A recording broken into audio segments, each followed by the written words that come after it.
This is Somewhere in the Skies with Ryan Sprague.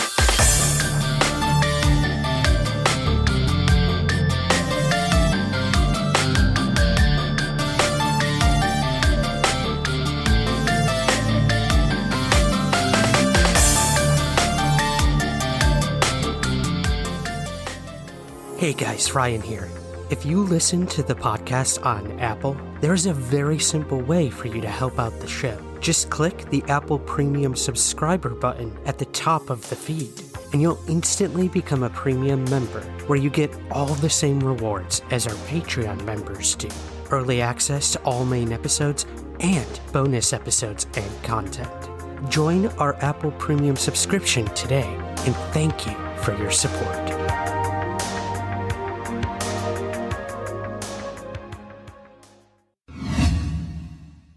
Welcome, guys, to Somewhere in the Skies, and we have a very, very special guest joining us today on the show.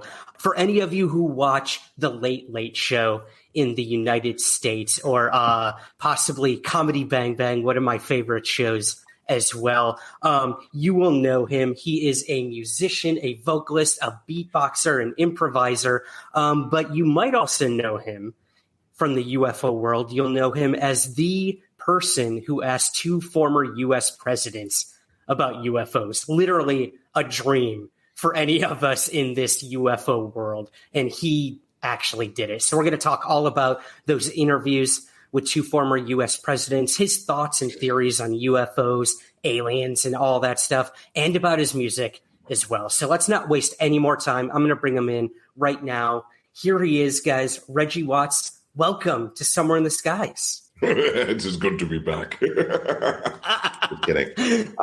Thanks. Yeah, thanks for having me. Of course, man. I love that. That was very ominous. What a way to start a UFO podcast. I want to know, first and foremost, before we even get to these interviews you did with Obama and with Clinton, what got you interested in UFOs? What made you ask those questions on television? Do you have kind of a story about what got you into this topic, or what made you curious about asking about UFOs? Yeah, give us the origin story if you don't mind on that. Well, I mean, with Obama, he was on, and it was during the period right after the Pentagon released all the footage from the Navy. I think it was just all Navy footage, but all that with the Tic Tac and the Go Fast and all that stuff. So they just released all that. And he was on the show, you know, obviously not in the building, but on the screen. And I asked him, I had a feeling about asking about extraterrestrials for sure. But then, like, I think the guy who takes care of our band, the guy who kind of like gets stuff for our band or whatever, Morgan Bender, he was like, oh, you should ask him about UFOs or whatever. But I was kind of like bummed because I was like, I was already going to ask him, and I didn't want someone to be like, I took credit for asking for that, you know, whatever. It's fine. Right. But I was going to ask him anyways. And so when it came time, I just kind of was like, oh, you know, how about them aliens or whatever?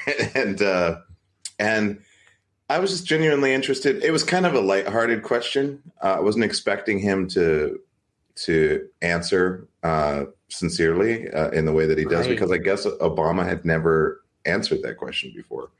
So that was kind of an interesting moment. I didn't think about that at all. I was just like, I'm going to ask him this question. I expect him probably to be shifty and, you know, whatever, like how politicians do it. But he just answered straight up. I love that he was just, you know, and I was like, sick. So that was a great response. And then I didn't expect it to get as big of a reaction online. Obviously, people, the UFO community or the UAP community, obviously is like lived in the shadows and is like a weird borderline community because there's a whole spectrum of people involved in this community, right? Mm-hmm. And there are diehard people, there are people with personal experiences, there are people who haven't had personal experiences but like really dig really deep into rabbit holes and things like that. But in total, that community tends to be marginalized, and so the reaction made sense in hindsight, like that it would be so big. Like, look what this guy, he asked him, look what, and because for me, it was such an easy, casual thing on stage to be like, hey, President Obama, but what about them aliens? And then not thinking about all those, tens of thousands of people or, millions of people that are like, yeah, we've been wanting to hear something about this for a long time. And, this is so great to see this. So I really think about it in that way. But the second time with Bill Clinton, it was the showrunner that kind of was like, you want to ask him about aliens in it again? And I was like, sure, why not? And I can't remember his answer, but I think his answer is a little bit more vague. Yeah. Well, hey, you know what? I have the clips right here. Why don't we go ahead and play them, and we'll get your thoughts on the other side. I've got Clinton right here on deck, ready to go. So let's just play that, and we'll see what he had to say when you asked about UFOs. Reggie, do you have a question for our guest this evening? Yes, I do. Tonight's question is... Hello. Hi.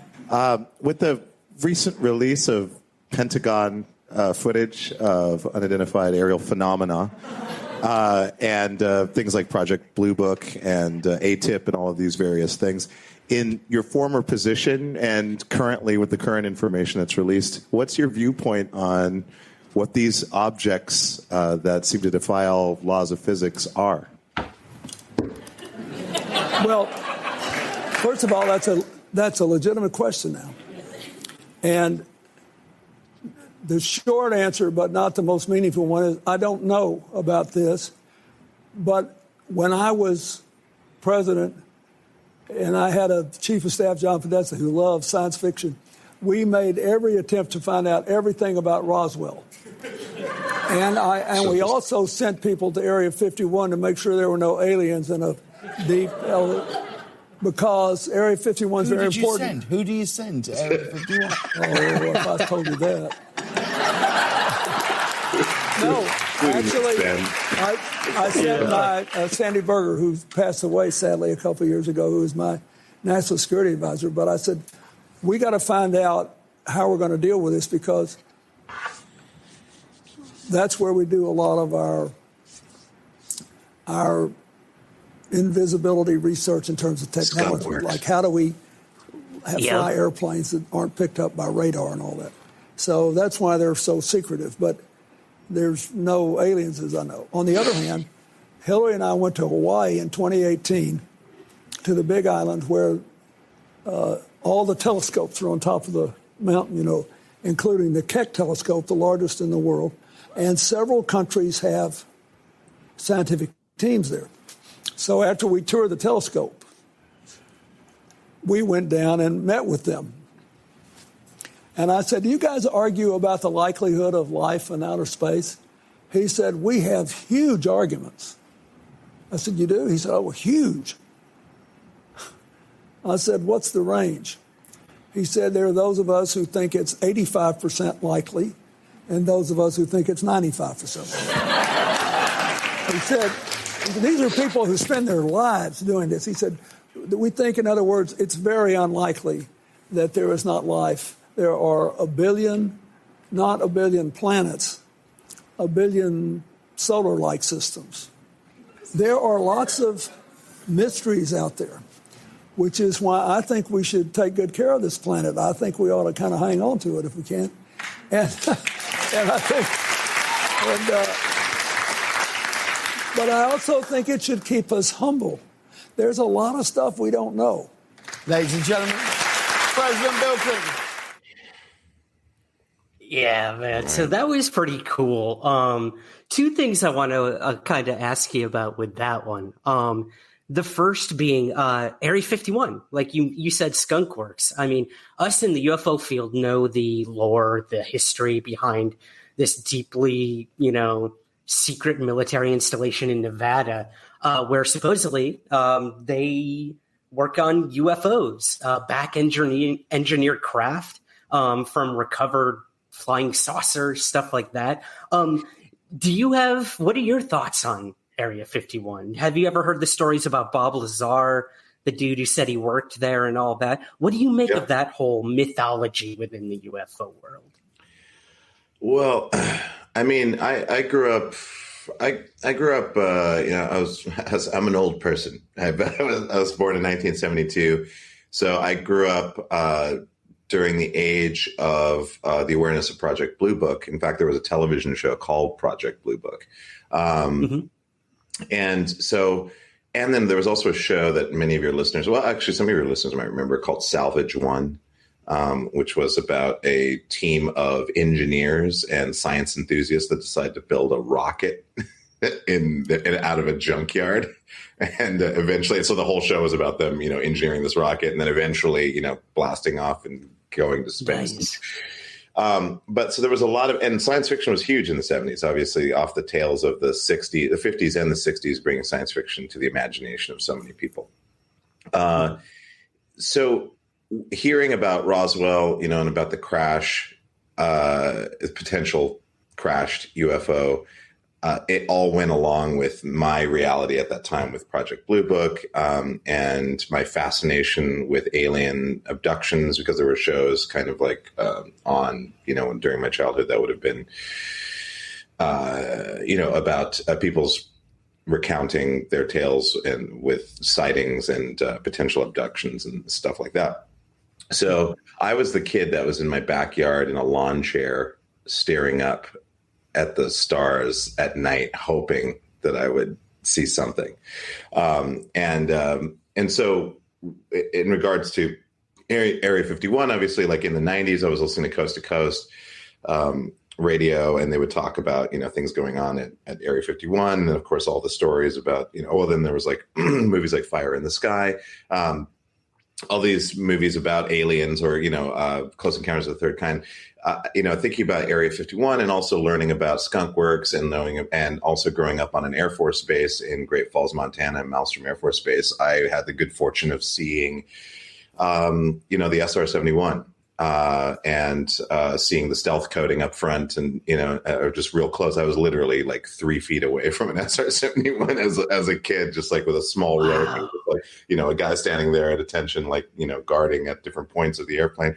But to see that airplane, one of the fastest airplanes ever created, with that coating, that not quite Vanta black, but, on the same tip as this kind of like, it's a shadow, on the airfield, or at least outside the hangars, seeing the stealth fighter, and so many other amazing, aerial craft. And then also seeing like the Blue Angels come through, or the Canadian version of the Snowbirds, like seeing Snowbirds come through there and do all these aerial formations. So I was absolutely fascinated with aviation of all sorts, but also aliens and science fiction. And so Area 51, I think, is kind of a mix to me. What I think Area 51 is a very long answer, but just in short, I think Area 51 is all things. It's a little bit of everything. I think that like, because it's such a focal point and it's such a secretive place, of course, a ton of lore is going to be generated about it. Do I think a craft crashed? Possibly. The thing is, there's a couple angles that coming at this, and I don't know if that's something we can talk about later, but like, what is alien phenomena, or what is extraterrestrial? What is the probability that there are extraterrestrials that have vehicles that have visited the planet that are doing this? Are they extraterrestrial, or were they already here? Are they scout craft? Are they autonomous? Does it have something to do with planet Nibiru? Does the ninth planet, or the Anunnaki coming back? Or like, there's like so many. Are we time travelers? Are we visiting ourselves from the future into the past? Are we is this some kind of an experiment, like a gardening experiment with like a slightly altered hominid species? Like there's all kinds of things out there that I hold a 90 to 95% possibility margin for, because I always leave the margin that I could be wrong, because we don't fucking know for sure. But I definitely lean more in like, I've seen too many things. I've personally seen UFO or UAPs outside of Great Falls. We can talk about that a little bit later. But like I've seen these things, and I have friends that have seen things and experienced things. So, again, Area 51, I think, is a little bit of like, perhaps it was an alien craft, perhaps it was some kind of a craft. And I wouldn't doubt, I mean, it kind of makes sense. It's like we made a technological jump in such a short period of time with stealth coatings, propulsion systems, understanding of electromagnetic fields and how that affects machines, and just all kinds of things that were pretty rapidly developed. And I don't know if you could explain it through an escalation of arms race. You could explain it through maybe there's a cosmic transmission of information that's out there that humans are able to tap into, or they simply just had machines that they reverse engineered, from the crash site. I don't know, but I'm just saying, like, I'm open to all the possibilities, but I definitely think it's more than just some engineers going like, this would be a cool thing. I think it's a little bit more than. I love that, man. Yeah. And who's to say it's not all three in some way, shape, or form? We truly don't know what these UFOs represent. There's probably a million explanations for each and every one. They're each, as unique as a snowflake, I guess. Yes. Well, you bring up another good point too, is, well, first of all, I got to ask you about your UFO sighting. We'll definitely get to that. Maelstrom Air Force Base. Are you familiar with the incident that happened there? The nuclear incident? Yeah, the chase that went across Washington, Idaho, Montana, and I believe North Dakota. Yeah. And then there was another incident, I think, where at Maelstrom, where UFOs supposedly like came over and shut off the nukes at some point. Have you ever heard that story? Oh, yeah. Was that Maelstrom? Yeah, because I remember that. Yeah, there was the story of UFOs appearing over a silo. Yeah, turning off and then turning on the system. I actually spoke to a gentleman named Robert Salas. He was the dude in charge of the weapons that day. And dude, he said like it was the scariest moment of his whole career. Like he thought this is the end, Cold War over. We all lose. And it's a pretty crazy story. I think people should check it out if you're not familiar with that guy's Maelstrom Air Force Base. Yeah. I loved hearing this story because, if anything, if you want to like just say like, okay, let's say it's extraterrestrials. I do love, there's two explanations, right? There's three explanations. One, they were tripping and they don't know what the fuck they're talking about, which I just don't believe, because military people, it's not easy for them to come forward. And yes, there's going to be some people that are going to take advantage of the fact that they're in the military and they're going to just want to like have some sensational, whatever excitement around something that they're saying. And there could be some fibbing going on there. But I'd say in general, those people tend to they don't really fuck around that much. And when they get afraid, when they're scared of something that happens, generally it impacts them in a pretty traumatic way because they're used to things being in such a structured, ordered way. When an anomaly occurs, that really affects them. I would think, especially when you're in a bunker, you're deep, like in a bunker, and you're in, you're like the person who authorizes, who actually mechanically makes sure that those missiles go off, those ICBMs go off. It's just a position I don't think like you'd want to fuck around with. And you have a career in the military and you don't want to lose your TRICARE medical coverage. Like there's a lot of stuff going on there. But so I believe it. And I think that the other two explanations is one, there's some extraterrestrial or some unexplained phenomena. There's something that appeared over there and just flexed and said, we can turn this shit off. We can turn this shit on.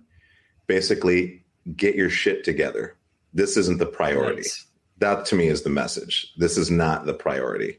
And then the other explanation, of course, is that it's our technology and that we're just kind of testing it. It's like, hey, let's just send these vehicles and have them send out an EMP, whatever, and then like see if that works. And like, oh yeah, and it scared the shit out of these dudes. It works. That's a little less likely. I don't know. I would say option 2 is probably the most likely. Yeah, it is an interesting theory. We do often hear, the government with a capital G, when they hear that people are saying, oh, aliens crashed or aliens were seen over this installation.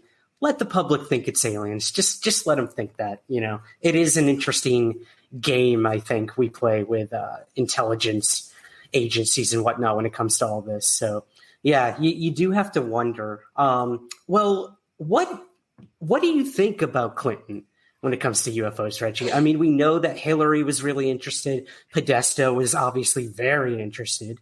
I think he tweeted, his biggest regret when he was working with the Clintons was that he did not get the information out to the public about UFOs, which is crazy. And I know Hillary was working with the Rockefellers, and they were looking into UFOs, and there's all these crazy conspiracy theories out there. But when you strip away kind of those layers of the conspiracy theories and just look at it, there's no doubt the Clintons probably got closer than anyone when it came to this UFO topic. Do you think they know more than what, Bill kind of portrayed when you interviewed him on the Late Late Show? Do you think he knows more than he's telling the public on all this? Man, it's so hard to say. I guess, people think that presidents have like more power than they actually do. Like they don't really have as much access as people like to think that they have access to. It's not like, I'm president, tell me all the secrets. Like things are partitioned and compartmentalized on purpose so that we maintain an edge, in our defense or offensive or defensive strategy militarily. So, I would believe that he wouldn't be shown everything. She wouldn't be shown everything. But obviously you're around a lot of people that, have different levels of like how well they can keep a secret. So I'm sure that they know more than they're letting on, but I'm also certain that they don't know all of it. So I think it's something like that. I think that he definitely knows more. I think he's probably talked, if he's that interested, he's asked a lot of questions, because how can you not, like when you're like the president of the United States, you've had an interest in UFOs for a long time, or UAPs. And how would you just lose that curiosity? It just doesn't go away. As when you're presented with the opportunity to know more, it's like just being a human being, and we're all curious creatures. Like we want to know more about stuff, and won't settle for just like, well, can't really tell you about that. You're going to keep digging. You're going to keep asking. Like, you meet someone and you're like, yeah, I heard they used to be with Project Blue Book. Did you have any opinions on something? Whatever. That's going to happen. So I'm sure they do know more, but I don't think they know everything. I don't think that they know definitive stuff necessarily. That's a good point. Presidents are temporary. So, can you trust them with all the information once they leave office? I don't know, especially when they get up there on their deathbeds and they're like, you never know. Are they going to pull the trigger and say, yes, aliens crashed in Roswell. We've been covering it up. I don't know. I don't think that's a chance they're willing to take, in my opinion. I don't think so. I think Obama knows a little more. I think he's a really smart dude. And I mean, Clinton's a smart dude too, but he's a little bit more aloof in a way. Maybe that's his persona, his personal projection. But Obama, I get a sense that he definitely knows a lot more, because he wanted what he said was like, I mean, it's not really information we haven't heard of, really, the way he's saying it. But the fact that he's saying it is important. But I also think he knows a lot more, whether it's like these are special weapons programs. This could be like stuff, this could be like NGAD stuff, it's like this could be whatever, the next stealth bomber, like, we're talking about 6th generation fighters, we're talking about autonomous we're talking about those technologies that people believe that they're creating plasmic fields to create a false radar signature.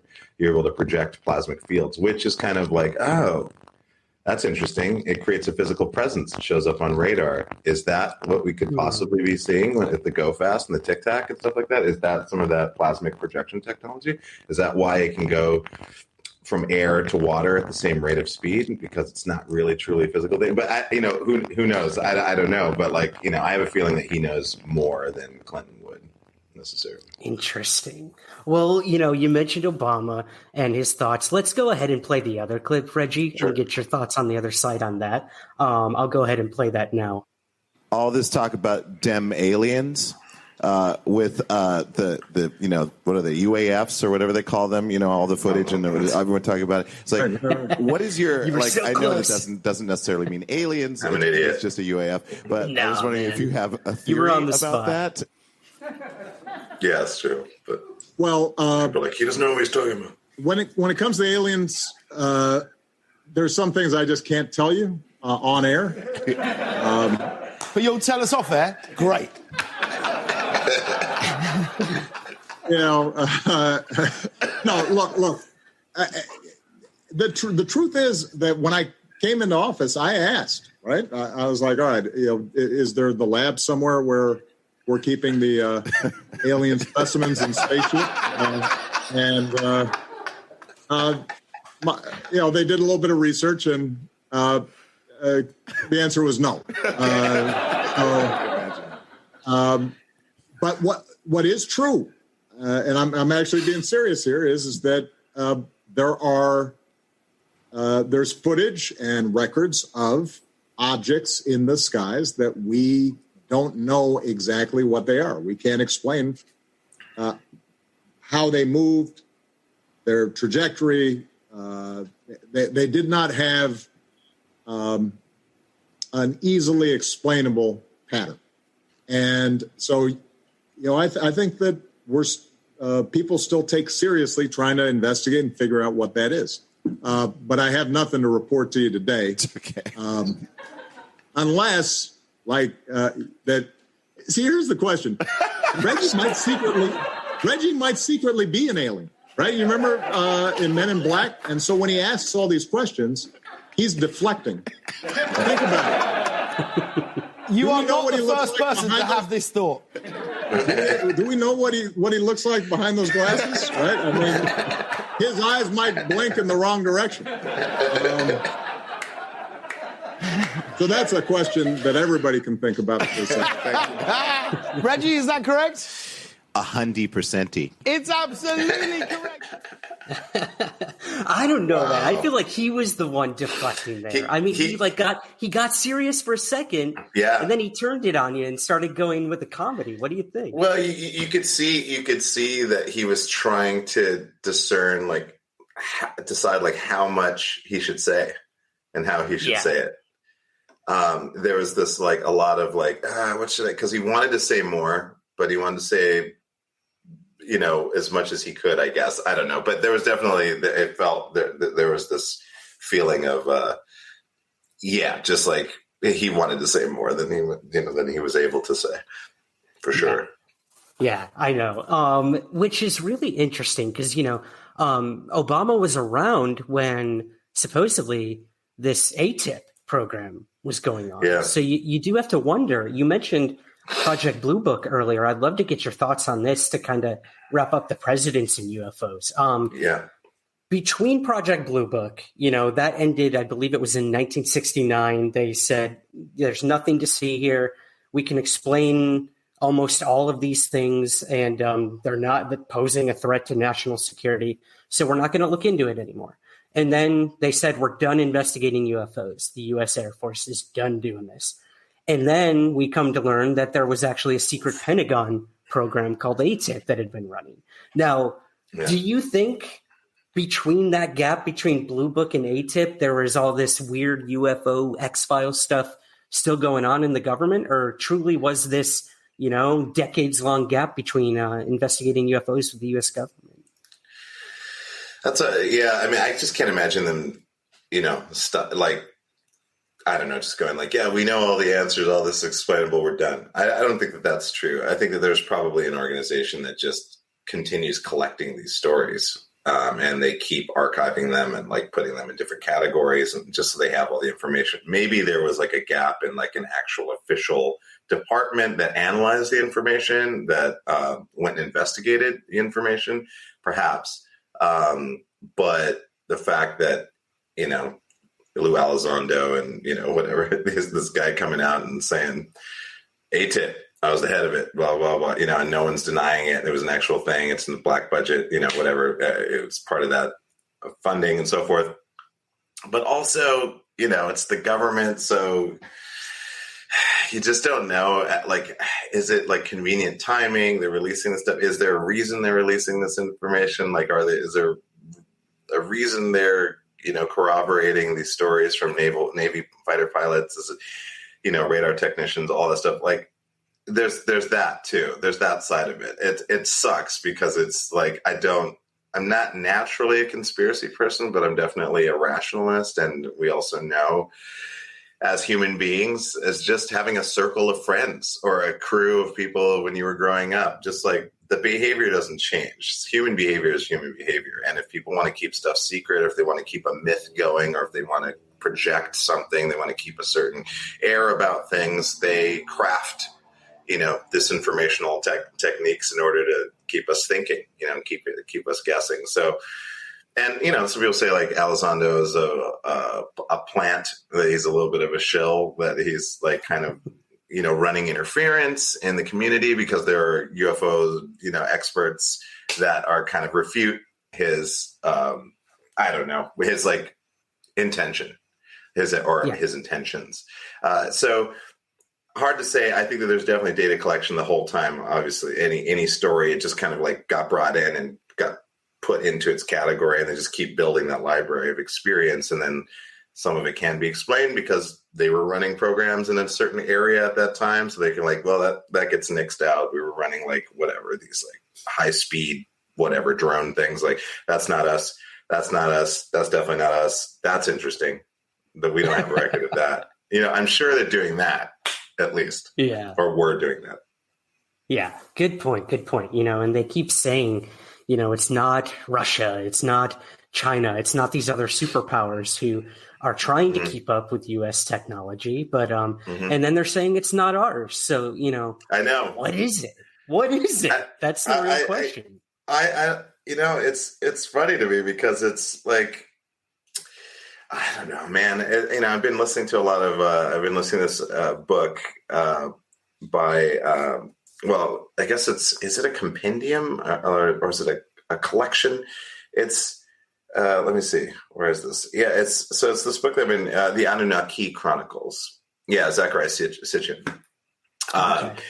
And I've always been interested in ancient alien theories, just because of the rapid escalation of or evolution of our species, just happening. You see that upward trend, and then suddenly it just goes, away from the expected evolutionary curve. We just took almost a 180, a 130, and it suddenly developed then there's Sumer, which just appeared out of nowhere. Oh, here's, or if you want to say it how they say it, they would have said it would have been Schumer, but so Sumer appears out of nowhere. There's roads, libraries, there's educational systems, there's taxes, there's trade, there's commerce, there's money, just out of nowhere. We just suddenly have all this stuff, plumbing. And then all of our tales are built off of these stories, these, human origin, human cultural, human civilization stories that get borrowed. So you get these, you get Erishkigal, the goddess of the underworld, and that turns into whoever that turns into for the Akkadians and the Assyrians. And then you get to Egypt, and you have Anubis, and then you have Charon for the Greeks, and you have Hades for the Romans. And it's all these borrowed tales from way back then. But before then, there wasn't anything. So there's a lot of interesting questions. And also in the Bible, there are stories and other ancient texts, but there's stories of these lights in the skies and these formations that match the description of things that people are still have been seeing since then, really. And then you have to ask the question, well, these are similar light formations and similar phenomena that human beings have been experiencing for hundreds of years or thousands of years. And only now could we say, oh, could have been a drone. that could have been like some weird experimental aircraft, or that's a weather balloon or whatever, because those things didn't exist, 120 years ago. We didn't have any of these things that you could say, oh, that's what it is. It's modern technology. So then how do you account for similar sightings for thousands of years and then suddenly be like, well, now it's these things? Like, has it always been those things? Has it always been drones? Has it always been weather balloons? Has it always been Saturn or Jupiter? Yeah. Such a good point. You look at this idea of the cargo cult, when a civilization has no idea, any frame of reference at what they're looking at in the sky. Let's say it was a B-29 bomber that went over their island and they've never seen a plane before. And then boom, a new religion starts after they see this thing in the sky. Yes. So you truly do have to wonder, these different cultures throughout history who have these quote unquote UFO sightings, what springs up with that? What beliefs come from that? And what does it truly represent? Did it want to be seen and start a religion, or is that just by human condition? I don't know. It is fascinating though. It is. Yeah, I love it. And then when you go back and you just look at the evidence of, past societies, you look at the pyramids, and of course the argument of like, you can't get a razor blade between some of those, 30-ton, 40-ton. You're like, how did human beings have the time, the initiative, the technology, to build these things? And the fact that there were no bodies discovered in any of the, the Great Pyramids, except for, was it Khufu was found in one, in the center of it. I think you're right. You'd have to brush up on my history. Yeah, but that was like the only one. All the rest of them were empty. There were no carvings. There was no hieroglyphs, no pictographs, like anywhere inside of these structures. And then when one was found, it was a forgery that this guy wanted to claim that he had found the grave of something, blah, blah, blah. But then they found that was actually a forgery. And there was a family of the person who claimed it that said, yes, it was definitely a forgery. So, what were these pyramids? What were they used for? Why are there similar structures in Egypt and, Central America? Why, do we have these pictures of these? It's either like human imagination, like looking at nature and going like, what if the soul could be carried on the back of a flying eagle, or the buzzard, with glowing eyes? Like, is it just us having some mushroom trips going like, man, what if the universe was crazy? And then we're just like making these stories, or are they based off of real things that occurred? Are they, the fact that Yahweh is a plural name, not a singular name. There wasn't a monotheism back in the early days. It talked about a system or the hierarchy of gods, and that these gods were called like the god of creation, the god of heaven and earth, the god of water, the god of blah, blah, blah, blah, blah. Were these actual beings? Were they, were we a work race that were created by, manipulating, genetic code? Is it something like Alien, like in the beginning of that last Alien, whatever Covenant movie where the guy's like pouring his, like he's giving up his DNA into the waters of the earth in order to like create a new hominid species. I don't know, but it's possible. But then I can go one step further back than that, which is I think kind of fun, a little bit more fun. Please do. Yeah. Well, sure. So basically like the idea of consciousness itself, like what is consciousness?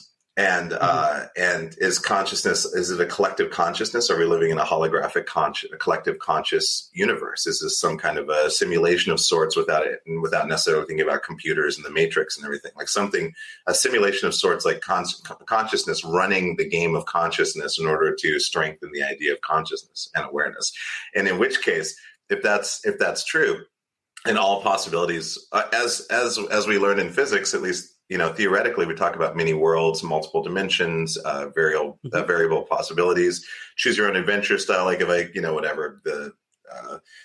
me choosing this leads to this, leads to that, leads to that, blah, blah, blah. But all the possibilities exist simultaneously on the horizon. Then we have to go back and think, well, the idea of extraterrestrials is highly likely, but also in a way that's more fantastic than just craft and beings inside of craft influencing our society. It's more like it's just the possibility of that occurring is very high, because essentially history doesn't exist as we move forward. Like all of that stuff is they're just memories that are collectively sewn together to explain where we are in the present moment as we're experiencing reality in real time. So if I think of it that way, then yeah, of course, there's like, whether we're receiving, when, let's say back in the day, you're receiving ideas from another version of ourselves that has a higher awareness, and we're able to glean some of that and put it into our current reality and make an advancement of sorts, whether it's that consciousness communicating over vast, distances in order to like influence itself just for the sake of influencing itself. I don't know. I mean, that's obviously getting kind of very esoteric, but I do like thinking of it that way, because then it means that anything is possible, and not to take away from anybody's experience, like, an abduction experience, or, coming into contact with exotic materials, or seeing something that definitely is not explainable with a bunch of people. It just it proves that that's possible, that is a reality, that we are collectively deciding the reality that we want to be experiencing at all times. Interesting. Yeah. I really like that thought experiment. Well, I heard you once, Reggie, say, that ghosts, actually, we're going paranormal now. Ghosts are like a temporal anomaly. And I absolutely love that phrase in terms of, in the UFO world, we've had people come forward and say that as well, beyond reality, consciousness, but time and space, that maybe these UFOs represent time travelers, or these little gray alien beings, very androgynous and small bodies, big heads, maybe their brains got bigger, bodies got smaller. And this is a version of us in 300, 500, 1,000 years from now. And they're coming back to see what we once were. What do you make of that whole theory of UFOs and aliens being time travelers? I love it. I'm a huge time traveler fan. Like, my whole existence is based off of experiencing time travel, or what I like to call artificial time travel. Whether it's, going into a VR simulation, or whether it's telling stories with one another, or whether it's, visiting somewhere and not having immediate access to your normal technology that tells you where you are in time. And then you kind of have like this weird flash of like, was this what 1993 was like? Whatever. So I'm a huge lover of time travel and the possibility of time travel. I think it's a very fantastic thing. I think that again, it's totally possible, because everything is possible. And if all realities and possibilities exist simultaneously, then it just depends on, are you lucky enough to fall into, a reality where that reveals itself? So I think it's very possible. I mean, I do like the idea of like this tourism, like what were we like, back in time? Come on a journey and take a sample and look at what we were like back in the day. Like we were smart, but we also very dumb, and we also tried to segregate ourselves and divide ourselves and say that we were multiple different things when we were part of the same thing. But look how far we've come. I don't know. Maybe it's like this disaster tourism, but and the idea of like us evolving, to a point at which our bodies change, and we've got bigger brains. But then the question is like, why this planet? Why? Yeah. Why us? Why are we special? Why? And then that kind of gets me down to, well, it kind of makes sense that we're kind of running we're part of some kind of an experiment. Where it's like, what the fuck are we doing here? Like, why are we like basically transforming reality, the ingredients of reality, the hard ingredients of reality, and copying what nature does? Like, oh, bird flies. Well, we better figure out how to fly.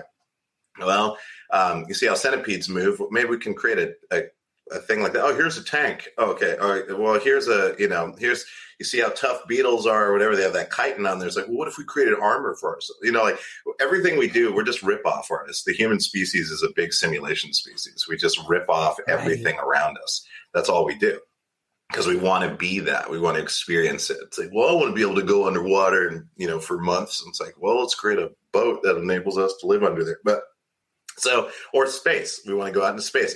We want to take whatever this intersection of senses are, smell, sight, taste. We have to like move that point of consciousness to another reality in order to reinforce our connection to reality, or to see if it's possible. Like, we're always moving ourselves to see if it's possible. And I think like half of, or most of what UFO or UAP phenomena is people knowing that we are more than what we seem and seeking answers that lead to the fantastic. But the fantastic is quite possibly the reality. And for whatever reasons, we have these blinders on purpose in order to like kind of keep us, I guess, functioning, like living like, I'm hungry now, must find food. Oh, cold, must need shelter. Like, we have all these basic things to keep our entity alive, but the questions of who are we, where are we from, what is all of this, that's kind of, I think, at the core of every single human being, no matter how, whatever, gross an individual is being at that time. We all come from that place. We're a curious, problem-solving species that is like become awake, and are asking the question, like, what the fuck is going on? I mean, basically, if humanity could be encapsulated, it would be like, what the fuck is going on? Like, that's all we're doing. We're just constantly like going, what the fuck is going? Why the fuck is that? Why are you? How come you're? Why is this? How come that? Well, if you get that's all we're doing constantly. So it makes sense that we would want to figure out what is the mechanism behind it. What is reality? What's happening? And it doesn't make sense to be closed-minded about reality because, like I said, I've seen UFOs. I was a teenager in Montana. We were camping. We were in a valley, and we decided to go on a really long walk at night. And we did. We went through a cattle fence. We were walking across this huge, huge field, a couple of miles to get to a butte.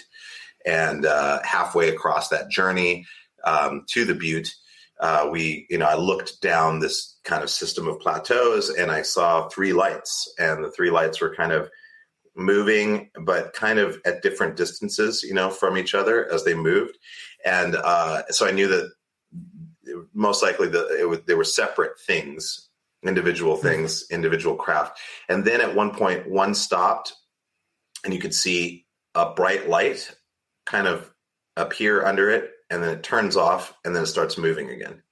And I got my friends, I kept looking at it, I kept looking at those lights, and I called my friends over, and I was like, tell me what you see. I didn't describe what I was seeing. I just said, tell me what you see. And they saw the same thing. They said, I see these 3 lights. I don't know if they saw this stopping, whatever, light underneath, but they definitely saw those things. Those are 2 of my friends, and we saw those things. There was no sound, and it makes no sense why something would be glowing.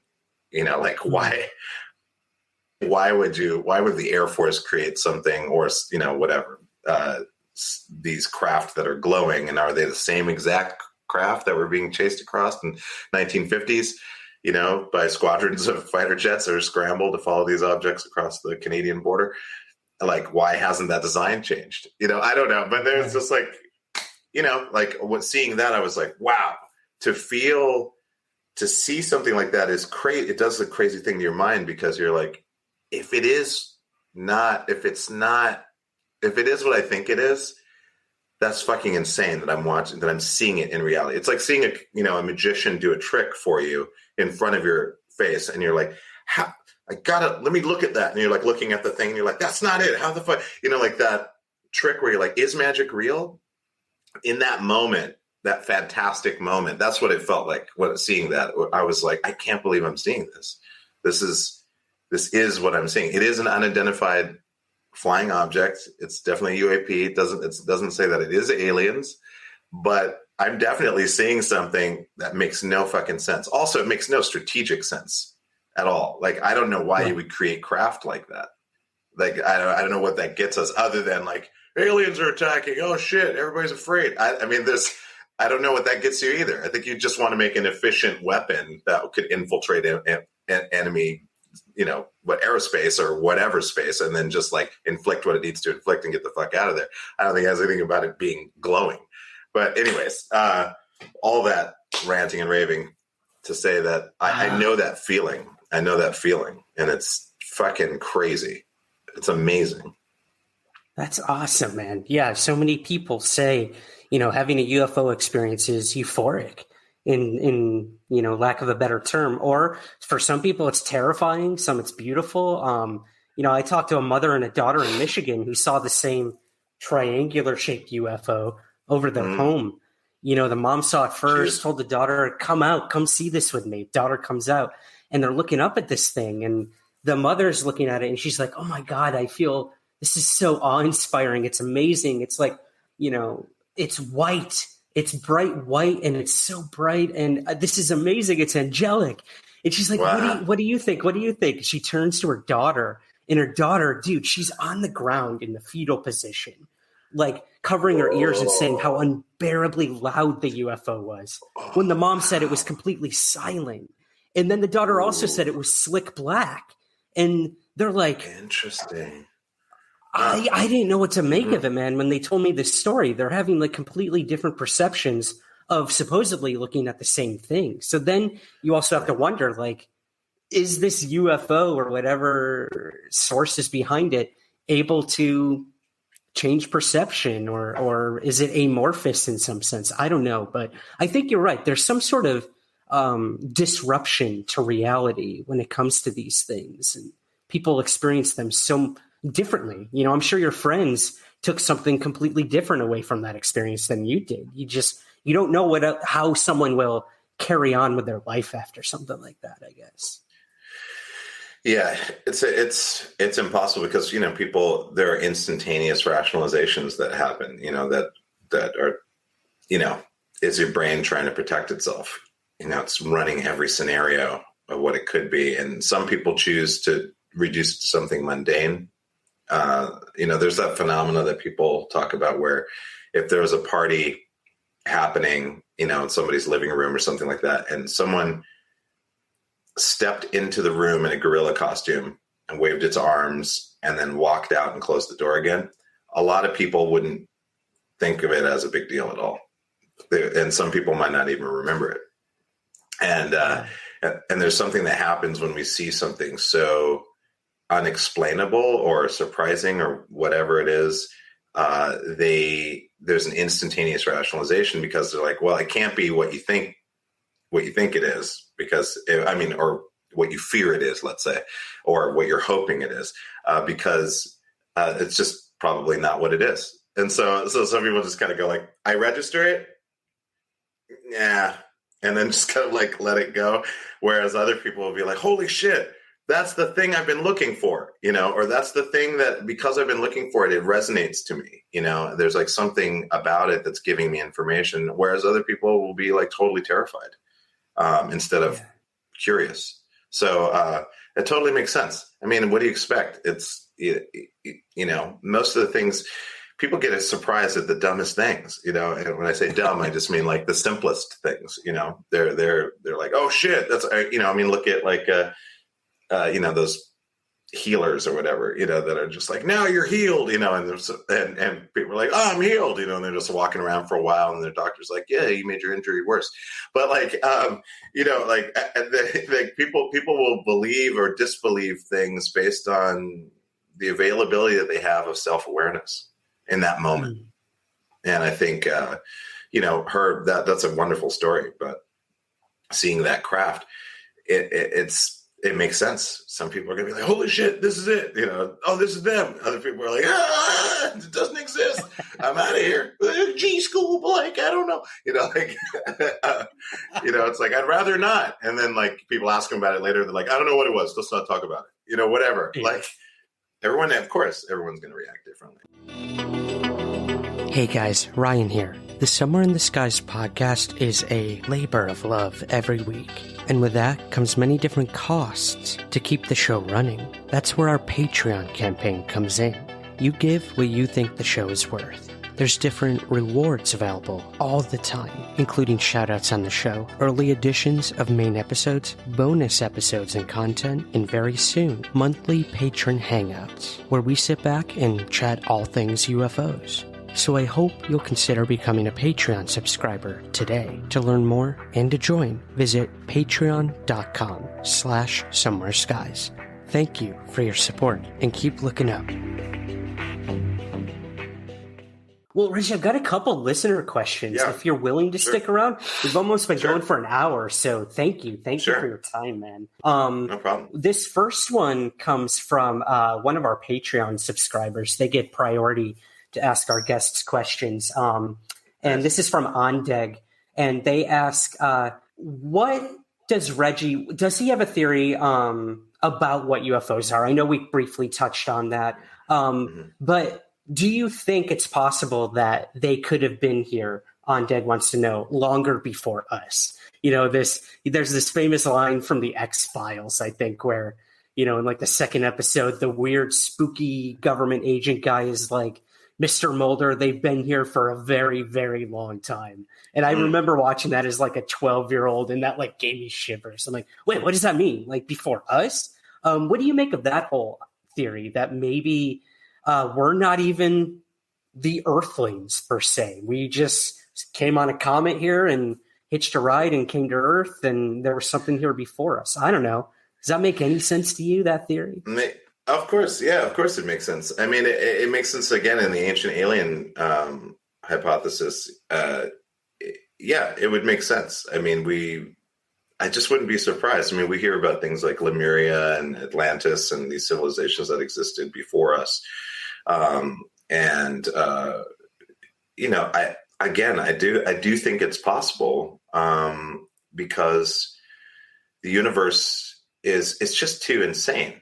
I mean, we live in a reality that's too insane. And the more instruments we create to like analyze our reality, the more baffled we are. You know, like the smaller we look, like we look at scanning electron microscopes, you know, we go to atom smashers and we're studying like isotopes and, you know, all these things. And then we're like, well, theoretically, you know, there should be this much distance between, you know, the nucleus of this or whatever. It's like, well, what is the nucleus made of? Well, it's theoretically, it's like dark energy. All these, like, it just gets muckier and muckier the smaller we look. And then as we look out, right, like, especially with the James Webb telescope, we're looking back in time, but we're starting to see these anomalies where you're like, that shouldn't be there. Oh, that's surprising. Oh, weird. There's carbon dioxide in the atmosphere of that exoplanet. Like, it's just more mystery. So we're sandwiched between mystery, like the point at which we exist and how we're able to perceive reality. And no matter how many instruments we're able to peer, like further back in time or out into time, which again is looking back in time, but like wherever we look, we keep looking more and focused in a specific direction. And it's like fractals. It never ends. Like just when you think, oh, that point, this thing coming at me right now, I know what this is. That's nothing. That's nothing at all. It continues to be nothing. It continues to be everything. It continues to be nothing. So I think that idea of beings existing, you know, here on this planet before this particular incarnation of consciousness that we are currently is highly likely. I couldn't see why not. I mean, it feels like we were using the scraps of a former civilization. That's what we're doing. We're just like piecing together the scraps of an earlier, a more advanced civilization, to me. Interesting. I like that. The whole fractal concept is fascinating to me. That UAP girl on Twitter, Reggie, asks, top 3 Earthlings you'd send in first for contact if we were to ever make contact with whatever UFOs represent, whatever intelligence is behind them. Who would you put first in line, or I guess first, second, and third in line to make that first contact? Well, a lot of the people are dead, but that's okay. You know, Carl Sagan would be an amazing person. Good choice. You know, I mean, Buckley would be another person, but I think, let me think about this. Well, I would love to hang out and say hi and just be like, hey guys, what's going on? You know, I would love to. So I'd put myself in there. And I'm trying to think of someone a little bit. Oh, well, I mean, like Sun Ra would want to for sure, but he's no longer around. But I think, I'm trying to think of like an artist, but it has to be someone who's, oh, you know what? Well, I don't know. Oh, that's a weird one. His art. To be someone who's a good communicator. I don't know. I would say probably Alex Gray is an interesting guy, or Sarah Silverman. I'd put some of those people. I think Sarah would be great because she's a rationalist, but she's also a very compassionate person. I think it requires people that are a little bit emotionally connected, emotionally empathic, but also very rational. I think that those are the people we'd want to send in there. I love that. A question I didn't get to was, it seems to me when I talk to people outside of the quote unquote UFO community, it's usually either musicians or comedians or some sort of artist. And you said it right there, you'd like to have an artist be one of the first people to make contact. What do you think it is about musicians and artists? I mean, if I went back in my catalog of shows, I would say like a healthy 30-40% have been musicians or an artist of some kind. What do you think that says about these phenomena and those who seem to want to pursue that mystery, I guess? Well, I think as an artist, when you're creating things, it depends on how you view what creativity is and where it comes from and so forth. But I think it feels like channeling to an extent, and it keeps your mind in an open state. So in order to, especially for what I do, improvising, like you have to be open to all possibilities in that moment. And you have to also initialize something. You have to start with something. And as you start, you build on it because you're kind of listening to possibilities, and those things are collapsing into the higher probabilities. And then you just kind of, allow those probabilities to kind of flow through you. And so I think that element of, and then also the dreaming, the, not quoting the Sandman, but the dreaming element of being an artist, of visualizing a world, imagining a scenario, seeing certain things. It's very like big, open, imaginative, and you understand the power of limitless possibility. And I think that the idea that we're just, some organisms, with an endoskeleton walking around just trying to survive and procreate, I think that's boring. I think that's very boring, because why are we even able to think about those things? Why am I able to think about the thing that I'm thinking about, that I am? And I think that those are the questions that artists think about. And the same thing with scientists. As I've said, science and art, those are the only two things that really matter. Everything is in between those things, but they're both interchangeable, because science reveals fantastic things that most of us may not ever imagine.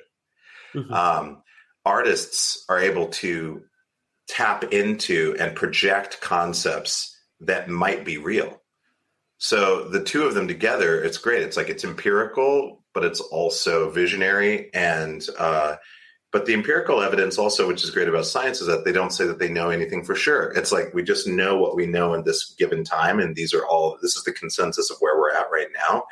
Our understanding could change because our theoretical element is now saying, well, maybe this could be a product of this. It's theoretical. And then we invent some instruments or whatever. And then suddenly we're like, actually, a little bit of that theory is true. And then it evolves. So, and art kind of does the same thing in that techniques evolve, ways of representing things evolve. It's a never ending cascade of possibility when it comes to what art can create and what it can project and how it affects people. And the same thing with science. Science is like, well, we're curious. We want to find stuff out, but we also want to be empirical about it. And both methods are very, very interrelated because they inspire one another.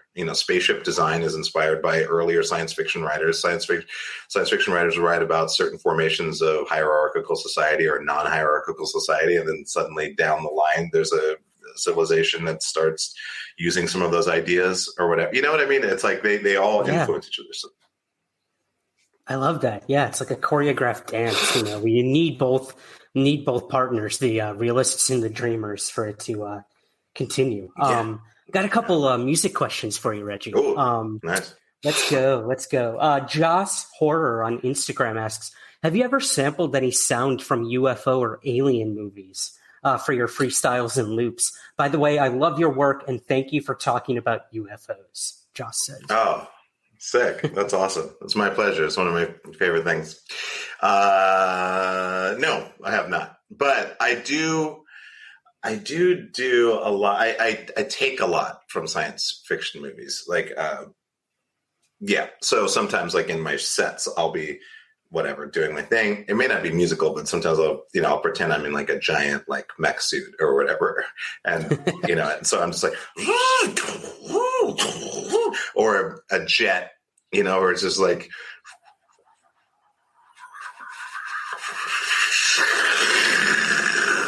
like all these like sounds that I hear and I mimic because I'm just fascinated with them. So I do sample the things that I'm exposed to and use them vocally or conceptually in my pieces. Love that. I love that. Isaac, kind of in the same vein, Isaac on Facebook asks, does your understanding of sound, rhythm, and harmony affect your understanding in relationship with the phenomenon? If so, how?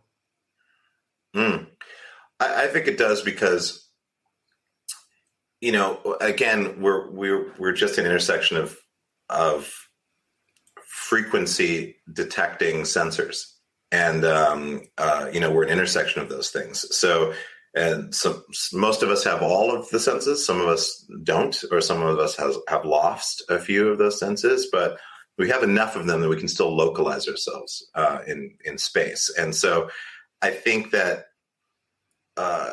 being a musician, especially because music is so dependent on frequency and vibration, sympathetic dissonance, harmonics, like all of these elements that music is what life is. And I think when you realize like vibe, intent, like I was on the airplane yesterday. And yes, I had a little bit of a hash edible, but it was the first time I'd experienced this. I was on the airplane took off. And as you know, there's a lot of sounds an airplane makes when it takes off. Mm-hmm. And some people are afraid of those things. But for me, I start to notice what those things are. So when you hear that after the plane is taken off, you hear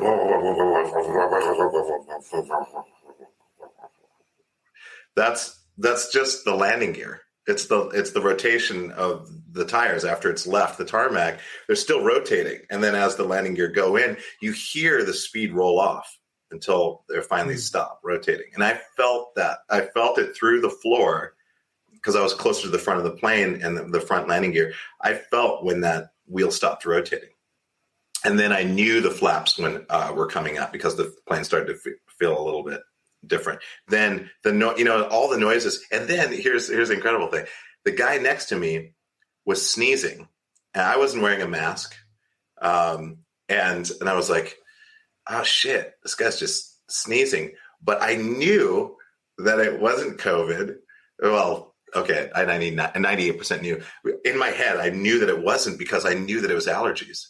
I could tell by the way he was sniffing and the way that he was breathing that it was allergies. It wasn't, wow, I'm sick. So these types of things, and that was like yesterday, and that was kind of like a new moment for me in a way, because I started going, oh, I understand what's going on with this thing. Or you're on a bridge and you're hearing it creak or whatever. You're like, no, that's just the structure giving way because it needs to be flexible. Or, oh no, oh, that is an earthquake. Like there have been many times where I've gotten up I was in a yoga class and I got up and I was like, earthquake or whatever. People thought I was crazy and they didn't feel anything. And then like in the news report, it's like a 3.3 earthquake, whatever. So I think being a musician, in short, if you want to, not all musicians do this, but there's a higher likelihood that you're sensitive to vibrations and shifts in energy around you. And that's how improvisation works. That's why music is so magical, why it just like it feels like you're levitating when something really starts to take off and everything's feeding off of each other. And it reaches a synchronicity where it's just like, and it's all like synchronized. And like those plates that you see, people run vibrational frequencies and they pour sand on it. And you see, they'll turn up the frequency and then you'll see the shape kind of look like this. And then they'll change the frequency and it'll go. like that type of stuff. You're aware of that those molecules are taking on shapes according to vibration. So long answer, but I love that question because it's something I've been encountering or more sensitive to lately. I think that when it comes to phenomena like UAP and so forth, or alien intelligence and so forth, I think that it lets you know that you have access to all of that, which is to say we have access to all forms of consciousness, and alien or otherwise, because there isn't really, at least this is in my humble opinion, there isn't such thing as alien consciousness. It's like we are all part of consciousness. And so it's just the revelation of different forms of consciousness. And also, and then I'll add this, I love the term life form, because whenever I see an ant, when I see like scanning electron microscope, shot of a water bear or whatever, they're all life forms. They're forms of life. And these forms of life are all around us, and we're all a part of it. We're all life. But as humans, we like to think, well, because I'm conscious and I can decide that I can do this and do this or make this, like this makes me different from all the rest of life. It's like, it's just a bunch of bullshit. It's like, we're all made of the same shit. It's all just frequencies and vibrations and formations of matter and consciousness observing itself. But anyways, that. I love it. Life form for sure, man. Last musical question. What is your favorite musical instrument that you've yet to use? Anything you just haven't been able to get your hands on or even start to practice yet? Wow, an instrument that I haven't used that I want to. I'd say it's an instrument that doesn't exist yet. There's an instrument I use loopers for my performances, and there is no looper that I absolutely love. Like, I have an electric car that I 100% love. Like, I'm completely satisfied driving this vehicle, like 100%. And in my life, that's what I look for. I look for experiences of total satisfaction. But I'm not so harsh that I'm going to miss it. Like I do take note, like flashlights, like this flashlight, not this one particularly, there's another one, but there's a flashlight that I use that I'm 100% satisfied with. Like, there's nothing I would change really about the design. Well, except for a USB-C port for recharging. But other than that, I'm fully satisfied. So I guess what I'm saying is, wait a minute, what was I talking about? No, the instrument you've yet to use is the instrument that's yet to be created, gotcha. Right? Yeah, I'm back. I went too far out. But so why I said all that is because I don't have a looping pedal. The Line 6, which is the most well-known pedal that I use. That Line 6 is almost a perfect pedal. It's very close, but not quite. And then the other multi-track loopers I use, they do their jobs well, and I can make music with it, but I can't rock that shit in a hardcore way intuitively because the controls are not intuitive. And so I guess I just say that there is an instrument that I want to play. I would love to develop some kind of a cello-like looking instrument that had multiple buttons that I could, manipulate, and then I could also tilt, which would create effects, or move forward that would create effects that I could hold close to my body, and I could just really integrate with and play rhythms and chords and also trigger looping things. So the answer is that that instrument doesn't exist yet. So I'm working on it. Love it. It's constantly evolving. Well, I guess here's one last question I found really interesting that I'd love to get your thoughts on, kind of wrap things up, Reggie. Hampton Steves on Twitter asks, is love an illusion born of biological necessity? I love that. Yeah, I think I saw that on Twitter. Yeah. I thought that was an excellent question. I'm glad that you asked it. I think it's both. I think that there is definitely, chemicals that are released that are you responding to a vibe, a physical representation, and a vibration that you get from somebody that you're with that says, hey, man, you should hang with this person. on a biological level, it's like you should hang with this person because you're going to make great offspring. That's definitely there. It's like, boy, you should get together with that person because those kids, they're going to be really cool. There's definitely that. Whether that's true or not, that's the message that biology is like, yeah, let me hook on to you so we can make more of you. But I think that love is a greater energy than that. I think that love is, love is like, to me, love is the building block of all reality. I think that all of reality is love. And I think that anything else is, not love. Or let's say it's further away from love. It's desynchronizing with love. Whether it's like people who are frustrated all the time, or people angry all the time, or people complaining all the time, all the stuff that we can do as humans, we can choose to be however we want to be. I think that for some weird reason, it's according to this current manifestation of reality, it seems to be easier to complain and to be frustrated and angry about stuff.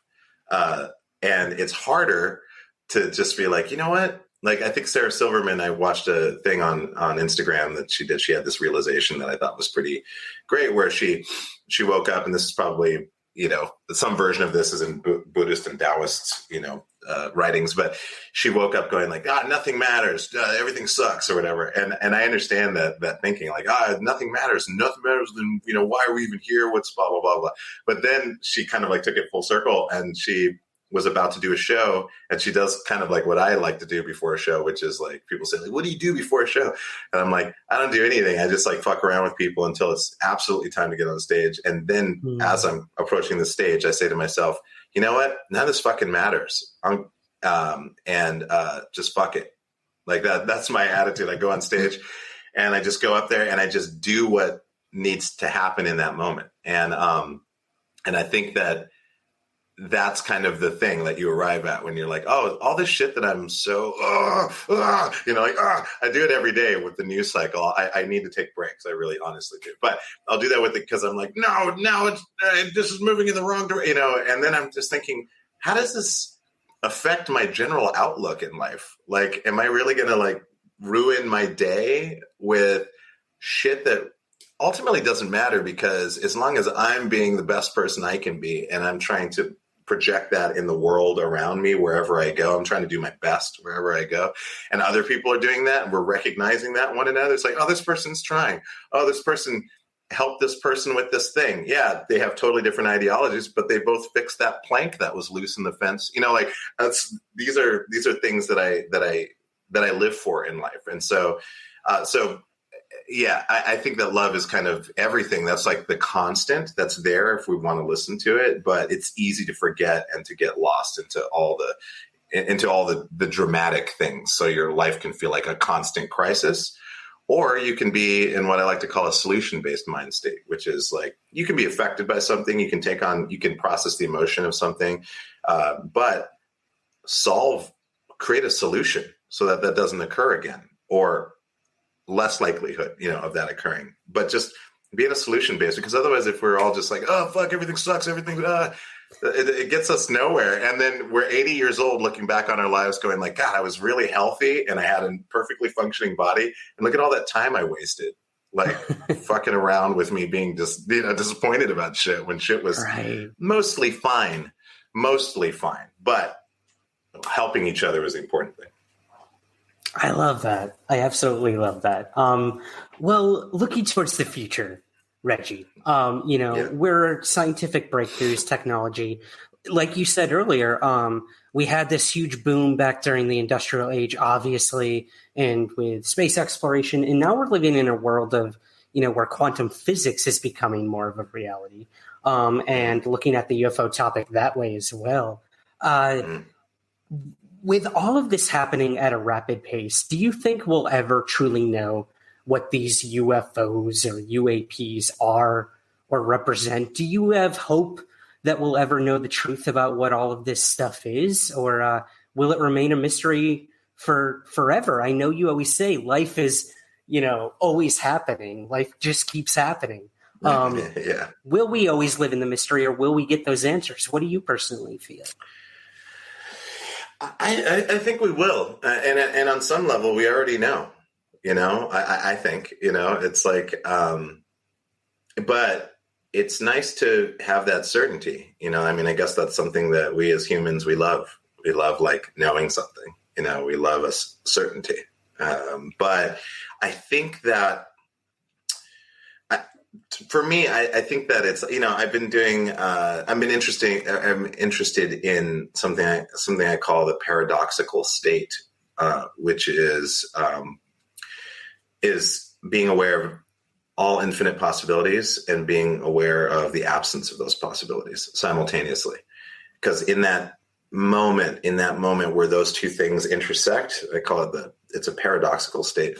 In that state, you realize all things are possible, but all things are not possible at the same time, which to me is the truest state of reality. In a way, it's just like it just cascades into an infinite yin yang, positive, negative. But I think that in our current reality, we can achieve understanding. We can definitely achieve knowledge through the discovery of things and the understanding of things and the acceptance of things. And I think that we definitely will know.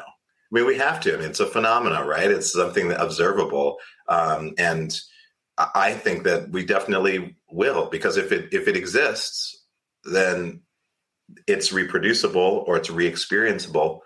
And there is an answer for its existence, because everything has a place and everything is useless simultaneously. But I think it's like, but without being cheeky, I do think that it is possible that we will know what these things are, because in a way, I think we kind of already do. I think that we're trying to match what we think it is with what it could be, and I think at a certain point, those things will meet at a scale at which we can all mostly witness and agree and experience. I love that. Yeah, it's sort of a collective reality, as it were. I love that, man. This conversation went in directions I wasn't expecting, man, and I'm so happy it did. Because I thought we were going to talk about presidents and UFOs for like an hour, but this has been such a rewarding conversation for me as a UFO podcaster. So obviously, I want to thank you for giving me way more time than I anticipated. But lastly, man, obviously, can you tease anything you're up to that you're going to be doing, and where can everyone find everything you're up to? Yeah, there's a few things up in the air right now, things being pitched, but I can say that generally, like one is my book is getting finished, my autobiography, and that should be, I don't know, hopefully out within less than a year. So you'll hear about it. It's called Great Falls, and I have a couple of music shows that we're going to be pitching, kind of getting back to the roots of just having a show that I'd be hosting, and we'd have bands playing live on the show, but up and coming bands. And then of course the number one rule to playing on the show is that you can have no backing tracks, no computer with a space bar that you hit. It all has to be played and performed live. So that, and then also a project I'm doing with AI, a show that I'll be creating that revolves around AI and its current insane rapid implementation and evolution. Interesting. Oh, that's a whole other conversation we could have. We'll have to have you come back on sometime, man. Please. I know Anytime. You're a busy dude. Well, anytime. Reggie, man, I got to thank you for accepting the invitation, for coming on a UFO podcast. And again, this is a very rewarding conversation for me. So thank you for joining me on Somewhere in the Skies. Thanks, Mr. Sprague. And enjoy Scotland. Cheers to that, buddy. I'll tip back a scotch for you for sure. Please.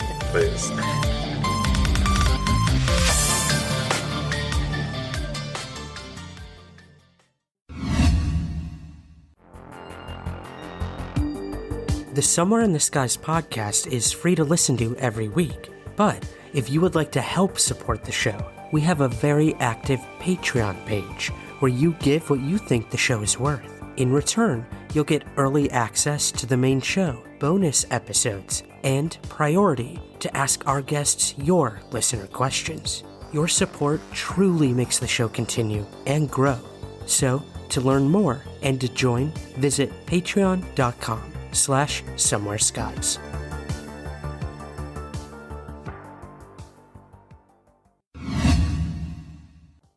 This is actually evidence of a parallel universe. Wait, what? So maybe these differences in collective memories are actually evidence of our universe somehow becoming intertwined with another, if not identical, then very similar universe. So people's memories are correct. They're just remembering something that happened in another dimension. Hence the discrepancies. That's science, Scully. Theoretical science, at best. Mulder. Yeah, we're not going to do this parallel universe, sci-fi, gobbledygook, nerd boy. Okay, so just please drop it, because that crap gives me a headache. It's a lot better than some evil entity zapping people's brains with a hypno ray gun. I never mentioned a hypno ray gun. Guys, it's faulty memory because Occam's razor. That's Ozzy's razor, not Occam's. It's always been Ozzy's razor. Maybe in a parallel universe it is, but in still yet another universe is perhaps known as Occam's axe. It's not parallel universes! Welcome to Somewhere in the Skies. I'm your host, Ryan Sprague. So, I know you were expecting part 2 of the series I conducted with Peter Robbins this week, but things aren't always as they seem. Or perhaps you're remembering things differently. Or, even more out there, maybe, just maybe, you're suffering from the Mandela effect. Something that was covered quite heavily in the recent X-Files episode titled The Lost Art of Forehead Sweat. You may know him from his role as Richard, the paranoid alien abductee on the TBS hit comedy People of Earth. Or you might recognize him most recently because he was featured on the latest Darren Morgan episode of The X-Files. Today I am speaking with Brian Huskey. In this standout episode of The X-Files, a stranger, known only as Reggie something, approaches Mulder, claiming that he was once Mulder and Scully's third partner. But why don't they remember him? The episode dives deep into the Mandela effect, in which large groups of people remember history or events a different way, pondering the elusive question of alternate realities and alternate truths. As Mulder and Scully dig deeper into Reggie's claims, they soon realize that things may not be as they seem, and they even may finally find the truth that they've been searching for all along. Brian joins me to discuss his experiences on the show, his thoughts on the big and small picture of truth in today's world, and then we dive deep into UFOs and alien abductions. It was a funny and fascinating journey through the career and mind of one of today's most popular character actors, and an interview I won't soon forget. And for those of you who are waiting for the second part of the James Forrestal presentation with Peter Robbins, it's coming at you next week, I promise. So, without further ado, the truth is out there. Or somebody's truth is out there with Brian Huskey.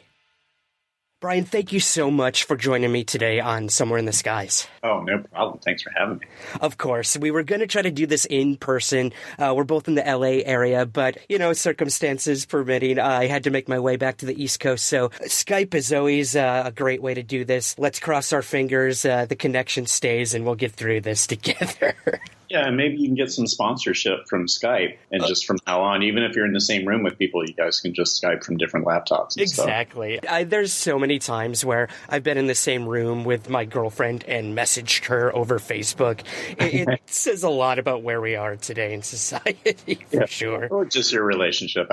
Or that too. Yeah, maybe not. Very good point. You've played some pretty recognizable roles that I'm sure most of our listeners are quite familiar with. Most notably for me is your reoccurring role as Leon West on Veep, and also Richard on People of Earth, which is another show we're going to touch on later. But I have to say, man, one of my favorites and my girlfriend's favorite is your character, Regular Size Rudy on Bob's Burgers. Yeah, he's the other end of the spectrum from the visible versions I do. Absolutely, and I'd love to hear later on about how it is to work, in animation versus real life. But the real reason I wanted to have you on today was to talk about your role as Reggie something on the recent X-Files episode titled The Lost Art of Forehead Sweat. What a brilliant title. Before we even get to the X-Files, though, Brian, I would love to just learn maybe a little about your training as an actor. You know, I myself, I studied acting in school. I paid my traveling actor troupe dues on the road for a couple years. So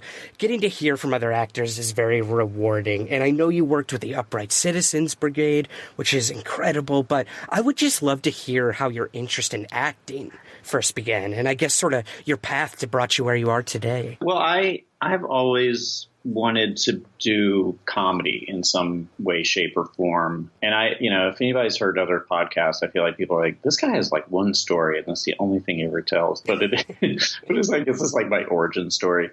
But like, I have a framed speech that I made in second grade about how when I grow up, I'm going to be an actor, or no, I'm going to be a comedian. And I've always been interested in it, but I kind of talked myself out of it a lot of times. I would sort of dip my toe into it, and then something would scare me and I'd back off. And I thought maybe I'd be a comedy writer. But it wasn't until so I went through college, and I sort of didn't join the acting program there. I was an English major, but I was interested in, maybe doing like an improv group. So I went to the theater department and asked the head of the theater department, like, if he had any advice. And he basically said, like, unless you devote your life to acting, you have no business, playing with its tools and stuff. And, for a freshman in college, that was enough to be like, okay, I give up. Thank you. See you later. So I started a band, and I would do the band, and then that was sort of got my performing, jollies out. And then I got interested in photography. So up until probably about 28, that's what I was doing. I moved to New York to go to do photography, and I was assisting and doing my own work. And I became roommates through a mutual friend with Rob Corddry, who's an actor. He used to be on The Daily Show, and he created Children's Hospital, and he's another UCB person. And he's honestly the person who got me into doing it, because he just said, you're funnier than my sketch group I perform with. We should start to do stuff. He started to take some classes ahead of me at UCB. And this was early. I mean, literally like maybe the first or second wave of classes that they were doing way back like 20 years ago. And then once I took some the improv class. That was the thing that made sense. That was the thing that clicked for me, and was the vocabulary and the approach that I needed to sort of feel safe, I guess, or confident.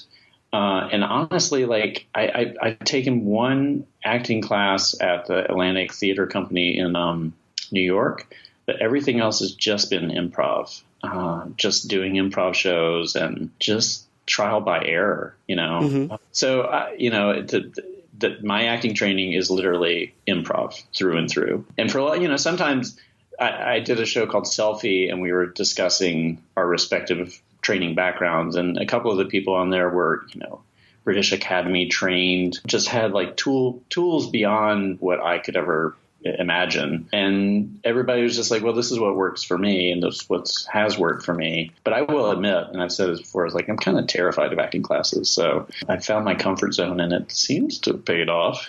I would say so, but I mean, again, like, your extensive resume shows that there's definitely a room for improv in television, especially nowadays. You hear so often that, this wasn't scripted, or we just let the camera roll and see what happens. And I think, honestly, that's when you get the best comedy, for sure. And then the other thing I think I've learned over the years in doing improv is that it is another approach to the text, because for a long time I had a fear of sort of the written text I felt very beholden to an exact idea that the writer or director had in mind. And if you can't execute that, then you won't be able to figure out how to. So as far as improv gave me, it diffused some of the fears I had around feeling like the script was something that I had to execute in a very specific way. And I found that I sort of, in learning text and stuff, I will kind of improvise the scene. Like, I'll learn the text, and then I'll kind of make it fit for my mouth if I have there's some parts that I'm hung up on. And then once I feel comfortable getting the idea of the scene by roughly sort of approximating the text, then the text will sink in for me, and I can sort of own the words and then stick to the script a little bit better. But Yeah, improv is just always, and now I know that it is my acting tool that is most comfortable for me. And even if I don't create something if I don't come up with sort of like a line or improvise something, I know that I'm still improvising the scene, and I just tell myself that. It's like, oh, I'm just improvising the scene, even though I might be doing it word for word.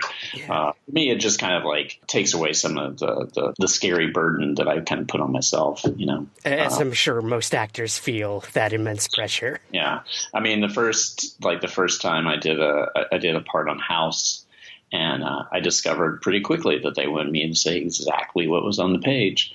And, this was early on when I was just starting out, getting bigger jobs. And I was like, oh my God, if I can't say this word right, I'm going to mess up. And now I realize like everybody is, finding it in the moment stuff. You just want to sort of not hang up production and cost people a lot of money or time. So.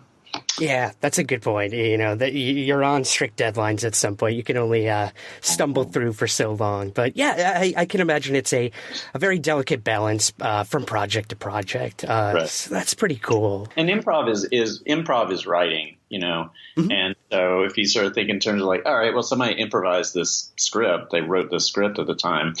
I like to kind of put myself in the room with the person while they're writing the scene. And that kind of helps me approach it sometimes too. I imagine sometimes I'm a magical Pegasus that poops out dollar bills, and that helps me too. So there are different approaches for everybody.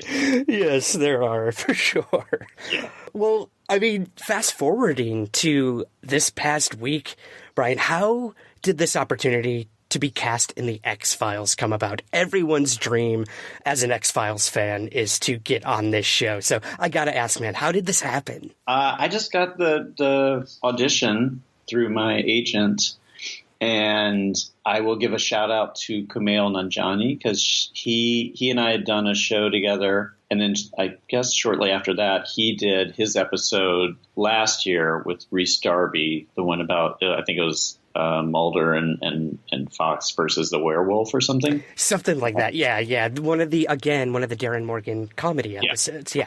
So, and Kumail just put in a good word for me. Darren was like, who do you have any recommendations for this kind of part? And he was like, Brian Huskey would be great. And so I wasn't right for that part, but I guess I, stuck in Darren, or I was reminded that Darren was like, oh yeah, I know that guy. And so I guess he kept me in mind. And so when I did the audition, he wanted me, and I didn't know this until I read an interview recently. It's like he had to fight for me in the part, like Spock and stuff. So, and thank God he did, because it honestly is like one of the greatest work acting experiences I've ever had. It was so fun. That's awesome, man. And I mean, the reception to this episode has just been incredible. I mean, cool. Probably the standout of the season. We still have, another 5 to go, I think, something like that. But, Morgan's work has just always been the standout. And it paid off, man, for sure. I mean, your role in this episode was amazing. Yeah, and just as far as like the experience of it, I had no idea what the end result was going to be, and he told me, is like, everyone comes into my thing, if they're hired, they think that they have to sort of do the X-Files style, kind of like noir-esque gravitas or whatever. He's like, we're going to do a take like that, and then we're going to do a super goofy one, and then we're going to do one that just is a mixture of both, and I'm going to sort of choose what works for which part of it. And I'm not a big X-Files, I watched a little bit when it first started, but I'm not a big fan, so I wasn't aware of his style or his approach and stuff. And then seeing the end result, I was like, oh, that's awesome. Like, I love he's like genre bending. He's doing sort of multi-layered like satire, politically, socially, to the sci-fi genre, and just this far into the X-Files canon, he's sort of getting super meta about like and just the fact that they have all these flashbacks and references, and he's referencing himself. And right. stuff in the episode is great. Yeah, absolutely. And I mean, now that the episode is aired and, it's getting all this positive feedback, myself included, if that means anything,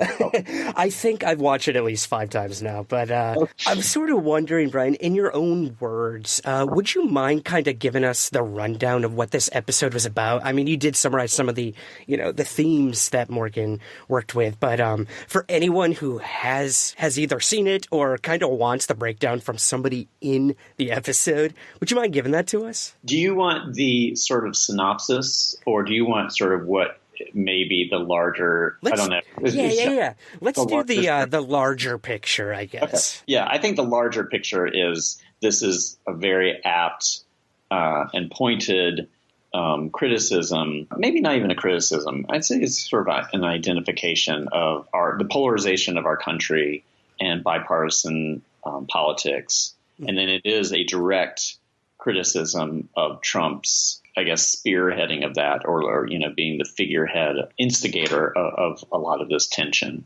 Because the episode talks about different perspectives of the exact same event, different perspectives on the exact same facts. And that's exactly what's going on now.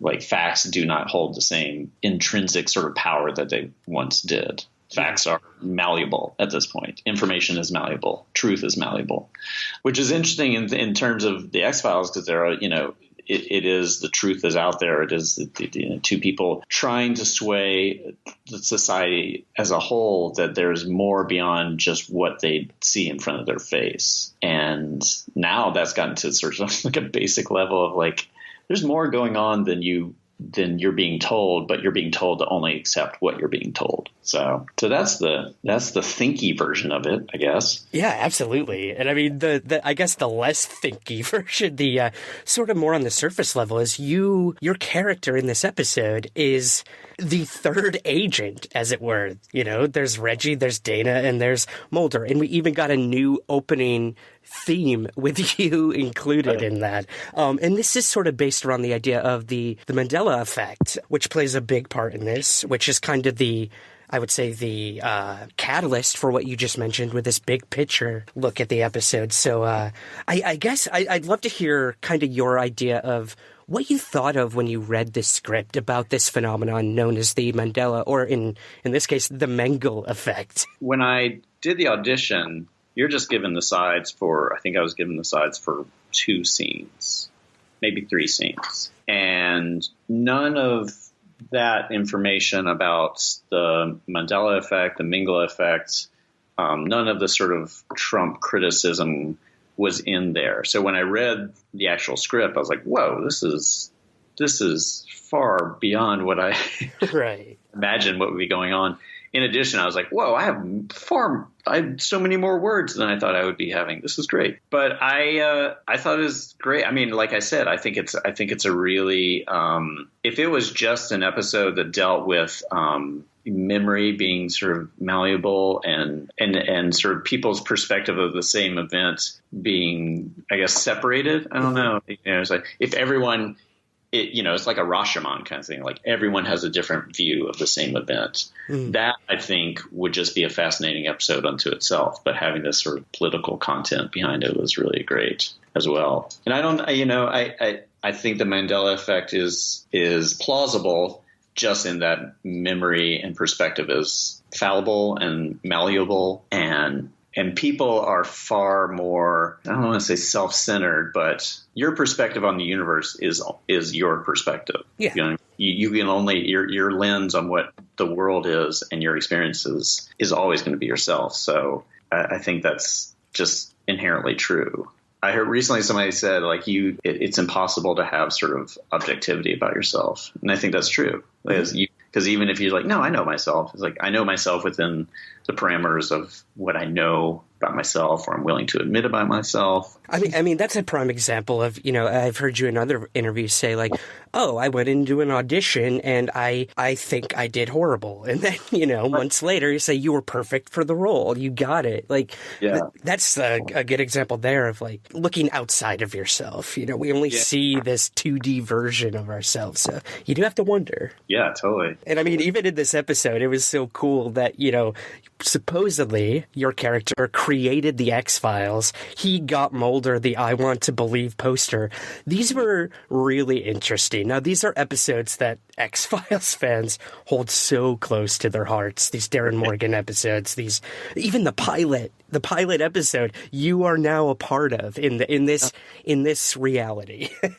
What was that like, sort of going back and learning that you were going to be a part of classic X-Files episodes? And I mean, even in the bigger picture, like being a part of a franchise that's been around for so long. Oh yeah, I mean, it's sort of above and beyond anything I could hope for, because it's I sort of got like the episode buffet where they're like, have at it, you're gonna get to be in this and this and reference this. And it's funny, like, not that I looked at all, but on Twitter there are a lot of people who are just saying, like, I got to sort of live the X-Files dream of being in all these episodes and commenting on them. And yeah, it's pretty phenomenal. I remember just sitting back and being like, like just like screaming like I was watching the Super Bowl. It was crazy. Like, I went in for my costume fitting. They're like, okay, so I think you have 32 looks. I was like, what? Whoa. What's going on? Yeah, there's so many costume changes. That one, the run where they sort of show the various jobs I've had in my past, that was just like, go in the room, change, come back out, shoot it, go back in the room, change. It was just me and the costume department were like, go, move. Boot camp for, I can imagine. How long did it take to shoot your scenes? Well, it was it was an 8-day shoot, I'm pretty sure. Okay. Either 7 or 8 day shoot.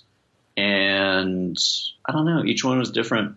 Some of them took a long time. Like a lot of the stuff that we did in the parking deck, those were like 12-hour days. Yeah, each one was different. Some were very quick, long, and involved. So I have no answer. All over the map. All over the map, yeah. How was it working with Duchovny and Gillian Anderson on this?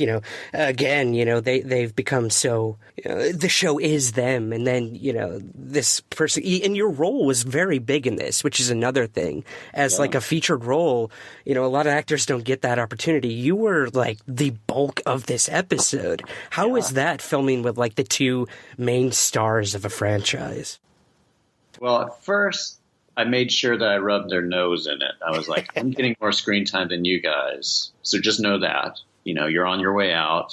I'm the new blood. No, they were great. They were really gracious. And, I think once they kind of discovered that I was funny and nice to chat with, because I'm sure they've had, in doing that, you have a cavalcade of just people who come through who can do their job, but sometimes they're not the best to hang out with, possibly. Once I kind of proved that I was not crazy, they're like, yeah, you're cool. We chat in between, but they're long days. Everybody needs to sort of like step aside and check their phone a bunch. And I would definitely go off and kind of run my lines if I had like a big soliloquy, a few pages of dialogue to do and stuff. But yeah, they're really cool. And then Gillian posted a picture on Twitter just the very first day that I quickly realized, like, oh, they're very famous, because that was enough.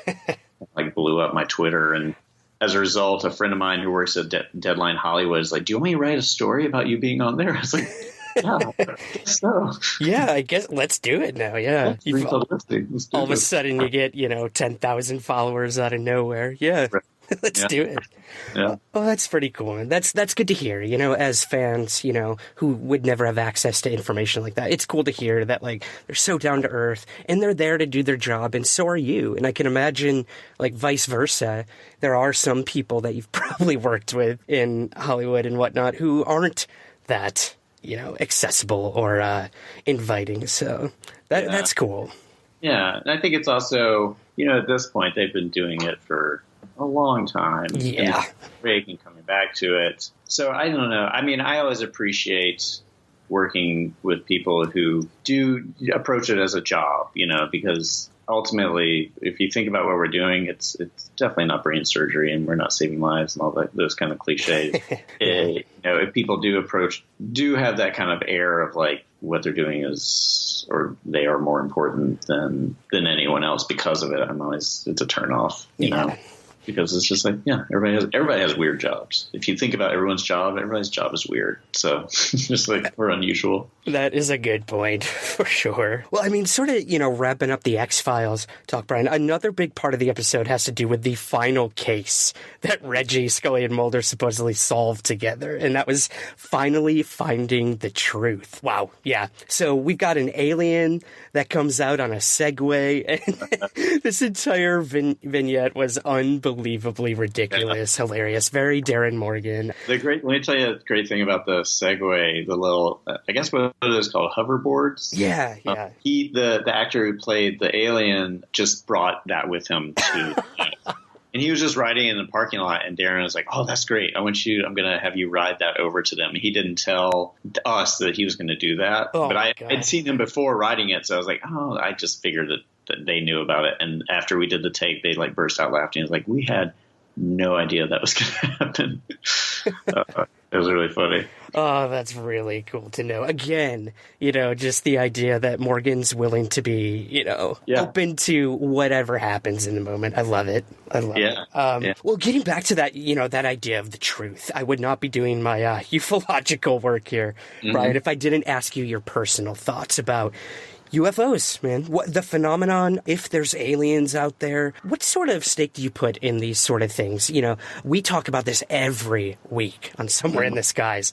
But for you, someone coming in as an actor and doing this, I would love to hear if you did any sort of research into this stuff or what your personal take on all of it is. Well, when I got People of Earth, I did a little research on more so on people who believe in UFOs, and in doing that, just I sort of learned about like, oh yeah, this is probable and this is possible. But I was more interested in researching people that have those beliefs, and because that's what the show is about, like people who believe in aliens but are sort of like have to have a therapy group to through the day as a result. But I've never been.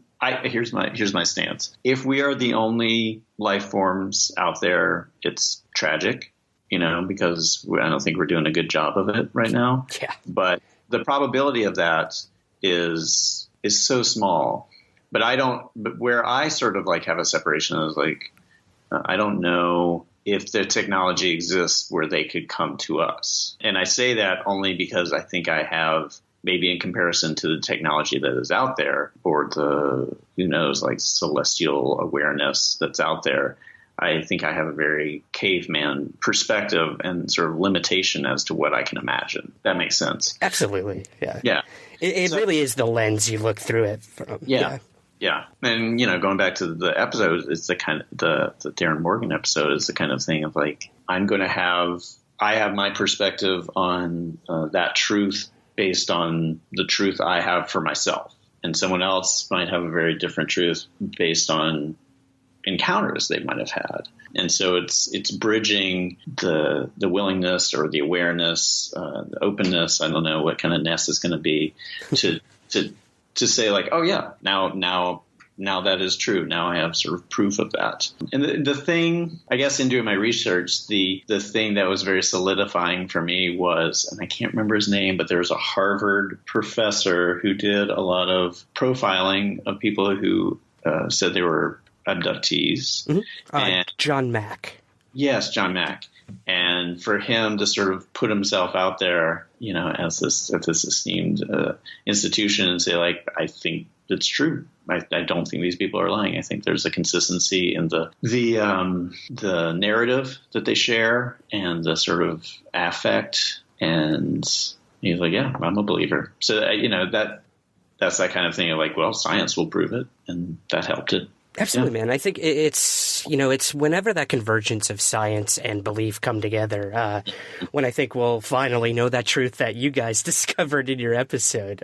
But it is interesting when you have people like a Harvard, psychologist or astronauts coming forward saying they saw stuff when they were out there. And it really does make you wonder, like, how true is all of this and these people claiming to have been abducted by aliens or made contact. I consider myself a skeptic believer. I talk about this every week with people in all walks of life who have varying beliefs on it. So it's interesting.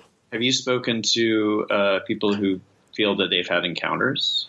Yes, I wrote an entire book where I interviewed hundreds of people about their encounters. And again, I had David Jenkins on, the creator of your show, People of Earth, who said he went to these conferences that they have, or these support groups, and talk to these people. And, I sort of take the same approach of, I'm going to hear them out, and what my personal beliefs are. I sometimes try to set that aside and just live in that moment and say, these people firmly believe something happened to them, whether or not it was visitors from another planet who, communicated with them or took them up for experiments. I don't know. I was not there. So I try to keep the chance open that that's what may have happened. But whatever is happening, it's affecting these people in many ways. And that's kind of more interesting to me, that sociological aspect to it all. Right. Yeah, because it's, I guess the comparison might be the Salem witch trial, where within a community, it's sort of a mob mentality takes over and skews your interpretation of events to make a truth that's not there. But I don't know how that's one of the things that's interesting to me about the show, is that each person has individual real life personal issues going on behind this larger event. And at this point, it's been established that we've all encountered these aliens and stuff. But, initially you're like, you didn't know. So it could be, like for my character, it could be the result of like trauma of his divorce and his own sort of insecurity and difficulties with like authority figures manifesting itself into a larger conspiracy, sort of like paranoia. So, yeah, I can see people having doubts, even if someone like has a lot of proof and sort of belief in what they're saying. And again, that's because, I don't know, it is, I keep going back to the Darren Morgan thing, is like the commonality between Republicans and Democrats, conservatives and liberals, if you look at it, is like everyone wants to be safe and happy and protected and feel like they belong. But they're two very different interpretations of what that means in execution. But it's the same truth. And so I think for, as far as like believing in aliens, people want to believe, that their experience of life is trustworthy and real and kind of solid. And when something like that happens, it's hard to make sense of it. And if you have the majority of people being like, no, that's crazy, it's very hard to be like, no, it's not crazy. And I'm having a very hard time convincing you otherwise. Yeah, I think that would be kind of daunting. Yeah, absolutely. That is a really good way to look at it. There's so many correlations between your episode of The X-Files and your character of Richard on People of Earth. I love it. I would love to see a crossover where Richard comes on The X-Files. That'd be one. I'm becoming very aware that I seem to be building a body of work of people who are maybe crazy or definitely have like some serious issues going on. Because I do I just wrapped it last week, but I did a special last year and I'm doing another one this year for Adult Swim called Mr. Neighbor's House. Mm-hmm. That's essentially like a kid's show that plays in an insane person's head, and that's all about just someone sort of like trying to wrestle with his demons through a certain kind of lens. But then, this year I did it after doing the X-Files, and I was like, oh, I play a lot of crazy guys.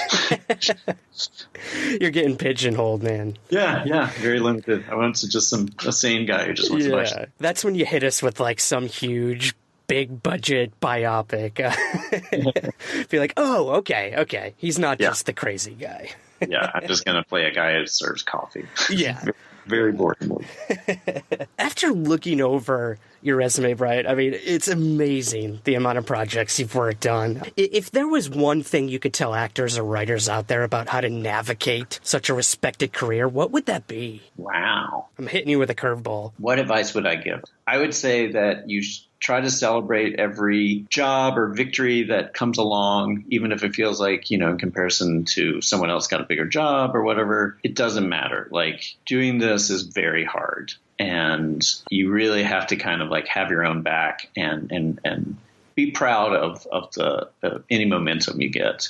Because I think I spent a good portion of my career early on being like, this is great, but this is cool, but I want this. And I wasn't able to sort of like really savor, the opportunities and experiences I was getting to have. And then the other thing is just as much as you can be patient and know that even though something might not be happening now, everything is sort of footwork and your empire building a little bit. Even if you go for an audition, do great, you didn't get the part. If you make an impression on someone, that means something. And down the line, hopefully the universe will pay off. But I think, if I used to teach improv, I would just now, if in teaching that, I would say, like, if any of you people want to do this as a job, just approach it in a very best you can, in a very Zen fashion, and knowing that all you can do is go in, do what you can do, leave, and keep living your life. You have no effect on the huge, like, intricate web of people involved in a project who make decisions on whether you're part of that project or not. And even if you're fantastic, there might be something involved that is beyond your power. Like, he's fantastic, but he doesn't look good standing next to this person, and we've already cast this person. Yeah. So for that small reason, we can't use him or her. So don't take it personally. As much as you can, don't take it personally, which is one of the hardest things to learn in life in general. Absolutely. That's a brilliant outlook, man. Again, beyond being an actor, I mean, just in life in general, just don't take it so personal. And I think that's sort of a commentary on where we are at least here in America right now. Don't take everything so personally. So I will leave that up to the listeners. But I have to ask before we go, what else are you working on right now, and where can we find out more about what you're up to? Well, I put a little plug in there for Mr. Neighbor's House, but I just wrapped Mr. Neighbor's House 2, which is hopefully going to come out sometime this year, but I'm not. Adult Swim has a rather whimsical programming approach, so I'm not sure. But if you want to see the first one, it's on all my social media in the bio area. I'm on Twitter and Instagram at the Brian Huskey, and then I'm on Facebook. Oh, and I have a fan page on Facebook called the Brian Huskey's Brian Huskey fan page.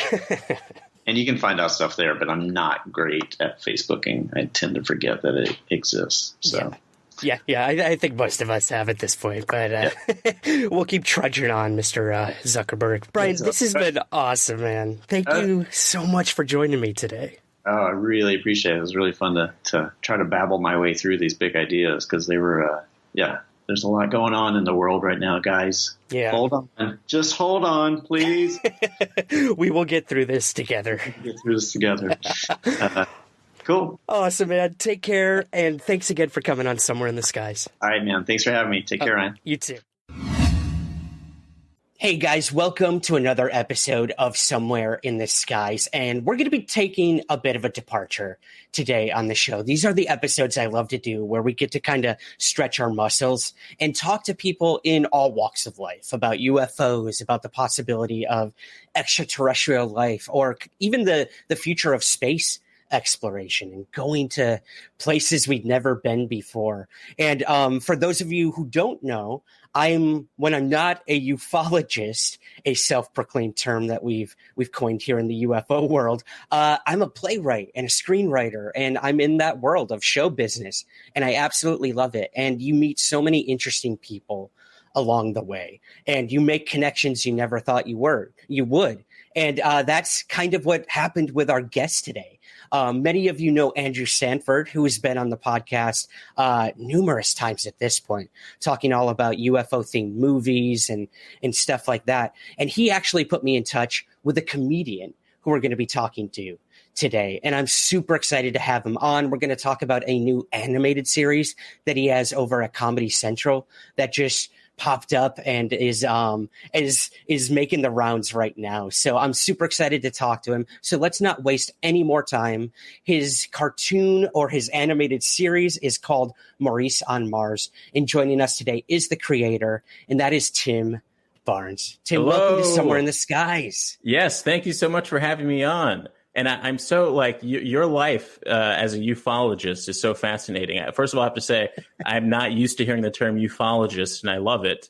But you are you are the main character of so many science fiction shows and movies. A passionate UFO, someone with UFO interest, someone who wants to discover what's happening outside of our planet, who seeks new life, like they say in Star Trek, and who I imagine you have a lot of people in your life who don't believe a single word you say. And so that's what makes you a great protagonist. Like you're the guy. Like it's like I'm talking to the guy from all the sci-fi movies. Well, I really appreciate that. Full transparency, I am wearing an X-Files shirt today, so that could not be more appropriate than today. But yeah, let's start with, I guess, how you and I first got connected. We both live here in New York City. I'm in Queens. You're in an undisclosed location because I don't want people doxing you. But how did Of course. Let's get the 7 degrees of separation between you and I, if you don't mind. So our mutual friend Andrew Sanford connected us. I met Andrew at a show that a mutual friend of ours had. It was a one-man show about Star Wars that David Lawson did. And it was amazing. It was about his life growing up with, it was called The Prequels. And it was about growing up with the prequel movies coming out and how that affected his life. And Andrew was nice enough to ask me to open for that show. And Andrew was also at that show. And we've stayed in touch ever since. So actually, I interviewed the two of them in a podcast that I co-host with 2 other comedy writers called Yub Nub, that we kind of dive into all of the connective tissue of how I know Andrew and how I know David, which now leads me to you. Isn't it amazing how life works that way? Yeah, it is, man. Again, like I can't tell you the weird connections I made through this podcast alone. And that has to do with other comedians as well.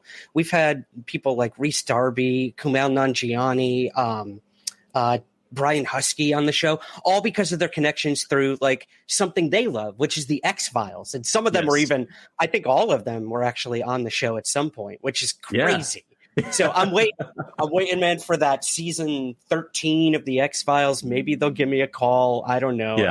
But yeah, it is what it is. Well, the real reason we're here is when I started looking at your work, I saw this new animated series that you came out with over at Comedy Central, which is Maurice on Mars. And I'm going to read quickly the sort of quick synopsis of this. Maurice on Mars follows the struggles of Maurice Robinson, a 20-something artist who snuck onto a utopian Martian colony only to realize it's repeating the same old Earth problems, which does not surprise me one bit. Brilliant. It's brilliant, man. And I want to get into sort of how it came to be and everything, but let's start with who you are. Let's let the audience get to know you a little bit, if that's cool. How did you first get involved with comedy? Do you do just writing or do you do stand-up? Yeah, what's your whole origin story, I guess? Yeah. I mean, my origin story is that I grew up in South Central LA and I wasn't allowed to go outside as a kid, really. Like I wasn't allowed to go around the block. And it's not that I wanted to either. Like I really loved TV. I loved books. I loved creating my own universes. I loved movies. And I love science fiction in particular. And so it's a swirl of things. My first true goal in life was to invent flubber, because when the Robin Williams Flubber movie was about to come out, you know how you would get those Scholastic book pamphlets? Yes, I got myself the novelization of the Robin Williams version of Flubber. I read that. I went to go see the movie. I was dedicated. And I was like, I want to be a mad scientist. I want to invent flubber. But I was so bad at math that I knew that was impossible. And so then my brain was like, oh, well, clearly the thing that wants me to be a mad scientist is that these science fiction movies keep capturing my imagination, whether it be flubber, whether it be Star Wars. And so I dove into really wanting to be a filmmaker. I wanted to create the stuff that I love. So then that was my huge passion. It still is. I'd love to start, creating movies. I mean, this cartoon is a good step towards that in a sense. So went to Santa Barbara City College for a couple of years to study film because they had a good film program there. Kind of stopped doing college, moved back home with my parents, and I was working at a movie theater. And I had this little thing where it's like I wanted to do comedy, and there's some people that knew that, because I was the type of guy who would kind of repeat the same casual conversational jokes in any social setting just to see if they get the same reaction, that kind of thing. And so my two friends who had a band, they asked me to open for one of their bigger shows in LA. And I did. And to prep for that, I started going to open mics where it was like, I would be the only comedian type of thing. It was like poetry open mics, music open nights. And I loved that, did the show. It went pretty good. And then I kind of hatched this plan with my friend Ian Abramson, who I went to high school with, to move to Chicago and pursue comedy. We took some classes at Second City. I started to focus a little bit more on stand up, but parallel to that, I was still doing a lot of behind the scenes stuff. So I was like in the stand up world, but I was also being a video producer for different companies, being a podcast producer for different companies, and every step along the way, I kept trying to like sort of mold those two resumes together, right, and get to a point where my resume would start to reflect the things that I wanted to do, which is essentially creating television, creating movies, creating just like fun, interactive stories for people to want to dive into. And that's how I got here. I don't know if I can, be cramped into one label. That's something I have a little bit of struggle with personally, but I think I'm just a comedy creator, storyteller guy who does stand up sometimes, but writes for television and nice. Knows how to edit a podcast every now and then. You know what I mean? Like you're hired. You're hired, man. We'll talk off air. I need an editor desperately. But no, well, and I've come across some videos. I know you worked on was it The Late Show or The Tonight Show? The Tonight Show, yeah, The Tonight Show with Jimmy Fallon. Yeah, that was my first official TV writing job. Was on the reboot of All That on Nickelodeon, and that was a dream come true because I loved All That. Nickelodeon is a part of my DNA. It's a part of the comedy that sort of birthed my sensibilities. Was that '90s Nickelodeon stuff like Hey Arnold, Rocko's Modern Life, All That, good Kenan and Kel, that kind of stuff. So that was fun. Then I wrote for The Tonight Show for a year and a half, all during the pandemic, a very Twilight Zone sort of situation where I'm writing for this historic institution of a late night program from my apartment. And I had never met Jimmy in person, still haven't, never set foot in 30 Rock for the job. It was just like a very surreal thing, but learned a whole lot from that. And since it started off in Jimmy's house when I started, when all the late night hosts were doing it in their house, all the way to when it was in the studio with an audience and all that kind of thing. I feel like I wrote for 5 different shows, so I gained a lot of skills from that. And then most recently, I wrote for a Nickelodeon sitcom, a new one called Warped, which is about a comic book store in a mall and the teenagers who work there. And that was very fun. I wrote an episode called Plagiarize that featured Kevin Smith as a special guest, so that was really cool. I got to meet him in person. And all the while, in the summer of 2020, I had pitched this idea to Comedy Central for this animated project called Maurice on Mars. And I've been working on that for 2 years, and now it's finally out, and I'm excited that people can see it. Sorry, I almost feel like I'm rambling on these things. No, man. See, this is what I like. I love hearing like the journey of a creative and how they got to where they are. Because I'm the same way. Again, people know me on this show as a UFO person, but we all, outside of these like big hobbies or interests we have, it's more than a hobby for me at this point. It's basically a second job. I'm not going to lie. And I love it. It's as close to being Fox Mulder as I'll ever get. But I love hearing like what inspires you to create things and kind of that journey. And there's so many like tangent questions I want to ask, but I know we only have limited amounts of time. But like, I think it's great that you got to work with Kevin Smith, even though you didn't get to step foot in 30 Rock for the other job. At least you got to meet Kevin Smith over at Nickelodeon, which again, I know. I'm a kid of the 90s. I love Kevin Smith. I loved Nickelodeon back then. So I think you won out in that one, man. I know. It's like two elements of the 90s came together in a way that no one would ever expect. You know what I mean? Right. But exactly. yeah, he's really cool. I think I gave like absolutely zero impression on him. You know what I mean? Because I never know if I should like fanboy out, or I always try to play it cool, and I think a little too cool. But what was amazing is that he is so dedicated to providing joy to people, like the way that he just kept keeping the crew laughing throughout the day that he was on set. It was absolutely phenomenal. Like he's a true entertainer, Kevin Smith. And absolutely. A keeper. He's like a keeper of the flame of nerddom, it feels like.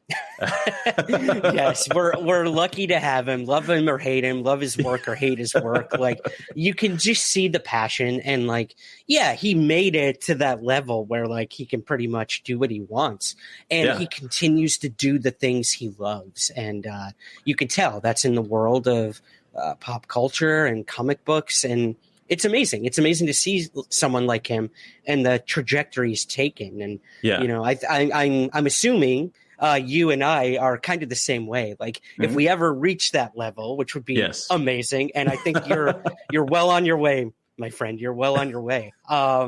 That you stay true to like what you love, and I think that's why he has such a big following.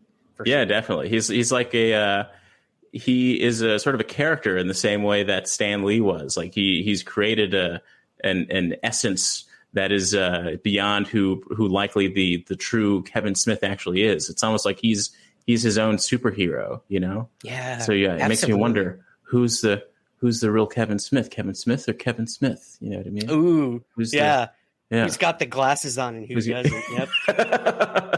I gotcha. Yeah. Well, I guess I gotta ask, who's the real Tim Barnes? Have you ever? And I'm sure you saw this question coming on a UFO podcast. Have you ever seen a UFO, or what you think was a UFO? Have you ever had a weird paranormal experience? Anything like that? I mean, it's hard to, and I'm sure you've probably talked about this on the podcast before, where like sometimes you have a dream that's a little spiritual. And it feels like there's some wiggle room in terms of like what could be an alien, what could be, you know, something that usually people think is sort of a metaphysical or religious experience. I will say that when I was a kid, I would very often, and I grew up in LA, so lots of airplanes, close to LAX, you know, that kind of thing. Yeah. I would always think I was seeing a UFO at night driving in LA, where there's nothing but lights on the freeway, and then you look up at the sky and you see something. And I'm sure that they were all just airplanes, but it was always just like, yeah, I think I just saw a UFO. I had that feeling very often. But no, I can't say that I have any specific visions of or memories of feeling like I had an encounter with an alien. I had one dream when I was a kid where it was like I wanted to walk downstairs in this dream to get to the fridge. And I feel like I literally saw Satan at the bottom of the staircase. God. But what? Wow. He clearly did not want you getting that midnight snack. Wow. What, can I ask, what did it look like? Is it like a prototypical sort of Satan, or what we have going on there? I think it was sort of prototypical. I can't remember exactly. It looked a lot like that sort of, you know, there's that one character in the cantina scene in A New Hope that has the horns and looks like the devil. Yes. It's kind of like that, I think. Okay. Yeah. Ooh, no, thank you. Yeah, I think the only aliens from the cantina I want to see were the cantina band, to be honest. They were fun. But I think LA is probably the best area to be an alien probing Earth, because it's nothing but, you know, it's constantly something in the sky, constantly hearing airplanes landing, constantly helicopters, you know, so it's the best. It is. I spent 2 years in LA, and I had the opportunity to go out to like the Mojave and stuff like that, and actually go out where there's, I can't believe I'm saying this, where there's stars, because you and I have both lived in LA and New York, where the light pollution is insane. And we don't see there's not a lot of UFO reports in major cities, let alone New York or LA. But you go just a little bit outside, either the Hudson Valley here in New York, or out to like Joshua Tree out in California, and you will see something extraordinary. Whether it's from another planet or not, that's yet to be seen. But whether it's because of the ayahuasca or that too. Yeah. We should have prefaced that. Yeah. Well, let's get to the core of this. Maurice on Mars. How did this project come to be?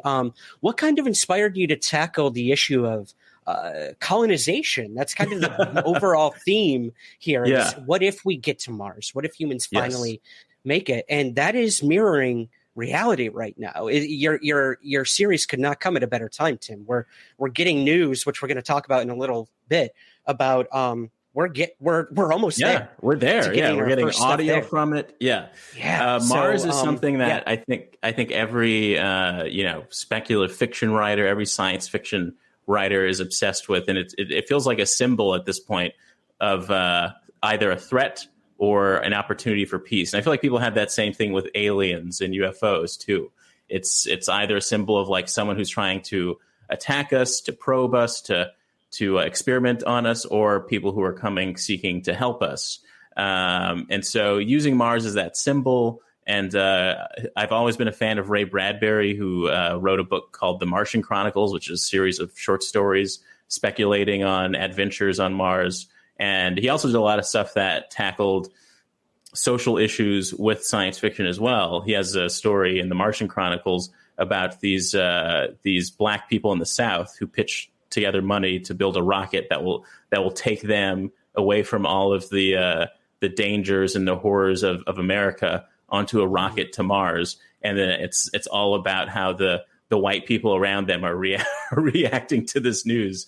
And then in another book of his, another collection of short stories called The Illustrated Man, there's a story called The Other Foot, where the concept is that black people left Earth many years ago, 20 years ago or so, for Mars, and they've been living on a colony there. And then 20 years later, all of a sudden, there's a lone rocket to the planet from a white man telling them, okay, we've destroyed Earth. World War III brought everything to a halt. We're in extreme danger. Can we please bring some people to your land here? We'll do whatever you want.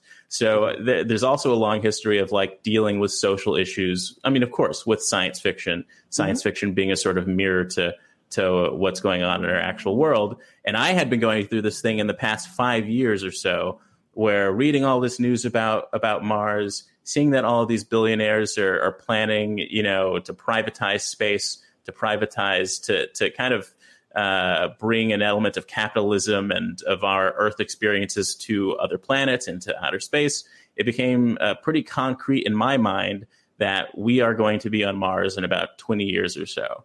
And so with that being a concrete fact, whether that's a little bit off or not, my question, whenever I was like a couple drinks in with someone at a bar or something, my go-to conversation, because this is what I've been thinking about, is, okay, what will happen to religion? What will happen to culture? What happens when there are two human cultures, one that's on one planet, one that's on another? Right. And how will certain things translate when we know for a fact that some people are going to be on an entirely different planet? And so with that circulating in my mind, we fast forward to there's a global pandemic. I'm working for The Tonight Show from my apartment. There's the murder of George Floyd, which sparks this massive wave of protests, people having a social and racial reckoning in America and across the globe. And I'll never forget it. It feels like, I believe it was the next day after Donald Trump probably tweeted or stated that he was going to sic the National Guard on the protesters, the Black Lives Matter protesters, that the first SpaceX, the first private rocket launched into space. And to me, that was the clearest vision of what is actually happening. You couldn't even write it. It's just like the world is on fire. The billionaires are going to, the rich people are going to space.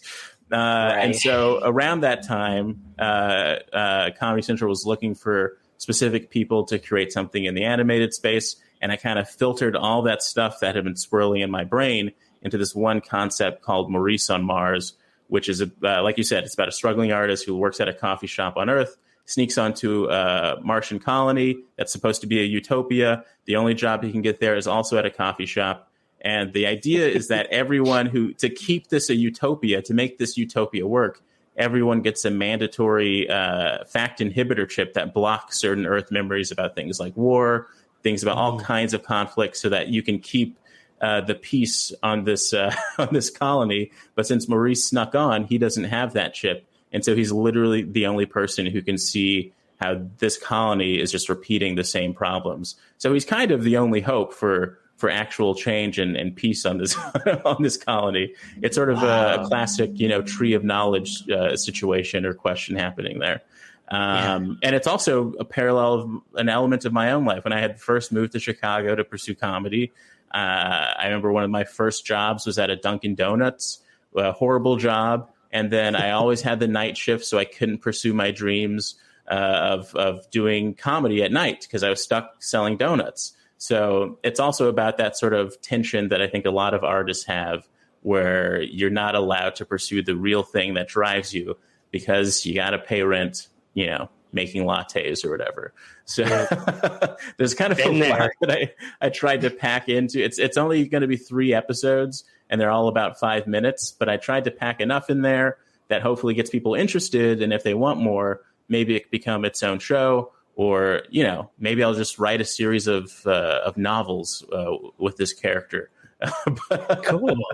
Well, and that's the thing, like the way you explain, kind of the overall theme of it, it's very powerful. And I think it's something that deserves a bigger space to tell that story and kind of convey the messages you're trying to get out there. And, those 3 episodes, like you said, could literally turn into anything. It could turn into a movie, a cartoon, a novel. Yeah. But it's these big ideas that have been around for a long time, but it's how you convey it to an audience. And I think, again, like we're living in an age now where kind of, I guess, adult animation, not like in the sense of like, XXX, but like adult comedy, such like Family Guy and Simpsons, stuff like that. They're a big thing now, and they weren't really a thing some 20 years ago. And kind of tackling those social issues, love or hate something like Family Guy. Like there were times they did tackle some really big things. Same with South Park. I mean, that South Park was so in your face with it that it was brilliant the way they tackled those things. So I love this idea of, again, someone going to Mars and just like you said, the same issues start to arise because just because you're going somewhere different doesn't mean it's going to change, I guess, the problems you had on another planet. It's an easy escape from the problems in my opinion. And I love the concept too, that Maurice is the only one who doesn't have these memories does have these memories of Earth and nobody else does. And, we can't run away from what we've done in the past. And just because we destroyed Earth and go to another planet doesn't mean we're not going to do the same thing over and over and over again. Oh God, it pisses me off so much, man. And I was also, please. I also really wanted to create the world of Mars in a way that was casual and not hyper sci-fi, because I think sort of like a hyper sci-fi has already been done with shows like Futurama and, the sort of, and I didn't want it to be a world where, aliens necessarily exist. I wanted us to still have that issue on Mars that we have on Earth, of not quite knowing if there is extraterrestrial life. But there is one character who very likely is an alien, but is in hiding. And so a question is, why is she there? Is she there to study human life? Is she there to escape something, some bigger thing that's happening with other aliens beyond Mars? Is she from Mars?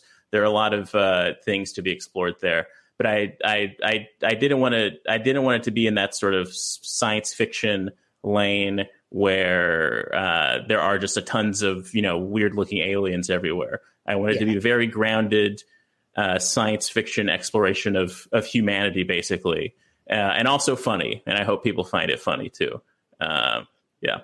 Yeah, this ain't your cantina for sure, for sure. Well, let's rewind just a little bit, Tim, if you don't mind. Could you tell us about the creative team behind this? I've got the little cartoona there. I know these are the animators. I believe they're in Brooklyn. And how did it come to be that you got hooked up with this company and your voice actors? Some pretty notable people, I might say. Tell us a little about the creative process, if you don't mind.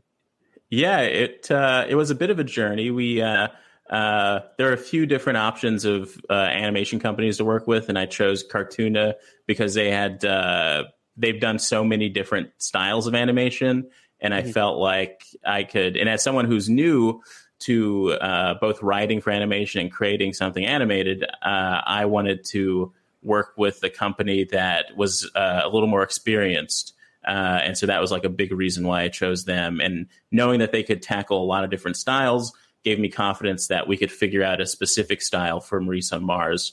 And beyond Cartoona, I was very excited to bring on this artist, Uche, who has this great webcomic called Vibe Check. And he's on Instagram as, I think it's UCHOMAAA.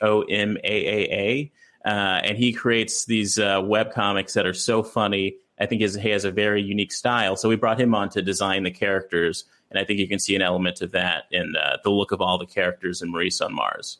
And everything, it's all this very specific process for animation where we had whittled down who we wanted to reach out to for cast. And I think we ended up with a wonderful set of voice actors. We have Lori Beth Denberg from All That fame, from the Vital Information for Your Everyday Life. She's the voice of Beta, Maurice's boss. We've got this wonderful comedian and Saturday Night Live writer Claire O'Kane, who voices Maurice's coworker Janice.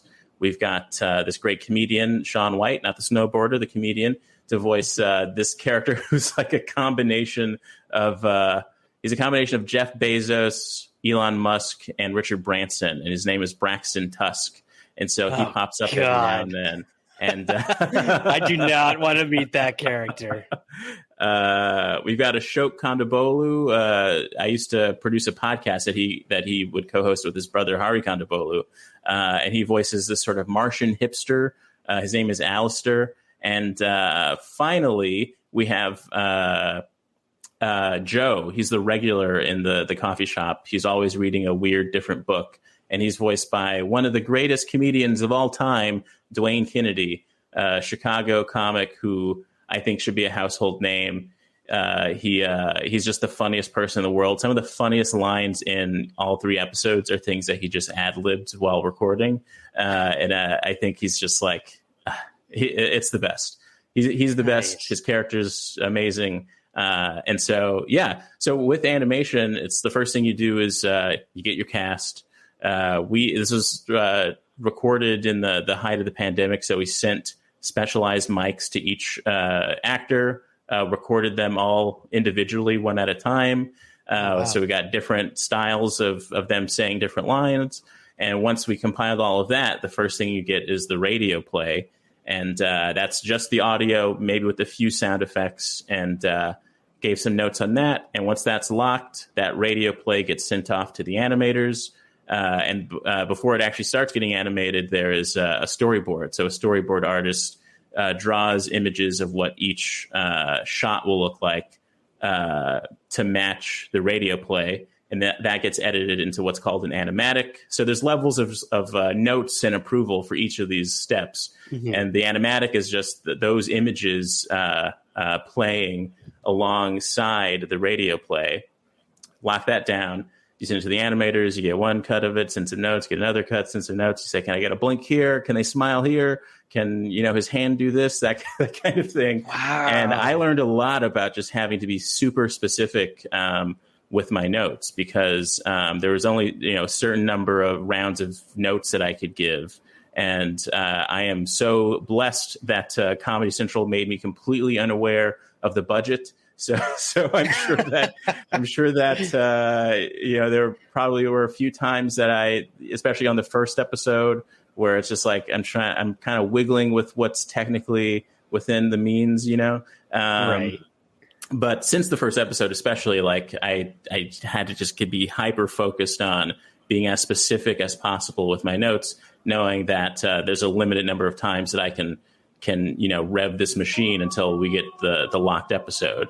And it's been just a wonderful experience, because as someone who loves film, studied film, this animation is filmmaking, and it deserves to be treated as such. And there's so many talented people that are involved and that it takes to make something like this possible. And I already had a lot of respect going in, but I gained so much more coming out of it. And I love animation and would love to work in that space more if there's ever, an opportunity. Again, I'm rambling, aren't I? No, this is so cool. I think, for me, and I hope the audience too, like, I had no idea what went into making a cartoon or an animated series. And it never dawned on me. Yeah, it's kind of like a play. Like, you start with a radio play, like in the old days. You just hear it. You imagine, when you're listening to these old radio shows, you are imagining what's happening. What do these characters look like? You're sort of molding it in your head and manifesting it. And that's so cool. When you see a cartoon, you're like, oh, it all just kind of falls into place. But no, there's so many unbelievably complex steps going into it. So that's cool that you had like a learning process through it all. And now I have so much more respect on how these things are made. That's crazy. And it's crazy too to think nowadays, you can mail a mic to an actor in Zimbabwe and have them, voice a character for you, and boom, like, things have changed. This pandemic has really changed the workforce in many, many different ways. Like you mentioned, your work with all the late night shows and whatnot, like, these were all done remotely, which is it's crazy to think. Like, we're kind of in this age where, like, do we need all these, 50-story buildings in New York City, or can we just? It's almost like we're hooking ourselves up to a matrix of individualized matrices. Yes, exactly, man. Well, okay, that's cool. Well, I want to, before we move on from this series, some of those social issues. In the first episode I watched, you've got the idea of colonization, and you also have this idea of drones. And I don't know, maybe I'm off the mark, but when I watched the episode, these drones, they are quote unquote like a law enforcement. And the way they talk, the way they do things, it's very reminiscent of some of the social issues we're dealing with in today's world with law enforcement. And that's kind of what I took from it, is this, we live in an age where we can literally profile someone in a heartbeat, facial recognition, stuff like this, which is terrifying and and scary. And I kind of saw that played out through the drone characters in the first episode. So what are some of the social issues you'll be tackling in future episodes too? Episode 2 is about sports on Mars, and episode 3 is about the very first recession on Mars. So when it comes to sports, the conversation is about why we attach so much emotional importance to teams, and what it means to own a team. And I'll just say it. Episode 2 is about that Braxton Tusk character, who's a combination of Elon Musk, Richard Branson, and Jeff Bezos. He owns the only 2 sports teams on Mars, and so the question arrives: what? I love a monopoly if I've ever heard one. Yeah. What does it mean to have a monopoly like that? What does it mean to know that that's a monopoly and not care? And and what even is a sport? So we dive into all of that. I really think that just like seriously saying anything and then putting on Mars at the end is already fun and feels like there's so many ways to explore it. So policing on Mars, sports on Mars, recession on Mars. I think it's just a great way to draw connections to what's happening in our own reality right now. But also, hopefully, everything is universal enough that you can attach it to other things as time goes by.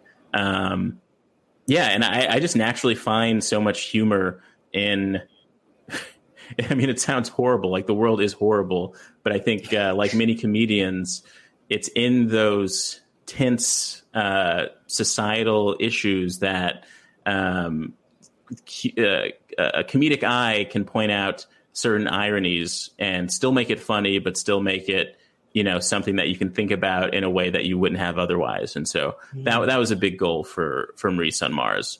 And I think like this is the first project that is like something I've made on my own, and that I think expresses my comedic voice in a very concise way. So I'm just super excited that it's out, and I hope that other people can connect with it. Yeah. Hey guys, Ryan here. The Somewhere in the Skies podcast is a labor of love every week. And with that comes many different costs to keep the show running. That's where our Patreon campaign comes in. You give what you think the show is worth. There's different rewards available all the time, including shoutouts on the show, early editions of main episodes, bonus episodes and content, and very soon, monthly patron hangouts, where we sit back and chat all things UFOs. So I hope you'll consider becoming a Patreon subscriber today. To learn more and to join, visit patreon.com/somewhereskies. Thank you for your support and keep looking up.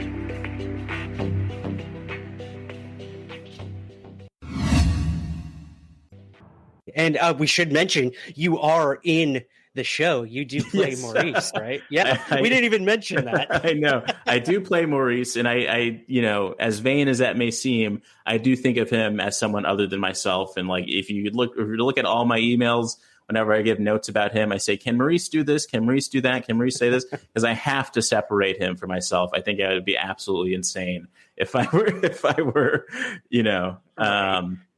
But I think for the process, it was it just made sense to make the character look like me. I was up until like the very last minute about the decision. I was kind of torn about, should I have someone else play Maurice? Should Maurice have a different look?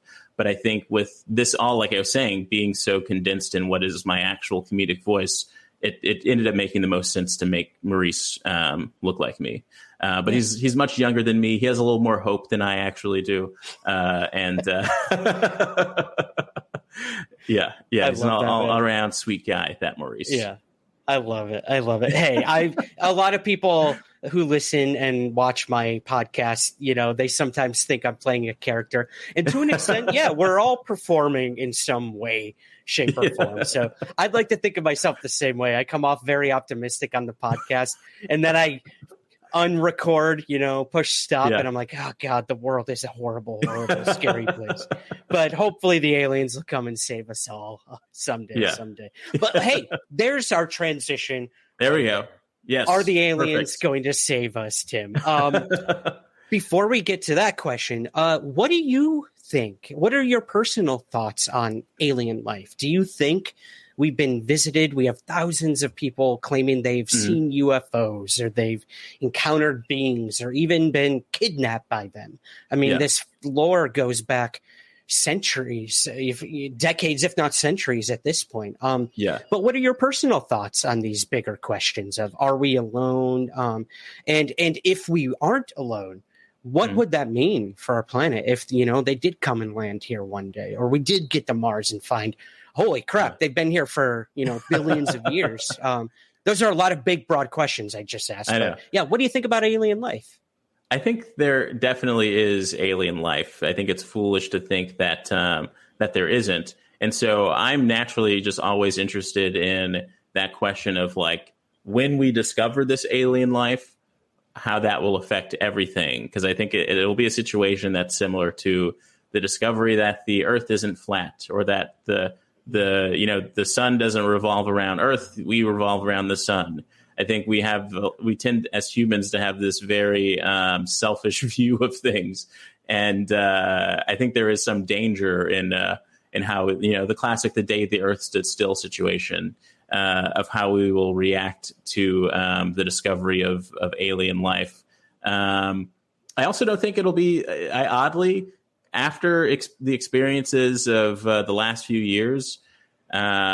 I have a newfound appreciation for the human ability to adapt. And I think that we would actually, the two sides of the coin for me are like the world will be on fire. There'll be worldwide panic.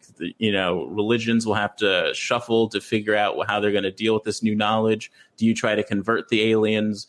Do you try and hear what their religions are? But at the other end of that is that we have the ability to adapt to so many things that maybe this just won't be actually as big a deal as we think.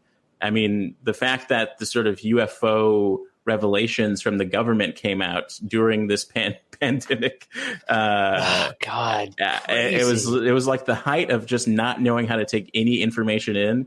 That stuff started coming out. Right. I like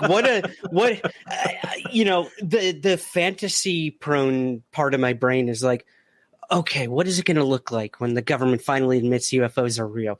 And I honestly can tell you, it wasn't in the middle of a freaking pandemic and maybe they thought that's the best time to strife. do it.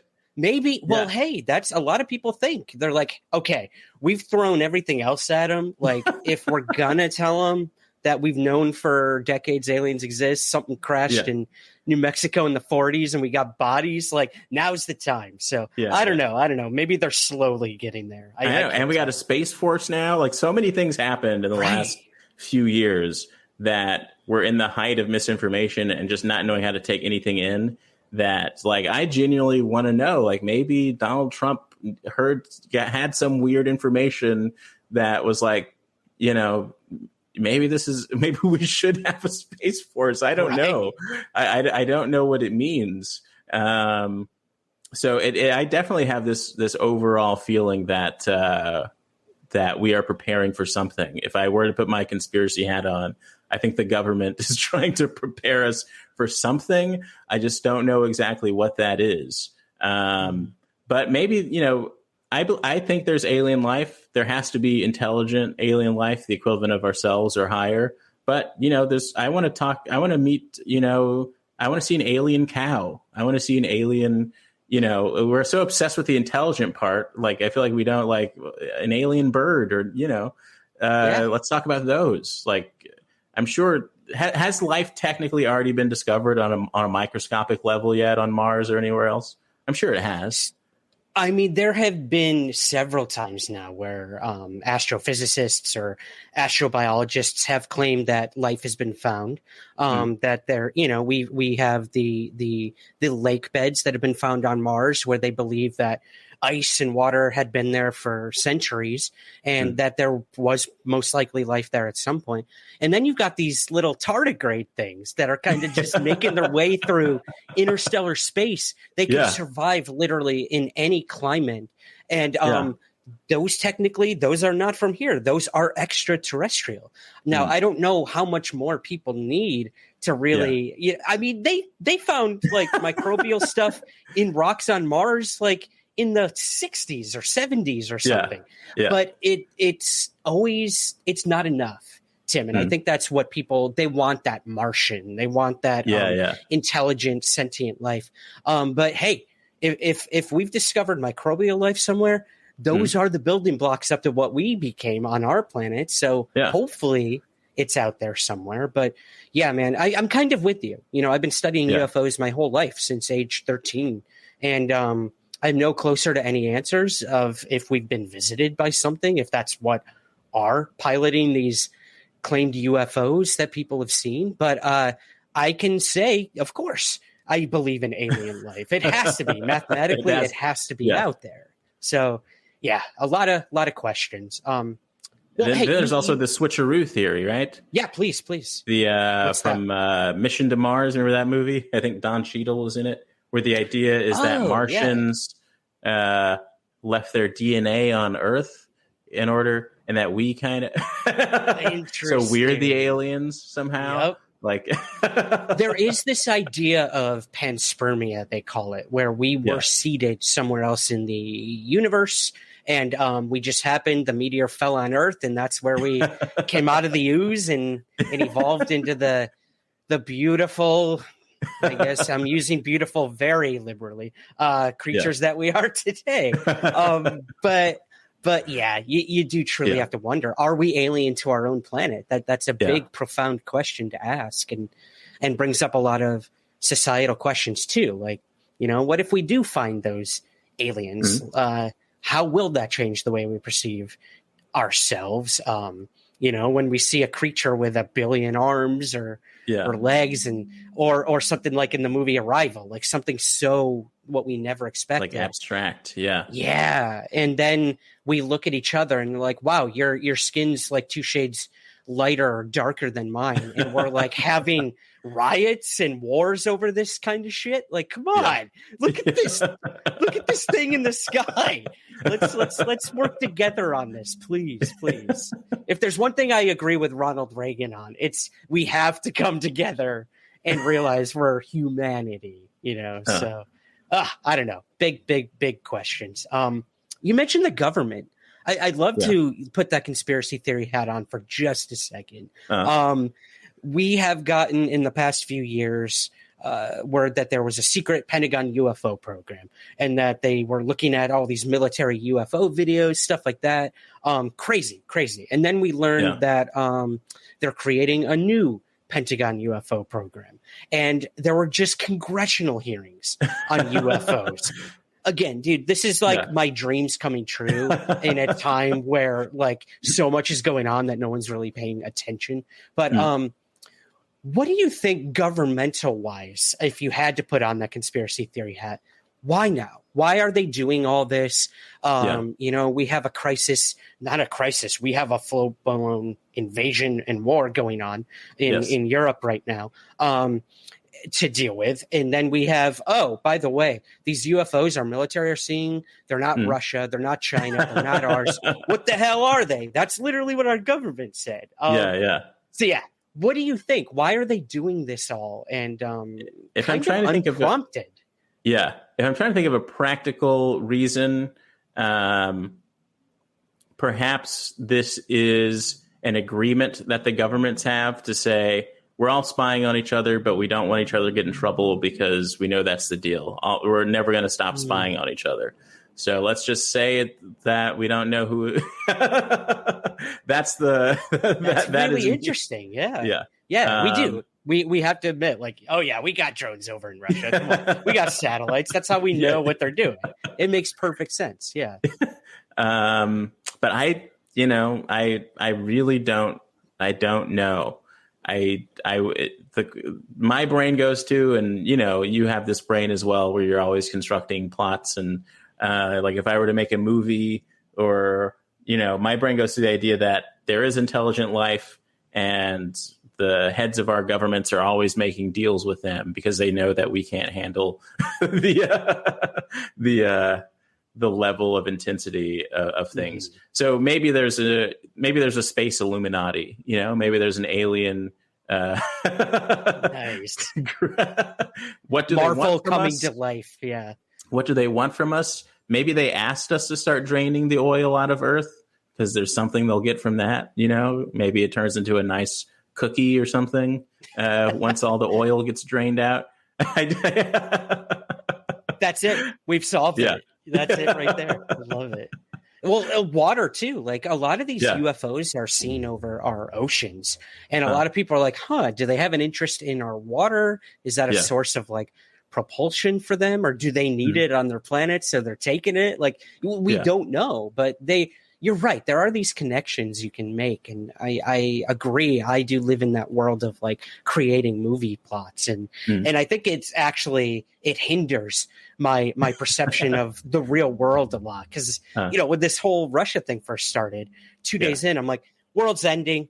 Like the bomb's going off. This is it. Yeah. And it took my partner to sit me down, slap me, and be like, Ryan, this isn't a movie. Like there's so many moving parts to these things. And like get out of that Mulder-esque brain space for just a minute and realize like the world's much bigger and far more complex than we can truly think. So I agree with you. Have you ever seen the show Brain Dead? I'm obsessed with the show. You have to watch it. Do you have Paramount Plus? I do. Yes, I got it just to watch the Tonys. There's the theater nerd in me. This show is going to blow your mind. It only had one season, and it aired on CBS of all networks during the the 2016 election cycle. Okay. And so it is about alien insects who land on Earth in Washington, D.C., and they go into the brains of people in the Senate and things like that. Half of their brain oozes out of their ears. And so they're in control of all of American politics. And like they are the reason for the intensification of all of American politics. And it is the most surreal show that you can imagine coming on the CBS network. And I love it so much. It was so good. And the creators, and of course, it probably got canceled, right? Yeah, it got canceled. But the creators of that are great. Like they have that show Evil, and like I'm just obsessed with everything that they make. So that my brain goes to those sorts of things too. Sometimes, not that I'm a reptile. Everyone's a reptile kind of reptilian secret society government kind of guy. But Yeah. Hey, there's a time and a place for those conversations. We won't go there today, but yeah. But I think there's a human need to even if there isn't, to seek this concept of higher beings and higher powers interrupting. And whether or not aliens are real, I think that there could just be an element of that natural need that we have to have some sort of explanation for certain odd phenomena and things like that. Cool. Yeah, I love that. Well, I want to touch on, there's been a few recent news stories, Tim, that have broke. And I'd love to get your thoughts on these as kind of an outsider to the world of UFOs. These stories are mainstream and they're out there like never before. We're getting stories in CNN, Fox, insert mainstream media outlet here of UFOs. And it's become like a part of everyday conversation. And I've got a couple videos I'd love to play if you're willing to stick around and your thoughts on these. Let me pull up the first one here. This is a story about NASA. And, we've got this thing in the Pentagon starting where they're going to look at UFOs over military installations, like hundreds of reports of these things. But then we've got NASA, who you presumably would think would be the ones to look for UFOs, getting in the game now. So I'm going to go ahead and play that for you now. Okay. UFO news. There have been unexplained sightings of flying objects in the sky for decades. The Pentagon recently formed a new office to study UFO reports, and now it's NASA's turn. The space agency launching a new team to investigate who or what may be behind the unexplained sightings. Here's NBC's Gotti Schwartz. The effort to uncover the mystery behind those UFO sightings is about to get some help from some serious space pros. NASA announcing it'll form a new and independent team to investigate unidentified aerial phenomenon, or UAPs, but instead of focusing on classified encounters with military jets, the agency plans to examine data they've already possibly captured and may even include recordings taken by civilians. Just last month, this video shot on an iPhone during an air show in Miami appears to show something shooting up out of the water with people swimming nearby. And I saw it and I was like, what in the... Like, no way. NASA's review could like this possible sighting captured in Utah by a film crew in 2016. I don't think it's a bird. I don't think it's a bug. I think it's exactly what a UFO stands for, unidentified flying object. Once the investigative team officially launches in the fall, they're hoping to cross-reference things like video with other data, like satellite images or low-orbit observations made by the space agency. This is what we do at NASA. This is not our first rodeo. We discover and explore many, many things in ways that, frankly, at the beginning look almost like a miracle. And then as we go forward, looks like something new we never would have guessed. It all comes just weeks after Congress held its first public UFO hearing in half a century, following hundreds of unexplainable sightings by the military in restricted airspace.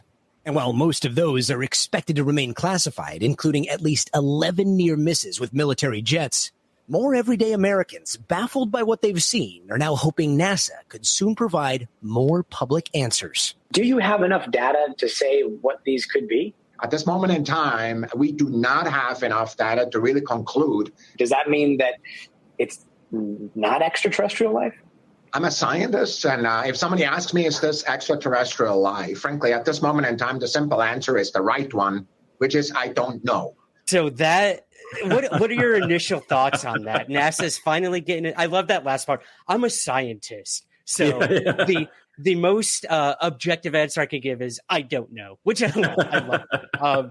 But yeah, NASA is going to be looking at like civilian UFO sightings, which I think is cool. Like the government's just interested in like UFOs over military installations and like things, whatever, like breaching national security issues. But now we have NASA, a government funded program, who's going to be like, yo, you see a UFO, send us the video. We'll try to find an explanation for it. I don't know. What do you make of this? NASA getting involved? I don't know what to make of it. You would think it was something that more the military or something, or something a little more something that would at least give the illusion of we think that all UFOs are something to do with, probes from other countries or some sort of spy gear. But the NASA of it all definitely makes you first think that this is something from outer space. Good point. I think that's kind of the big thing here is, militarily, they're looking at things, just that their pilots have seen flying in the air, but like space, breaking that barrier between sky and space is a whole different story. So I'm hoping we're going to get like more stuff from, maybe there's videos that were taken from the International Space Station or stuff like that. Yeah. I want to know more about this department and who's working there and what, when they get a case and they go back to the office, and that's... Can you imagine? What'd you do at work today? Oh, just looked at UFOs all day. And one of them seemed to be, sucking up tons of water from the oceans.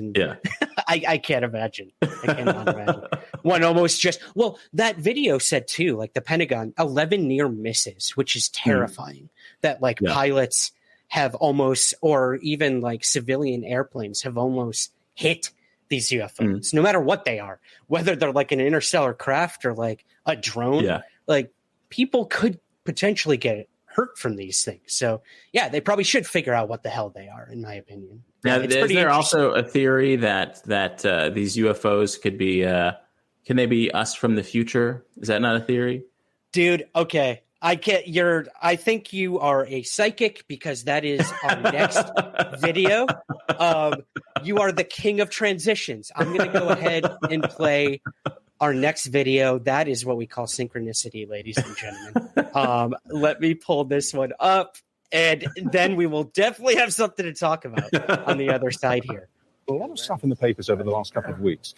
The American government basically is going public on these sightings of so-called UFOs, unidentified flying objects, by marine pilots. And the more marine pilots who report these strange sightings of objects that seem to move at incredible speed around them, change direction suddenly, no power source visible, the more reports come in, the less inhibited they are at reporting them. And there have been a lot of sightings. They're taking it very seriously. They're taking it very seriously. Yeah. What do you make of it?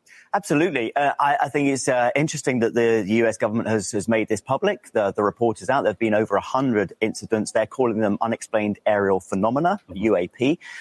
There's been a hearing in Congress.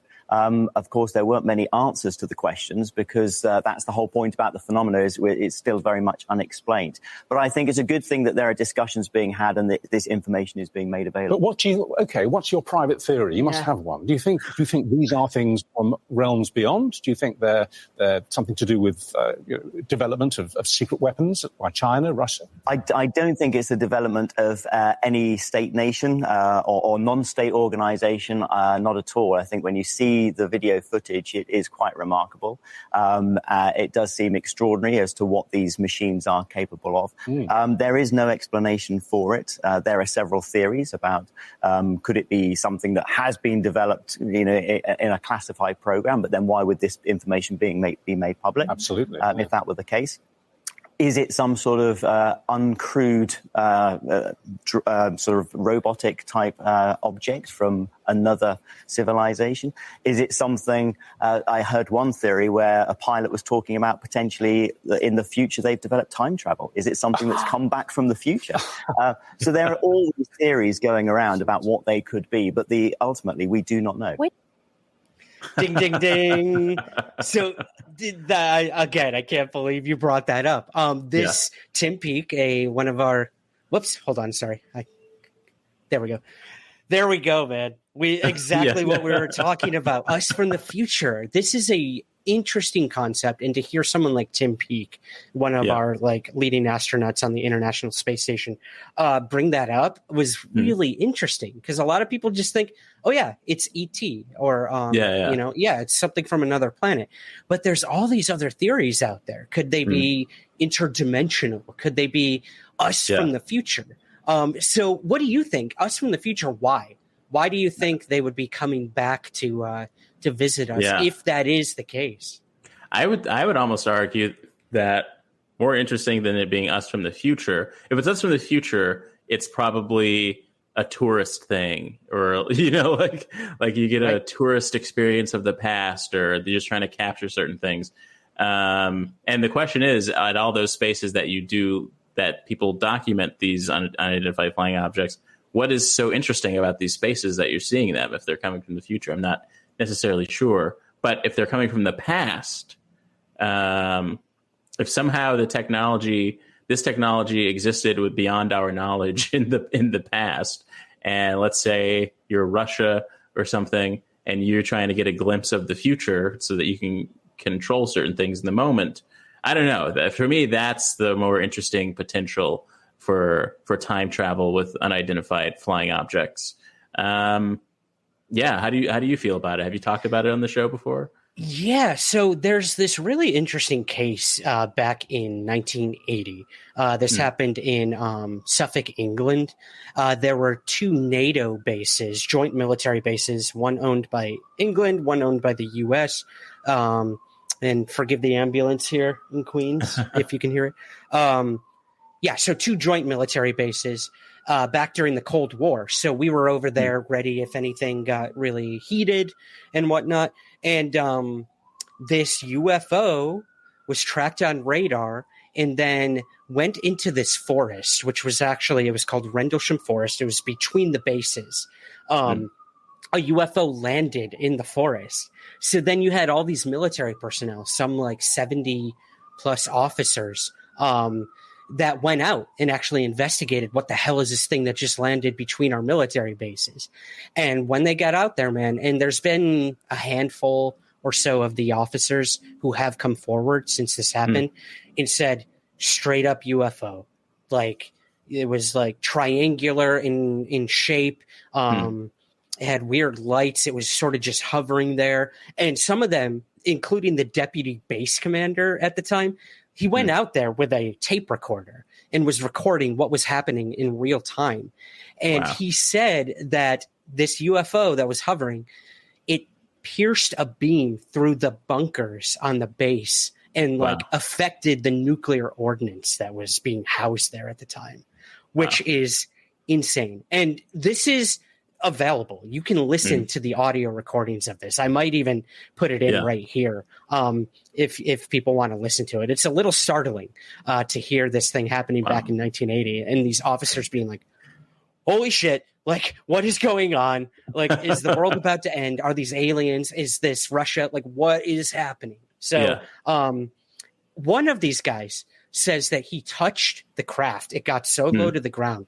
He touched it and immediately some weird code was like downloaded into his brain. I'm not kidding you. This guy has said that when he touched the craft, something went into his head and told him, we are from the future. We're here to tell you to stop messing around with these nukes. Like this is going to be really bad in the future. Hence why we're coming back and messing with them so that, you're like, stop doing this. And so pretty crazy. Again, this is one man's claim. But there is a few books out right now by a professor named Michael Masters who has coined this term I think it's temporal terrestrials, where it's not so much extraterrestrial from another planet, but it's us from the future. And he goes into sort of the evolution of, like you said, they could be tourists, or they could be coming back to try to change things, like Quantum Leap in some respects. Dr. Samuel Beckett coming back. I don't know. But maybe it's You know how on Google Maps, when they're trying to get those images of exactly what your neighborhood looks like, so that you can do that POV thing, that 360 thing. Maybe it's just that. Maybe this is a future Google tech coming back, so that you can get a 360 image of every decade on Earth, so that you go back in time, and then now you have a downloadable. You can basically watch the past because there's a 3D rendering of it that we've gone back in time to get. So you can look at your grandfather meet your grandmother, and you can look at. That's a little scary. I'm not gonna lie. But of all the things, that's the scariest that you. I want to go back and watch like the Lincoln assassination. I can't even imagine the things people would want to go back in the past to see at our present expense. I know. Pornhub really interesting theory. What'd you say? The Pornhub ramifications of that are I'm afraid of. Yep. Hey, we had to go there. Tim, man, this has been so refreshing, man, to kind of have this conversation with you. It's unlike most of our episodes where we just cover like specific UFO cases and stuff like that. But before I let you go, I'd love to just get an idea from you of why you made Maurice on Mars. What do you want the audience to really take away from the themes that you tried to convey in this? And what do you hope people take away from watching the animated series? I'm hoping that they find the characters endearing and that they want to learn more about them. And ultimately, I just want this to be a fun show that makes people think a little bit in a speculative way about our future and how, the future of what's happening on Maurice on Mars is potentially a result of what happens because of the decisions we make now. And Maurice on Mars intentionally takes place in an unspecific future. There's no timestamp on when Maurice on Mars takes place. And beyond that, I think just what excites me about some of the characters is that they just explore different questions. Like Beta, Maurice's boss, is a self-hating robot who doesn't want to be identified as a robot and is an entrepreneur. And so there's questions about when is sentience and how do we define robot sentience from human sentience? All very under the surface of this comedic cartoon. Right. That's only 5-minute episodes.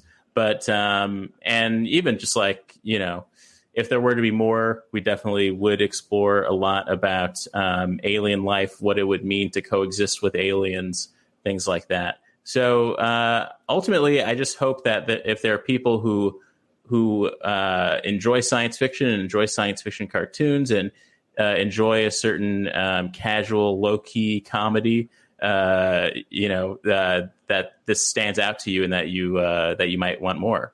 That's all I can say. I'm the type of guy who can keep rambling until you start playing the theme music starts playing. Cue the Oscar speech music. No, man. I know we talked about it at the top of the show, but I think what science fiction and comedy do best is put that mirror back on us. And I think with Maurice on Mars, you've hit a very subtle way of looking at ourselves and asking these questions. And that's very important, especially in today's world. And I think that's what comedy does best. It kind of brings the light out of the dark, whereas drama brings the dark into the light. I think you've really touched on some powerful things in the limited time you have in an animated series. So I can't wait to see the future of the series, where it goes from there. So, of course, the final most important question, where can we find Maurice on Mars? And where can we find everything you're up to, man? Give us the shameless plugs. Maurice on Mars. The best place you can find it is on Comedy Central's animated YouTube channel. So just go onto YouTube, type in the words of Maurice on Mars. If you like it, one like or share or a positive review will go a long way. And for me, on Twitter, I'm at TimBarnes451. That's the temperature at which jokes burn. You can also find more stuff about me at TimBarnesComedy.com. I just got that. Sorry. Love it. Yeah. And I'm always tweeting jokes, writing for different shows, and hope you follow me and get some joy out of the stuff that I do. You know what I mean? Just. All right. Don't we all love a shameless plug? That was it. That was it. I could tell you're a humble guy. No, I loved it, man. I can't wait to check out your other work from here. We'll have links to the YouTube Comedy Central YouTube channel in the show notes and links to your stuff. But I got to thank you for taking a chance and coming on a UFO podcast. I'm sure. Thank you. I'm sure when I reached out, you were like, what am I getting myself into? But I hope it was... it was a fun conversation. Yeah, and I hope that the regular listeners are not totally disappointed by my lack of intense knowledge. I want to learn more. I want to believe. And yes, continue. And you're such a great host. If there's ever a reason that you would want me back on, or if I ever get abducted by aliens, you're the first person I'm calling. So thanks, man. I'm honored on both fronts. I truly am. No, we have a very supportive audience here at Somewhere in the Skies. So, guys, go check out the series, please, over on YouTube. And it really made me look in the mirror and ask some pretty tough questions, which I think is all you can ask in today's world, and especially in these different art forms. So, Tim, once again, thank you for joining me on Somewhere in the Skies. Thank you for having me on.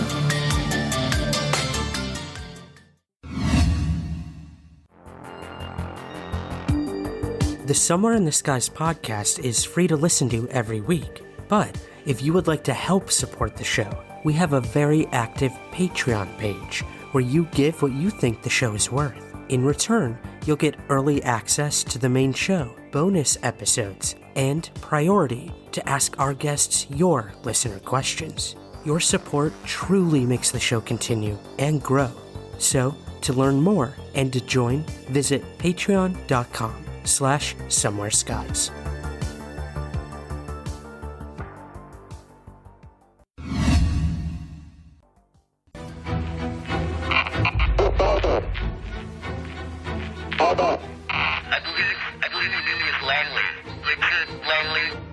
Lone gunman Langley? How do I explain how I'm here without spoiling everything? Let's just say Glenn Morgan, who originally created the Lone Gunman, has come up with an amazing, brilliant way that brings Langley back from the dead. Does anyone ever die in science fiction? Is Langley alive? Lone gunman Langley? You and I buried him in Arlington along with Byers and Frohike. You didn't answer my question. Normally the gunman came in, hack into something, go, Mulder, here's the access code to that top secret facility. He'd run in, beat up some aliens, save the day. This time, it's all about Mulder and Scully finding Langley. What are we looking for, Mulder? Knowing Langley, breadcrumbs. Oh, his birth date is wrong. Do gravediggers work at night? How's this happening? How am I back? We're old friends of Richard Langley. We received a message. You should go. They're watching. Who's watching? Langley's state of mind now is, well, it's confusion for sure. Langley? It's Mulder and Scully. Dana Scully? Yeah. Am I dead? I'm thrilled to be here, reviving Langley back from the dead. Am I dead? That's the whole question of the episode, isn't it?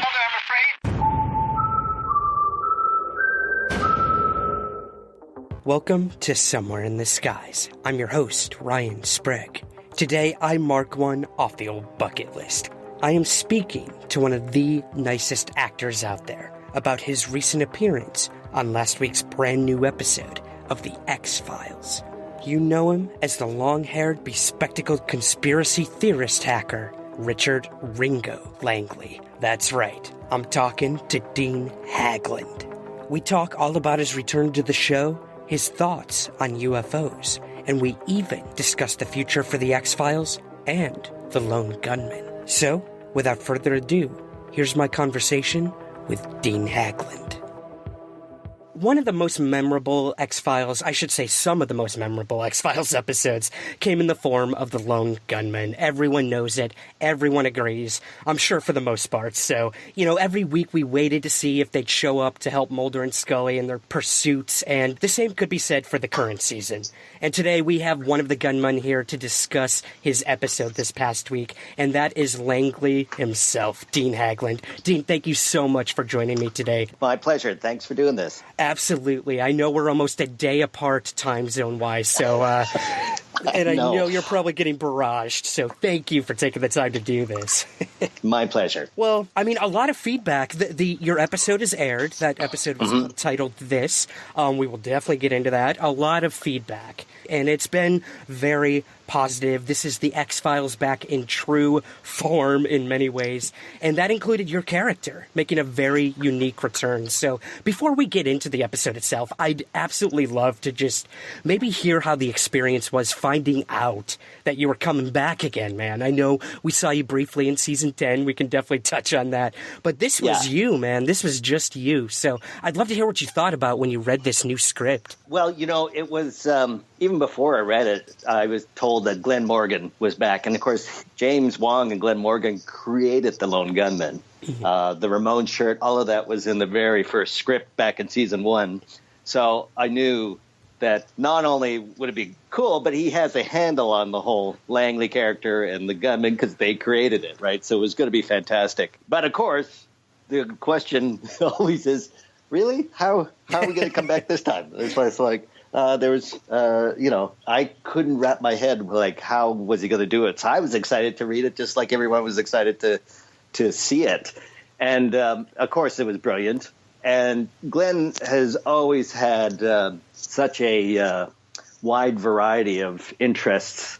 And, his library in his writing office was always filled with so many different subjects, like the ancient rituals of Mithra and, how 22 laws of branding, like all of these crazy things. So it was really cool then to see that he was up on the quantum computing D-Wave whole brain emulation, as it's known, where there's services now that you can apparently upload your personality onto a server, onto the cloud, so that an avatar can continue living being you in an artificial intelligent kind of way long after you're dead. So wow, that is insane to think that we're at that point. I mean, we look at like Twitter, Facebook as almost an avatar, but this is like multiplied by 1 million. So that's exactly.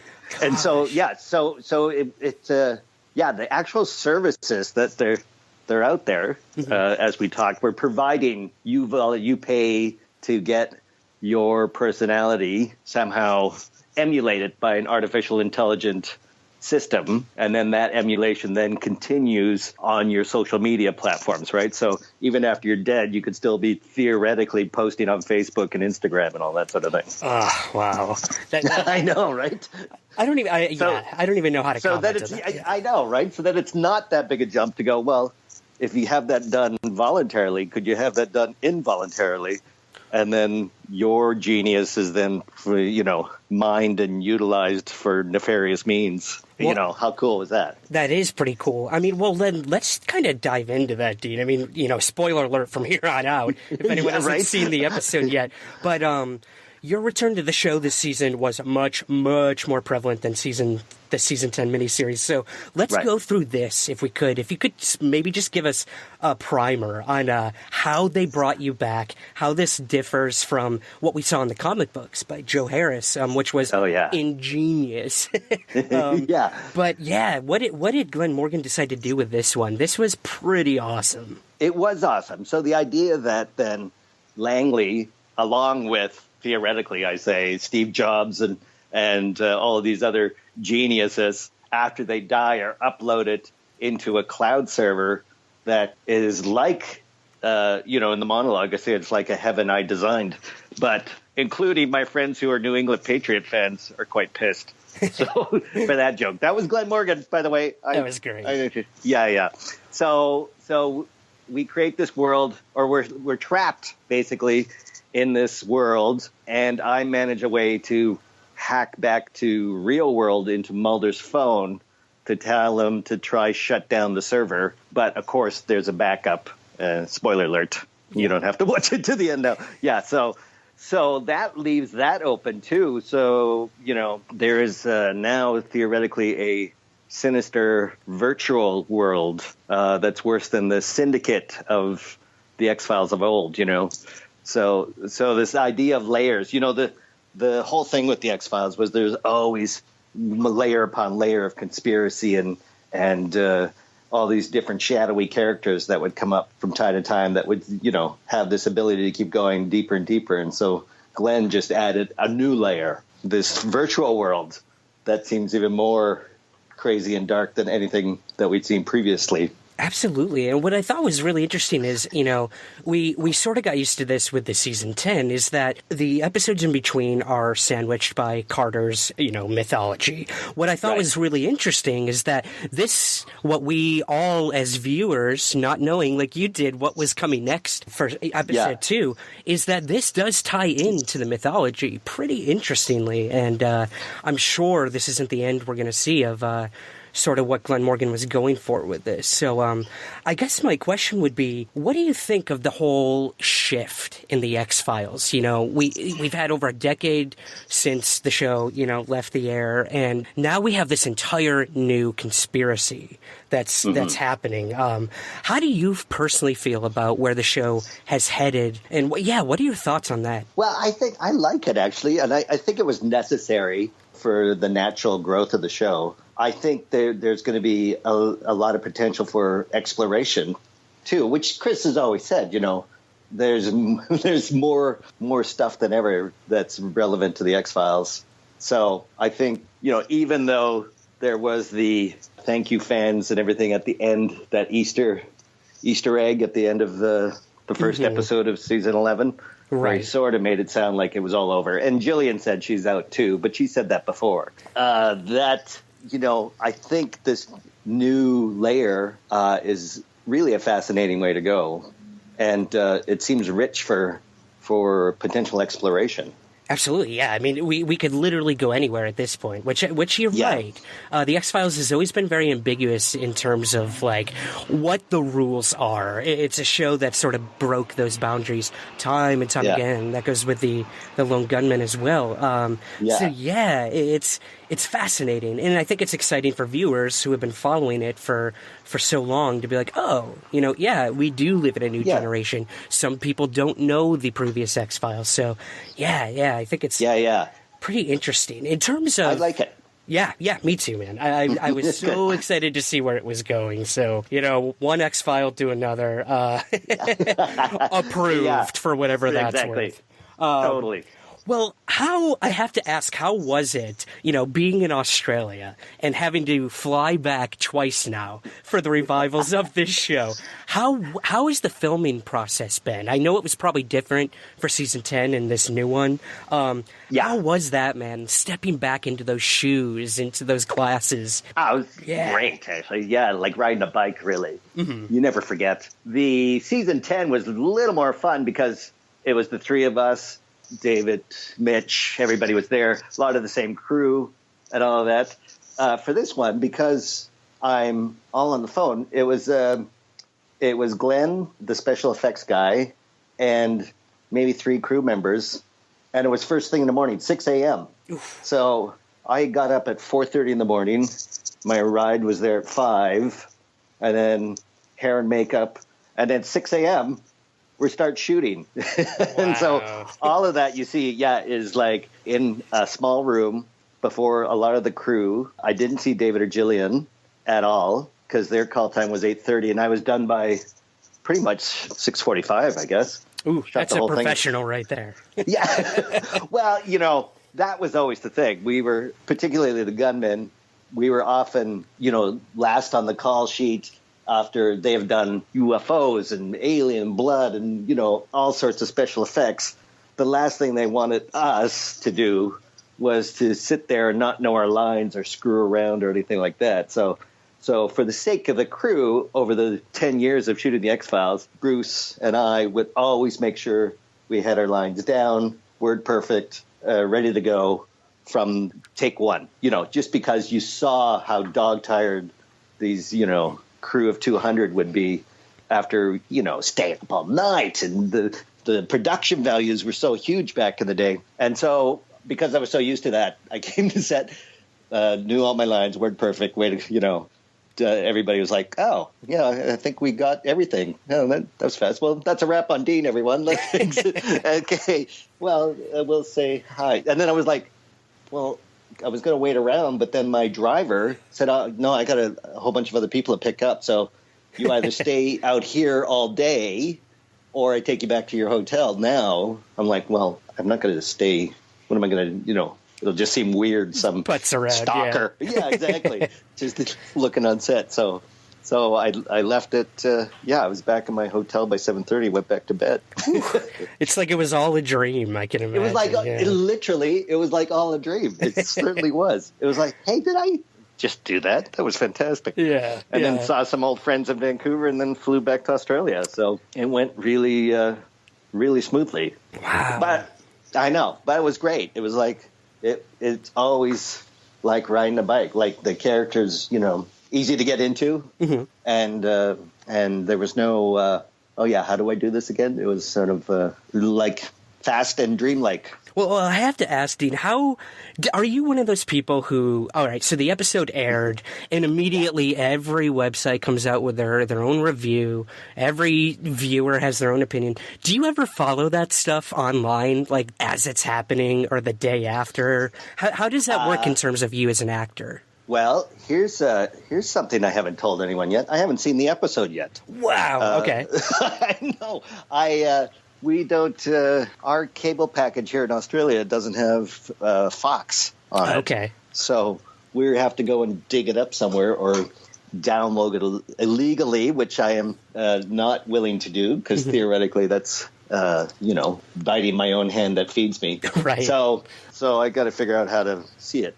So that said, I have my Instagram account that's a little more active than my Facebook. Because Facebook, I just advertise my podcast, the Chill Pack Hollywood Hour, and then some other tidbits here and there, and my artwork goes up on my Facebook page, the Dean Haglund page, not Dean Haglund. I was such an early adopter. I just said yes to everyone, and I'm at 5,000 friends. Yeah, so that happens quick. Yeah, I know. Gee whiz. And you're like, oh yeah, so okay. And now you feel bad going, oh yeah, I'm unfriending you because I don't know who you are. Well, right. That's rude. So when those threads come in, they I'll look at one or two of them. But generally, I find reviews start making you self-conscious. And when you become a self-conscious actor, you're kind of wrecking your own ability to act. Because you should really be outside of your head when you're in a scene. You should be in the scene and not in your head going, hey, did I say that? Am I looking cool at the moment? Right. And if you're reading reviews, all of that gets into your head, Particularly if somebody goes, you suck, then forever this like, oh, no, I suck. Then you're like full of judgment and self-doubt and that sort of shit. So yeah. So I tend not to, positive or negative, I tend not to read any of the reviews. I think that's a fair assessment. I think that's a good way to go about it as well. That's the way we were trained in acting school, too. We were told never read your stuff, particularly, if you're doing a play. You got to do that play every night. You read something bad that night, or you read a bad review during the day, that night your performance is totally going to be off because that's going to be rattling around in your head. Absolutely. I mean, the organic process of a play changing night to night, I can imagine it. It's similar to television in some ways, even though the episode has been filmed, it's immortalized at that point. But right. Yeah, I think that's a good point. Yeah, either way. Yeah. Well, in terms of looking cool, I'd love to ask, I heard you in another interview say that you're filming for this episode, you were literally staring into the lens of the camera the whole time. I can imagine as an actor that had to be tough. Yeah, for sure. And not just the lens, they put a filter over it that was reflecting back at me. So I'm actually staring almost into a mirror saying the lines. And in terms of the self-consciousness, there's nothing worse than saying your lines into a mirror. That's the one way you're not supposed to rehearse anything, because then you're only looking back. So you really have to concentrate by blurring and trying to look past that reflection deeper into what you would theorize would be Mulder on the other side of that glass. Right. So you're trying to establish that connection, even though there was nobody reading the lines back to me. It was basically one long monologue, which is why I could do it all in about 45 minutes, because it was like 2 or 3 takes, do it in sections, and you're out of there. So so having a reflective glass really was a challenge for sure, because they said get close. The one direction was get closer to the camera so that light.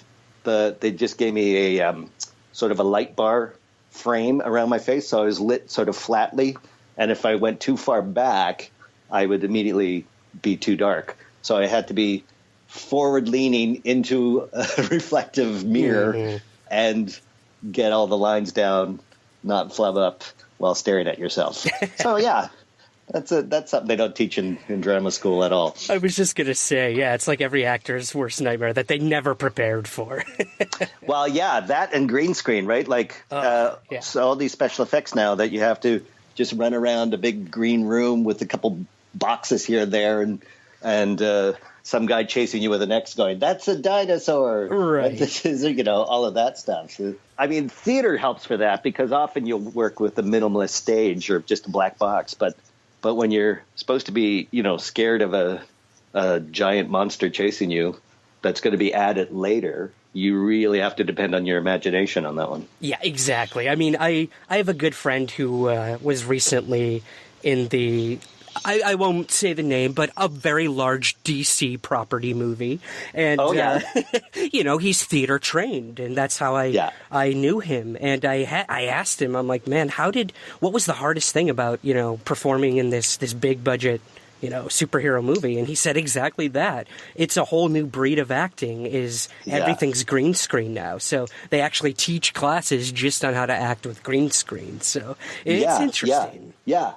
And you could see it too, where in particularly earlier versions, I can't remember. There was one movie that it was like supposed to have a retro Superman feel to it, but there you saw a lot of the actors getting lost in green screen technology. And it's really obvious when it happens. Yeah, very interesting. Well, I mean, stepping away from the filming just a little bit, Dean, I'd love to just touch briefly on the audio dramas that you were part of. As a theater-trained actor, I mean, how was that process? How was the experience doing that project? That was actually really good. I did it here in Sydney, and so I didn't have any of the other actors with me. There was a famous, he's a really good voiceover actor here, but trained in London. He was in 39 Steps, that long-running play on the West End. The Alfred Hitchcock, yeah. Yeah, they did it as a stage version, but it was a comedy. Right. I don't know if you saw that one. I did. I actually worked at it in New York, now that you mention it. Oh, is that right? Small cool. world, yeah. Saw it about 80 times, yep. Brandon was supposed to come from London to the New York one, but they recast him with the New York actor. Yep, that tends to happen. Yeah. So he read all the other parts, and then I had a director who was patched in from Vancouver in my headphones, and then we just sort of went, as you do, and, I don't know if you've done any animation, but it's often, okay, line 165, give me 3 takes, A, B, and C, and you're rolling. Then you go, watch out. Okay, we'll use B. Okay, line 194, A, B, and C, go. And so you have to piecemeal it like that. Right. So doing the books was kind of disconcerting, but again, because we knew the character so well, and even with Brandon reading, I knew exactly what it would sound like when it was completed. So I really enjoyed the process a lot, actually. Yeah, it was very awesome to hear everyone's voices together again. And like you said, everyone was all over the world recording this. So props to whoever edited and produced this thing. It was incredible. It was Herculean feat for sure. Absolutely. Well, I mean, sort of moving away of all that, Dean, I'd love to talk briefly about your documentary, getting back to UFOs, what we know best here at Somewhere in the Skies. Right. Your documentary, The Truth Is Out There, you spoke to the late Roger Lear, who is someone we all know in the UFO community, but not many other people might know about. And this guy worked with, removing possible implants from people who claimed abductions. I would love if you would maybe give us just a little about what you think about the whole abduction phenomenon and how it was talking to Roger Lear. Well, Roger and I knew each other before that documentary through Jordan Maxwell. Jordan, I think, advised a couple of the writers on the X-Files on a couple things. And so I would be going, hey, this is a really great script, this X-Files, where are you getting this stuff? And they go, oh, well, you want to meet some of these guys? And, they said, you should meet Jordan Maxwell. You should meet Dr. Roger Lear. So I have lunch with these guys. They're big fans of the show, so they want to talk to me. And then I go, and then I learn about their research and stuff. And so, Dr. Roger Lear told me the whole origin of how he got into it, too. He didn't believe in UFOs, but there was a MUFON convention near his office one day, and he walked in just to look around, see what, all this was. Mm-hmm. And somebody recognized him, right, because he was kind of a famous podiatrist. Johnny Carson, Jerry Lewis were all his clients. And they go, oh, hey, you're that podiatrist. Hey, you want to look at these x-rays of this abductee, but he didn't know she was an abductee at the time. So just take a look at these x-rays, tell us what you think. And he saw between the big toe and the middle toe, in the little metatarsal area, an object, maybe 2 millimeters long, it's sort of a T-shaped thing, and it looks like she stepped on a nail or something, said, it looks like there's a foreign piece of metal in there. And, that's pretty obvious. Yeah. And then they go, but there's no scar on her foot. I goes, well, that's impossible. Something that big would leave an incision or, even if it's a sliver, you would see where it went in. And he looked at her foot. She took off her shoe there at the MUFON convention, and there was no scarring anywhere. And so he couldn't believe that x-ray was of that foot. So he said, come into my office tomorrow. And she comes in, and sure enough, looks around. There's no scarring. There's no evidence of anything of how that thing got in there. So he's done many foot operations before and puts her under general anesthetic and makes an incision. And there inside was this, what he called a little T-shaped thing sort of wrapped in some sort of cheesecloth. And the moment he took the tweezers to remove it, as soon as he touched that thing, she woke up out of anesthetic screaming. I know. And it's never happened before. So he, reapplied and doubled the anesthesia, put her under again, and then removed that object. And when he took a scalpel that he uses to cut bone, so it's a bone scalpel, when he tries to cut the cheesecloth, the blade breaks. At that point, he's now full in. He sends it to a lab in San Antonio, I think it was, and the lab report came back that it was of rare and non-terrestrial metals, of all things. Rare earth and non-terrestrial metals. I know. So then, this is like in the 80s, right? So late 80s, early 90s this happened. So there was a friend of his in San Francisco, and he says, oh, this is it, the smoking gun. This is what we're going to do. And back then the internet was so, it was just bulletin boards at the time. Mm-hmm. So we're going to do a worldwide bulletin board announcement of this findings that you've done, telling this story. And I'll set this whole thing up. It'll take me about 48 hours to coordinate all around the world, and we're going to do this thing. And as this guy in San Francisco is doing this, sure enough, a van pulls up. He's thrown in, guys totally men in black, guys in black suits. They drive him around San Francisco for 8 hours, telling him what your friend found was just silicon. Nothing else, silicon. And because he was driving around for 8 hours, he missed all these deadlines for all these bulletin boards. And when he got out, he was so freaked out. He called Roger Lear. He says, I'm out. I'm not doing this anymore. Forget it. And about an hour later, the lab from San Antonio calls and says, hey, we made a mistake. It's silicon. It's just silicon. that thing you sent us. And and we're not sending it back either. So he didn't get it back, the first one, and that was that. Then from then on, he was full in doing this. He said he removed about another 21 in his lifetime. Some of them were, just pieces of wood. Some of them were actually just slivers and stuff like that. But he had become a specialist in removing alien implants. It's a fascinating sort of journey that I think someone like Roger Leir went on, finding physical evidence to this phenomenon. It's something that is very, very rare. It's such a hypothetical phenomenon to begin with. So to have someone actually looking for hard evidence, all the respect in the world for the late Roger Leir at this point. Yeah. I mean, we all know, sort of, Dean, at this point, that the X-Files did use a lot of actual case material or had people on set, sort of advising in terms of when it came to how the military might have been involved with this, or obviously the FBI. Right.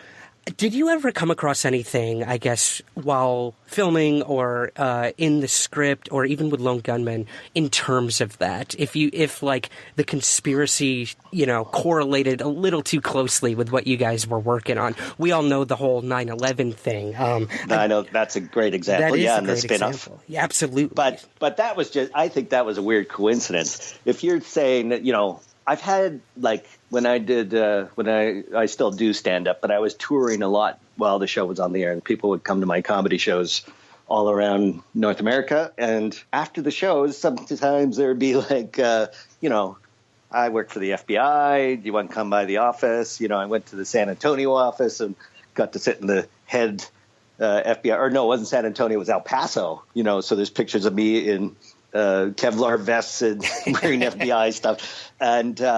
And those guys would say, so these stories, particularly, and they would say an episode, stuff like that. So where did that information come from? And then I go, well, I don't know. The writers wrote it. Ah, yeah, okay. And I go, why? Is it well, we can't say. So they would never tell me exactly what was correlating so closely. But they were curious enough to actually specify specific examples and specific episodes to go, how did you get that information? So either it is just luck of the writers or, somehow some classified information got onto the airwaves. Right. Well, I mean, we recently heard Chris Carter's comments on this, Dean. So I would love to know if you have been following this story at all. The whole the Pentagon story here in the United States with this secret UFO program. Have you been following this at all? No, I haven't. I just heard about it on another podcast. A guy told me about it, that they just, have admitted that they've been tracking UFOs for years. Yes. $22 million they've spent on this. And, and they're all up on it. And, of course, I think of Mr. Steve Bassett and the Disclosure Project, the idea being that if there's aliens out there trying to contact the human race, this information should not be classified if it's going to, move the evolution of the species forward. It goes beyond the need for secrecy and, one country's espionage against another sort of thing. Yeah. Which I agree. Absolutely. It's an interesting sociological thing, I think. Yeah, for sure. Because, as Richard Dolan said, okay, so if the government comes out tomorrow and says, yes, there's aliens and UFOs are real, two things. How did they keep it secret for so long? And how did the press be so complicit in this? So Richard Dolan and he's in the documentary as well. And, I think specifically, is our society so fragile that just the sheer realization that aliens are real, would that cause us all to collapse? And he said, absolutely. We would go completely anarchy crazy. I'm like, really?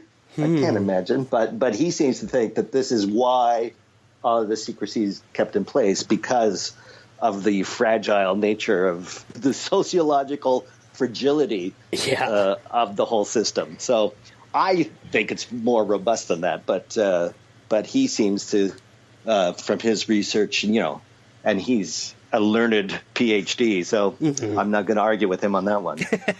That's a tough one. Yeah, I mean, Dolan actually published my book, so I do have somewhat of an allegiance to the man, but I would take him to task on that as well, Dean, saying that the entire society would crumble. I mean, as a historian himself, he's probably seen this throughout history, societies crumbling when things happen and then being rebuilt. Something like this, I do wonder, it would be so paradigm shifting, but again, we always hear that idea that, the world will go on, we got to go to our job the next day, even if we knew there were aliens out there, so it's fascinating. Yeah. It's fascinating. And then this is also the argument of why there's, so many TV shows that have aliens in them. It's like, we're slowly being broached on the idea that they one day will walk amongst us. Yeah. And, we're going to be fine with it, just like all these TV shows have been fine with it.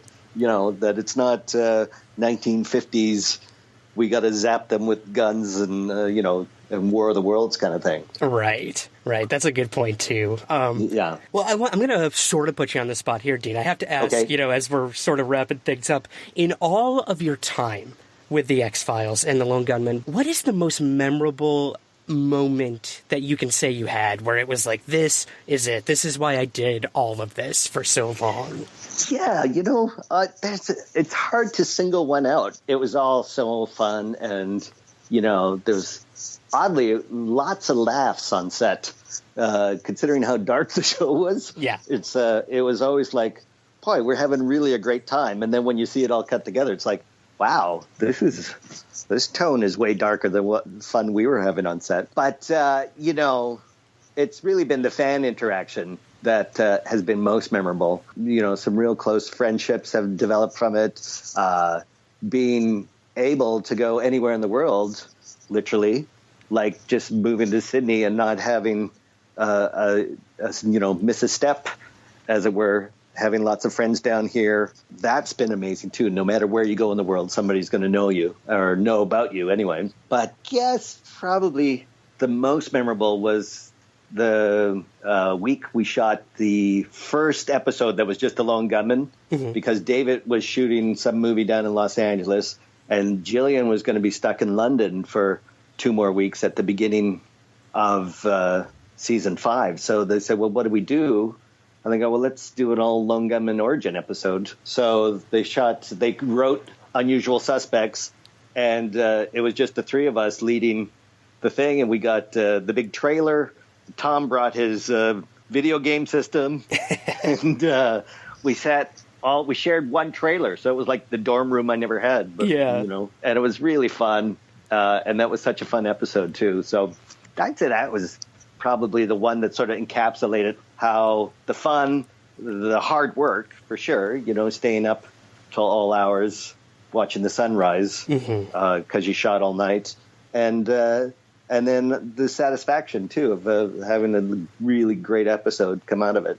Oh my God, man. I mean, I can admit I probably watched it 4 days ago or something. It's just, is that right? It's one that you just always land on when you're rewatching the X-Files. It's like, I gotta watch a Darren Morgan one, and then I gotta go back to the Lone Gunman. It's just such a well-crafted episode. And whenever the X-Files did go back to origin, I thought that was some of the best work they did. So I know we're gonna get one for Mr. Skinner coming up soon, so that'll be exciting. But that will be exciting. Yeah, I'm interested to see that one. I am too. Well, in terms of Gillian Anderson, we did point out earlier that she said this is it for her, man. She is done. I get it. I respect that as an actor, that she wants to move on. So I have to ask you, do you think this is the end of the X-Files on television? Gosh, maybe in this incarnation, but it seems that all the writing is trying to frame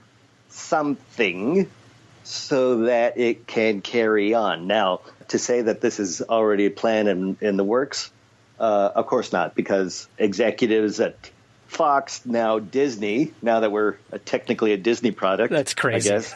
That's crazy too, right? So Scully is now a Disney princess. I know, right? I know. What would that make you, I guess? Yeah, I guess. With the blonde hair. I love Rapunzel. Yep. So, yeah, I guess those decisions, like anything, the way we consume entertainment now has changed. The way executives look now at licensing and products. You're looking for product locomotives now. You know this term. So you don't look for a movie script. You're looking for a locomotive that can drive the world so that you can hook TV shows, movies, action figures, comic books, so that it can all sit on a platform, right? So that's the DC universe is that, Star Wars is that, Harry Potter's that. You have these certain worlds that are created that you then go out of your way to then do multi-level franchising. You know, nobody just makes movies anymore. Right. That's my point. Right. So is the X-Files potentially a product locomotive? I think it is. Will they want to? And is Chris Carter willing then to have Disney do their product locomotive machine on it? We'll wait and see. But potentially it's there for sure. Yeah. Well, you know what, man? You got my money. Carter, Disney, Fox, whoever, I will consume whatever they give me. Fantastic. That includes something I know you're working on. You can't talk much about it, Dean, I understand, but you are working on a graphic novel. This is so cool, man. Anything you can give us, even just like, you know, when to maybe expect it, what it might be, a little bit about, what do you got for us? Well, let's see. I'm saying May. Okay. It's going to be completed. Now, this has been 4 years in the works, and of course, it's gunman related. However, because of, you know, every time Glenn or Chris writes something, then I have to change up my writing a bit so that, you know, so I've gone back and rewrote the thing more than once. So it's going to be cool. And it's going to be alternate timeline, but I'm writing and drawing it myself. Hence why it's taking so bloody long to get it done. So everybody who contributed on my Kickstarter 4 years ago, don't worry, it's coming, and I'm going to make it happen. And I have everybody's email address from 4 years ago. I hope you haven't changed it. Yeah. I'm sure nobody has. Well, it'll be worth the wait. I have no doubt. Thank you. Thank you so much. Well, in terms of the podcast, where can we find the Chopak Hollywood Hour? What is the show about, Dean? I've been listening for a long time now. For any of our listeners who haven't, please let us know what it's about. Well, it's, you know, we talk about movies, but also sociological stuff. There's always celebrity death in there. We do school closures. We kind of talk about anything. And you can find it at chillpackhollywood.com, or we're on Facebook, iTunes, anywhere. You can follow us on our Twitter at Dean and Phil, spell out the word and, because Phil Lairness, who used to have an office beside my production office, and every morning we'd sit around the water cooler yakking about movies or whatever. And our assistant thought it was really fascinating, loved listening in, said, why don't you guys start recording that and just putting it up as a podcast? They were like, well, okay. And that's how that show started. So basically it's our water cooler chat of our week. And it's been going on for 11 years now. Absolutely free. I know. Every Monday for 11 years. Can you imagine? That's insane. The dedication is just... I'm on, like, episode 39, and I'm like... Oh, is that right? I've got, like, a noose around my neck, so I respect that full-heartedly. And it takes a love for it to do it for that long, so I'm sure it's a pleasure every week.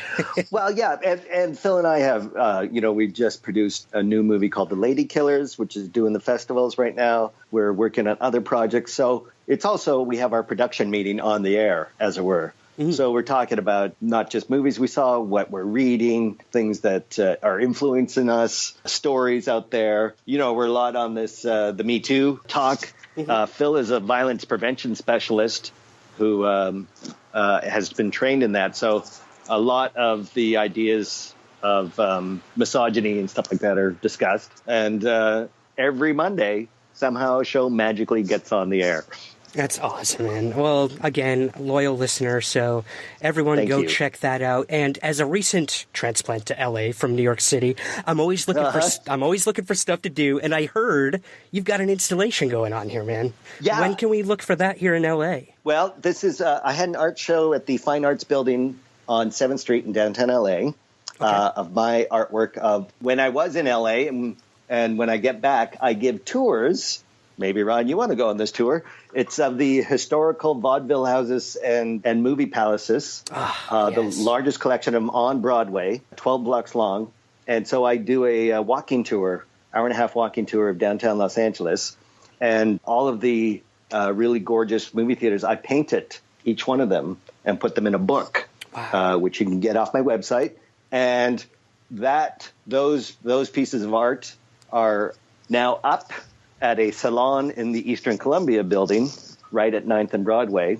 And if you go to artmeetsarchitecture.com, you can call to get a private viewing.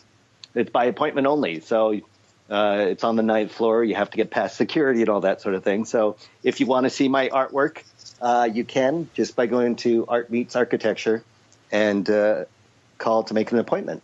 That's awesome, man. I mean, I literally was walking past the Orpheum, I believe. Yes. Maybe 20 minutes before we started recording. And, you know, all of these beautiful venues are now Urban Outfitters or a Starbucks. So to know that you captured them in their prime, in their essence, that's amazing. Yeah. I'll definitely be signing up for that very soon, probably when we hang out here. Excellent. Yeah, you know, it's really fascinating. It's kind of hard. If you're just walking down Broadway, you got to have people actually, stop and point this stuff out because some of it's so close together, and some of these elements are kind of it's overwhelming the amount of detail and stuff to see. So when I give a tour, you got to stop, you frame, you go, okay, I'm pointing your attention across the street to this building now. Everybody, look at this. Here's a great story of what happened here in the 20s, and then I will carry my iPad and will actually have clips from silent films, of, like the location, and then show you the building that it was filmed on. You know, like like when Harold Lloyd's hanging from the clock in Safety Last, famous shot. That building is still on Broadway. The clock was a set piece, but the building's there. That's amazing. A frame of reference is always needed. That's awesome, man. Yeah, totally. So enjoy that. You can go, I think the book's for sale off my Facebook page too, but definitely at deanhaglund.com. You can buy the book, my comic book, Why the Lone Gunman Was Canceled, is there in digital form, 8x10s, all of that stuff at deanhaglund.com.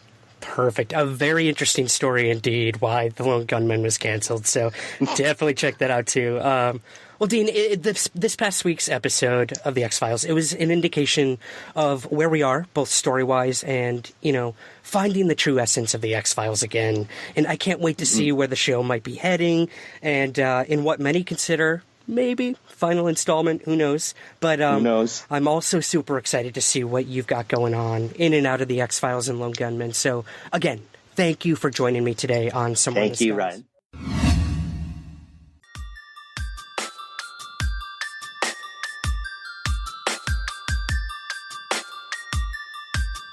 This is Somewhere in the Skies with Ryan Sprague.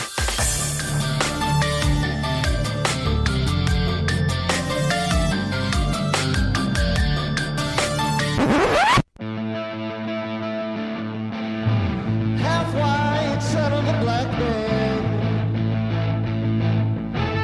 Half white, son of a black man. Oh, he's a half white, son of a black man.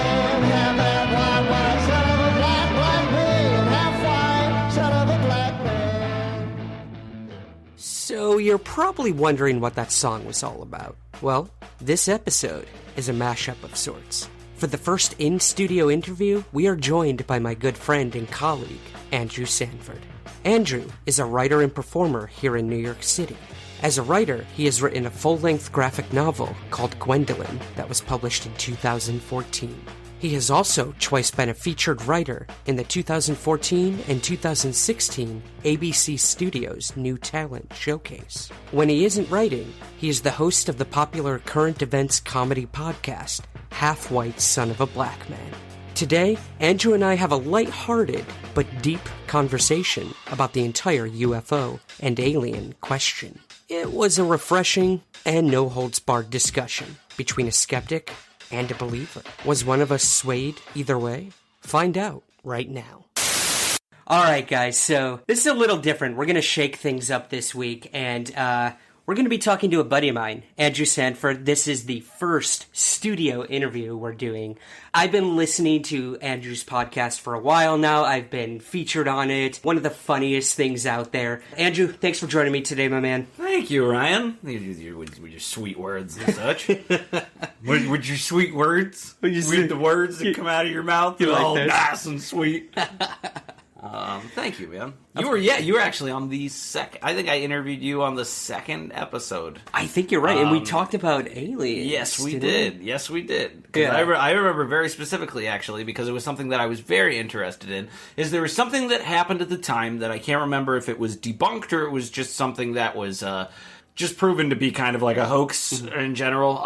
And I was interested in your thoughts on and how that affected you and how that kept you going as somebody who believes in this kind of stuff, when more often than not, we will hear stories that end up being false. Absolutely. How it is to, keep hold. And obviously, nothing has stopped you since. So I think you're doing all right. Oh, thanks, man. Yeah, I do specifically remember this was the Roswell slides incident. Yes. Which made that national might have been a headlines. separate episode, because I feel like that was like last year, wasn't it? It wasn't too long ago. I feel like I brought you back on when that happened. Too many hoaxes to count. Yeah. No, that is a great point, though. And it's a testament to It's a testament to any researcher out there who's willing to keep looking at this topic. I won't say phenomenon, because that's completely separate from the the topic, the subculture of ufology, the study of it. You run into hoaxes time and time again when you're dealing with something so mysterious and just out there. People are going to take advantage of that. They're going to there's no easier way than to take advantage of someone's beliefs, right?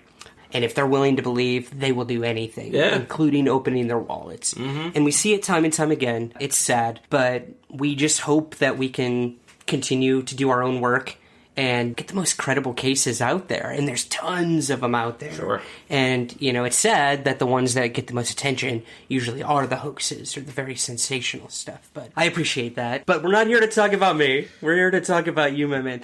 Please tell people about your podcast. It is called Half White Son of a Black Man. It comes out pretty regular. We're on a nice steady schedule. Recently it's episode 82 just came out. Wow. And I would say about 6 episodes I took the format and shook it up a little bit. I needed a change. Like, I remember at the beginning I had an interview on every episode. And it was to interview actors who had day jobs that weren't your standard kind of day job, or just working actors in general. So then that led into, it was that with, a round table, and then I kept it at just a round table, and it would be different guests every time, and now I have these same 2 guys who are 2 of my best friends, Mikhail Page and Jerron Young. You can go to moonlightchronicle.com to check out Mikhail's stuff, or you can look up Jerron Young online. He's a stand-up, Mikhail's a writer.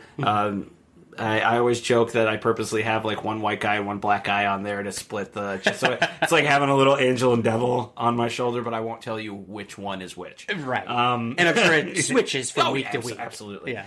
So now, I changed the format to add a little bit more improv in there. It used to be very topical and topic based. Now it's just more fun, and I usually bring on another guest, and we just we do some new segments and then talk about some topical stuff. But that always skews towards the nerdy too. I feel like I can't help who I am as a person. You can't so escape who you are. Back. Yeah.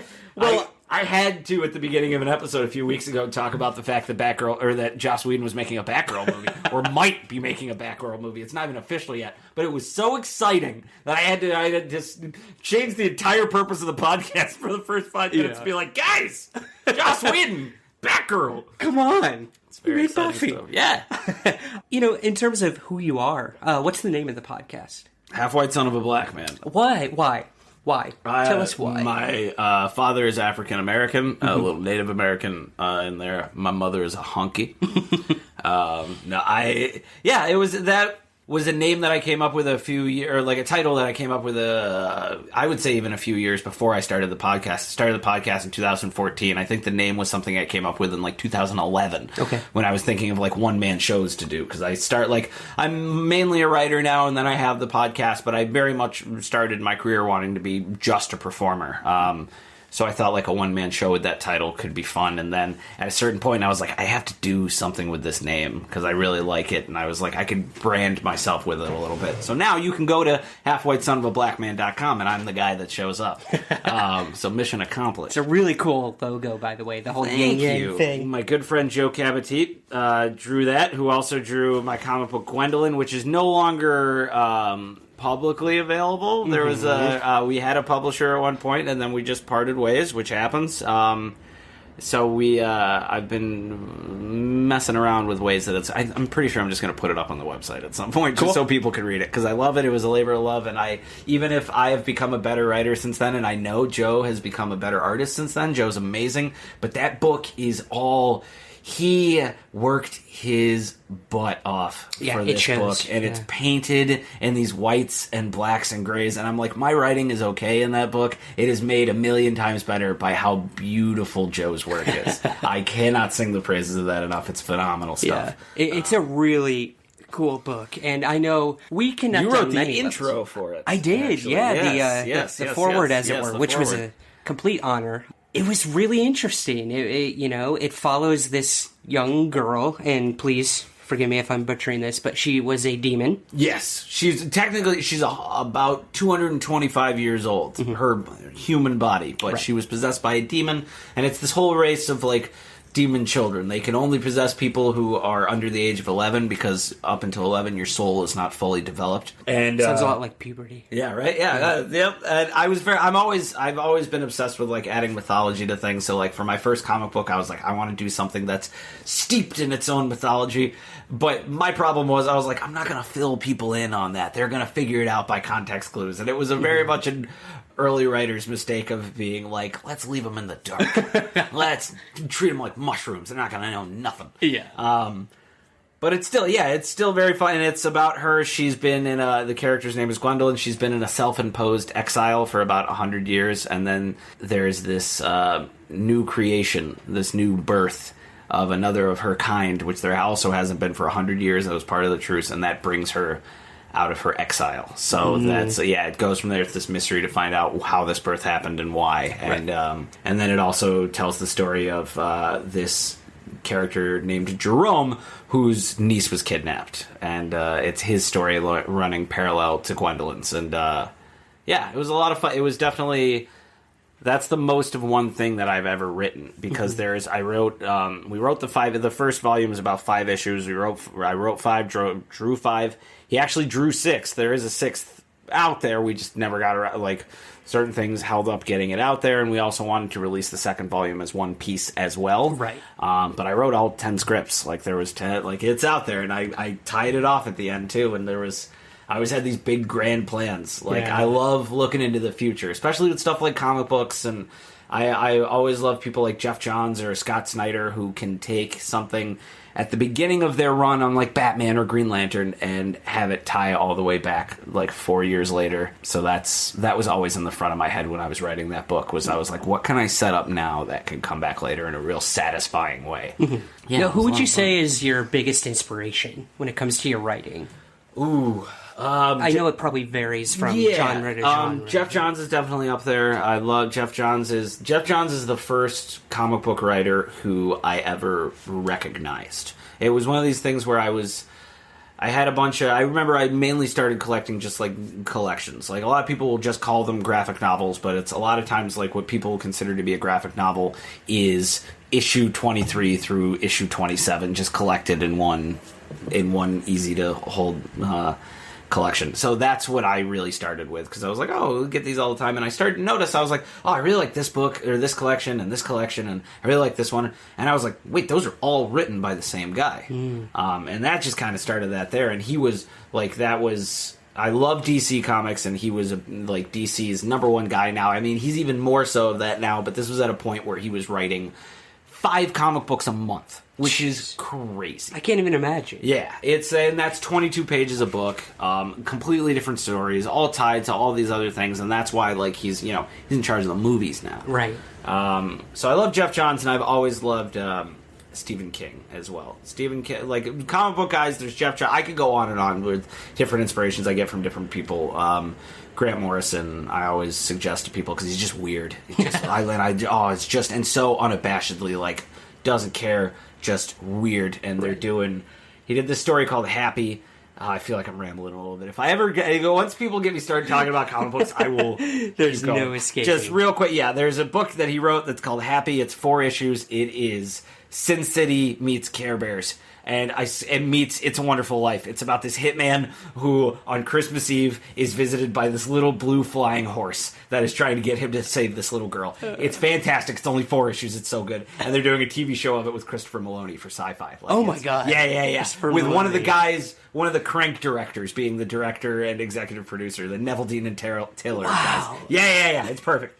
Comic books, I could go all day. I love Stephen King. Mm-hmm. I'm a big Stephen King. There's something about he is always, for a man who seems like a pretty regular dude who lived, like, for all intents and purposes, a regular life. He was a school teacher and then just struck it big as an author and has been writing since then and was, arguably one of the biggest pop culture authors in our time. Right. And he still is able to get these emotions for people that, like, I don't know if he's ever met, like, a little chubby 14-year-old that lived in Maine, or I don't know if he's ever met, like, a little boy who's in a giant hotel with his dad, but you feel like he has. You feel like he knows exactly what they're going through. There's this emotion. There's also this crazy ability that he has, which is it's like a narrative stream of consciousness. Mm-hmm. It's like this mix of somebody will be talking, it will be from somebody's point of view, and then something will slip out in such this casual way that is such a deep, personal, thought, that the kind of things that we never say out loud. Right. And it's just in there just naturally for every character, and every time it is spot on as to what this person is probably thinking. Mm-hmm. And I just envy that to no end. He's able to just tap into that. I feel like the biggest note you can get as a writer, or at least one that I often get, is that somebody will see one character in something that I've written and they're like, I feel like you like that character a lot. You should put that love into the other characters that you have. And sometimes it's, even doing that can only accomplish so much. Stephen King loves every single character that he writes, and it shows in the way that they're presented. It's crazy. Yeah.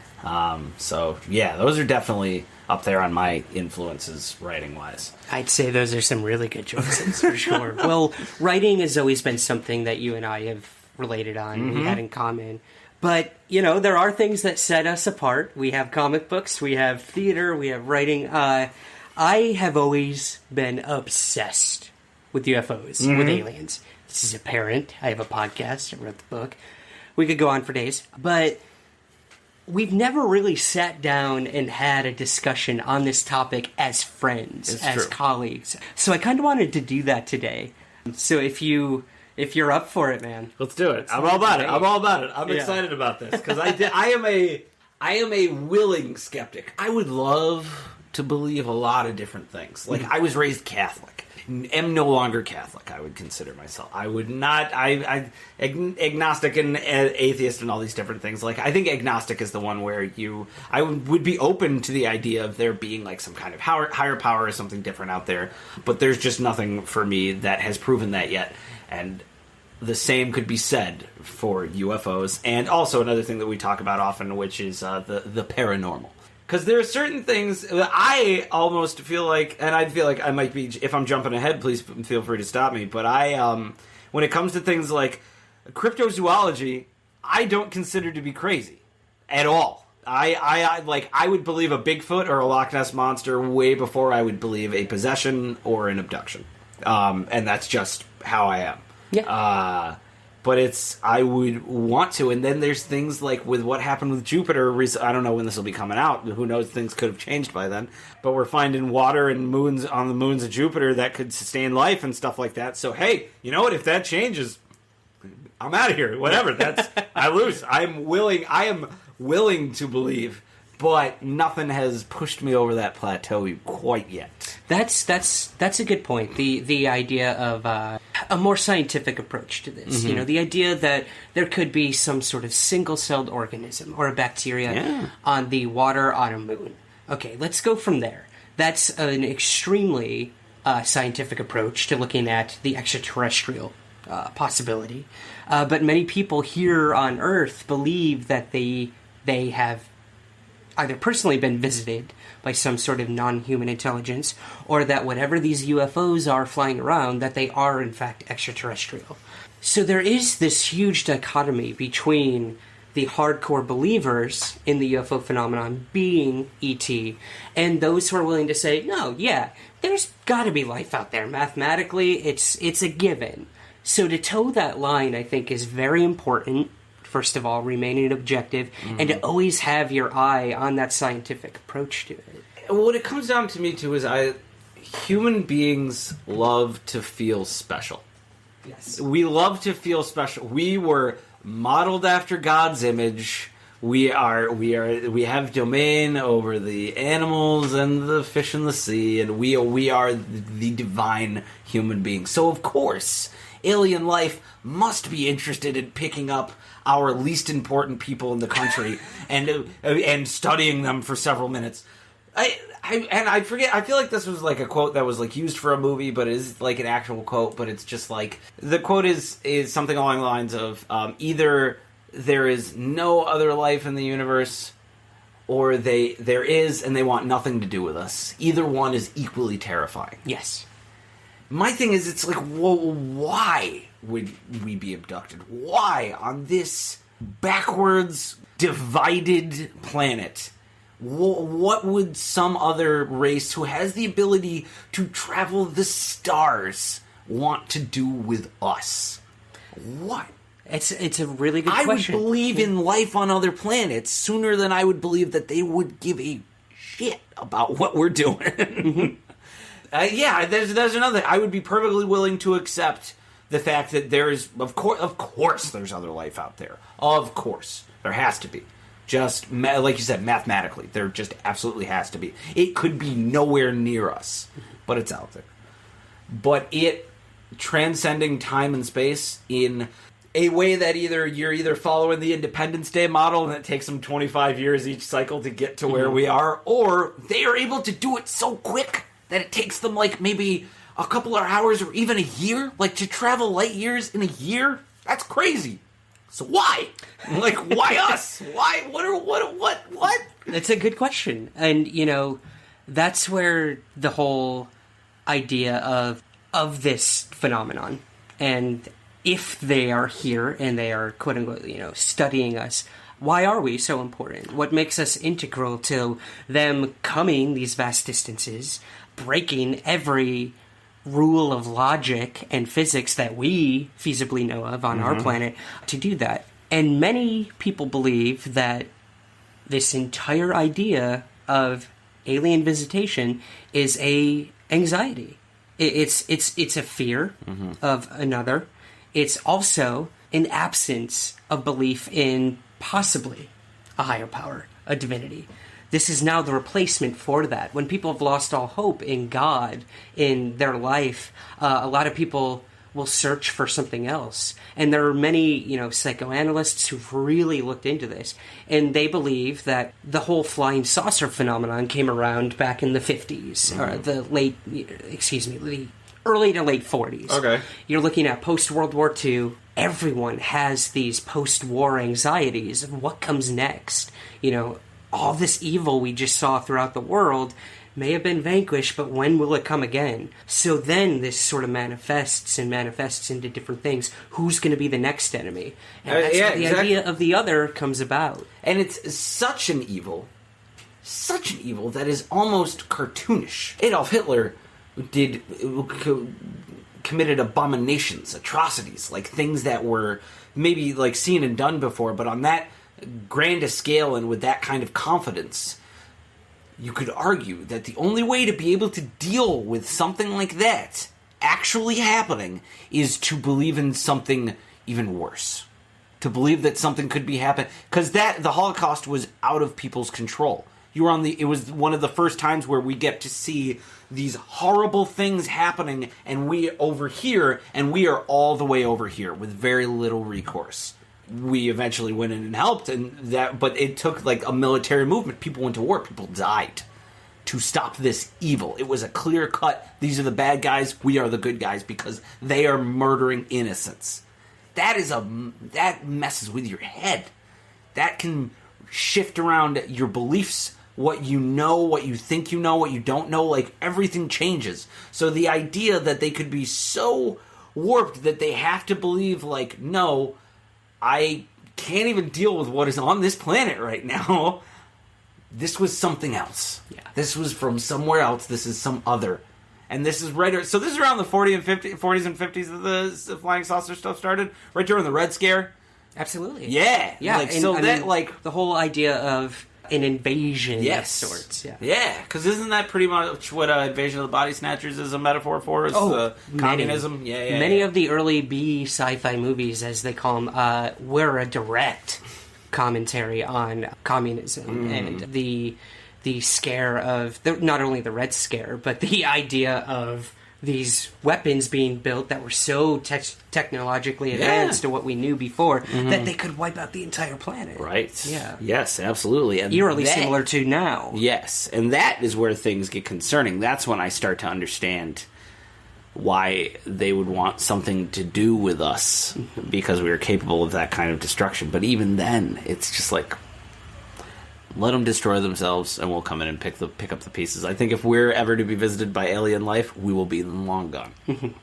Many people because we're believe a risk. We absolutely we're a risk. If I've seen the Day the Earth Stood Still, both versions, and we do not handle that very well. That is a good point. I mean, a lot of people believe that the first time. You know, putting aside the entire idea of ancient aliens. Arrival, I think, nailed it beautifully. Yeah. This idea that our first atomic bomb, when it was detonated, was literally a beacon to any life out there. Yeah. Look at what that little thing off in the distance that we never bothered to even look at. Look at what they just did. Yeah, exactly. Like, that thing could be seen from space. And then 72 years later, we're like, let's fire up the Tesseract, too. Boom, another beacon just starts calling out. Thanos is like, oh, they think they're powerful. Sorry. Yeah, that's okay. Sorry. Once again. He slips into comic books. I have to apologize. It happens so easily. But, well, let's talk about that idea of invasion of another. There's something we've recently been talking about that you personally found of interest and really excited me because it's something I haven't thought about in a while. War of the Worlds, man. Yeah. The radio program, not just the book, not the classic piece of literature, right, but a radio presentation directed by and starring one Orson Welles. The Columbia Broadcasting System and its affiliated stations present Orson Welles and the Mercury Theater on the Air in The War of the Worlds by H.G. Wells. We know now that in the early years of the 20th century, this world was being watched closely by intelligences greater than man's, and yet as mortal as his own.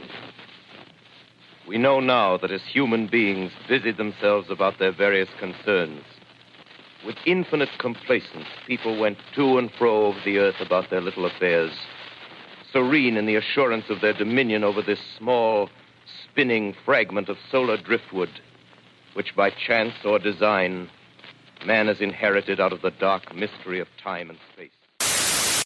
But yeah, it was a radio broadcast of War of the Worlds that the first two segments were done like actual news bulletins. Yes. Of an alien invasion. Commercials, just, it was so well done, as we'll get into, that it very well could have been happening. Yeah, and it freaked. It's debatable about how many people it freaked out, and I love. I think there was maybe you had, because I know you said you pulled some quotes, but there's something Orson Welles said, or no, there's something H.G. Wells said because at one point him and Orson Welles finally sit down to talk about it years after it happened.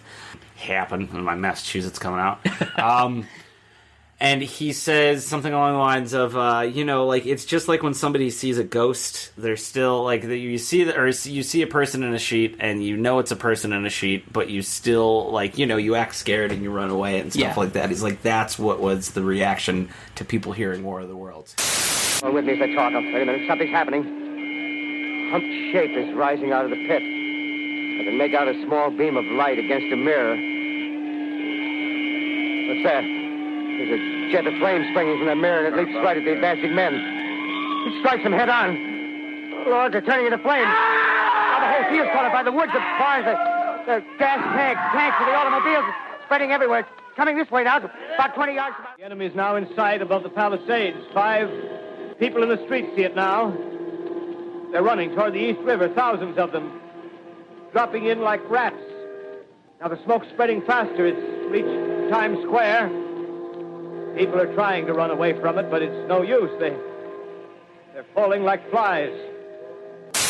Yeah, they knew, but they still like it's part of it's Halloween. It's part of because it's part of the fun. Right. Almost, this was broadcast on Halloween. If not many people knew that.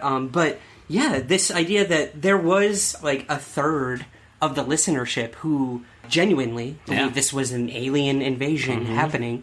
The rest of the people who were tuning in sporadically throughout the broadcast, they thought it was either some sort of natural catastrophe happening or the Germans.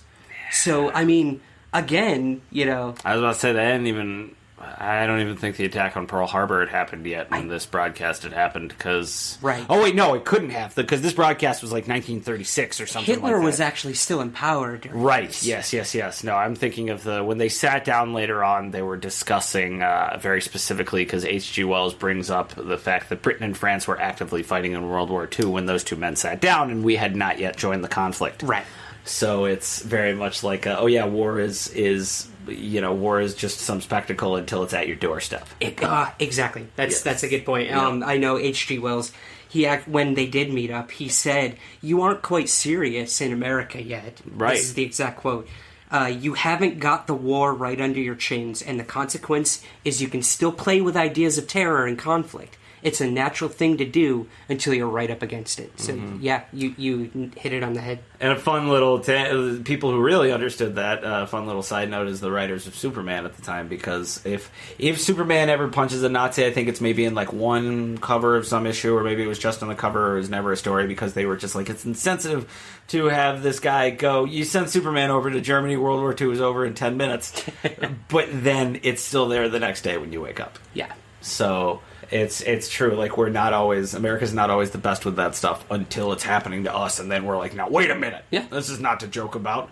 This is a serious thing that we were joking about last year.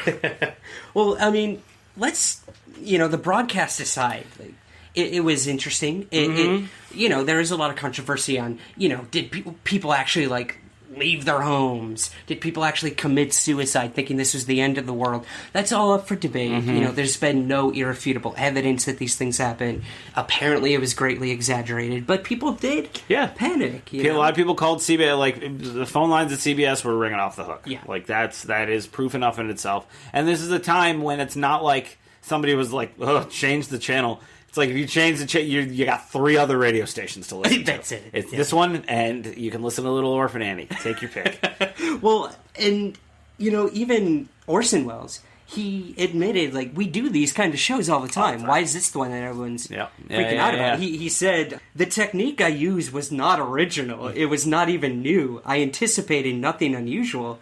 So then people asked, do you think you should have toned it down a little bit, the language, the brutality going on in this alien invasion? And he said, no, you don't play murder in soft words, which I thought was a beautiful quote. He's the best. He's the best. He's, anybody at home, if you know who Orson Welles is, if you don't know who Orson Welles is, go on YouTube right now and type in Orson Welles drunk and watch him do a commercial for champagne in the late 70s, Paul Masson champagne.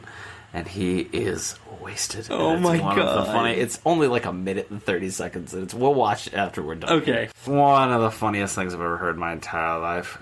Oh God, he's just out of it. And this is a man, classically trained actor, one of the best actors that ever lived. Created what a lot of people consider one to be the best, to be at least. Even if people will say like, "Oh, well, it's not the best film anymore," it changed. Citizen Kane changed the way movies are made, just like Avatar. Yes, I just put Citizen Kane and Avatar in the same little line. Hey, you know what? That's the thing, guys. I love Hurt Locker. Avatar changed the way movies are made. We do CG differently now. We have those awesome Planet of the Apes movies now because of Avatar. That's a good point. Yeah. But yeah, War of the Worlds is something where it's what. One of the reasons I wanted to bring it up is because at the time, all it took was there being one outlet for how people received entertainment at home. And something that was not necessarily new, but people were still getting used to a little bit. Something like the War of the Worlds scare could happen now. Just as easily. All it takes is one Facebook story to start trending for some reason because some jerk thinks that it would be funny to throw different sources behind this and different people just not reading and just clicking and blindly being susceptible to whatever is thrown in front of them. And it could happen just as quick. Yeah. Because people don't do research. Because there are things that are happening now that are way more important than something that if there was an alien invasion, we'd know.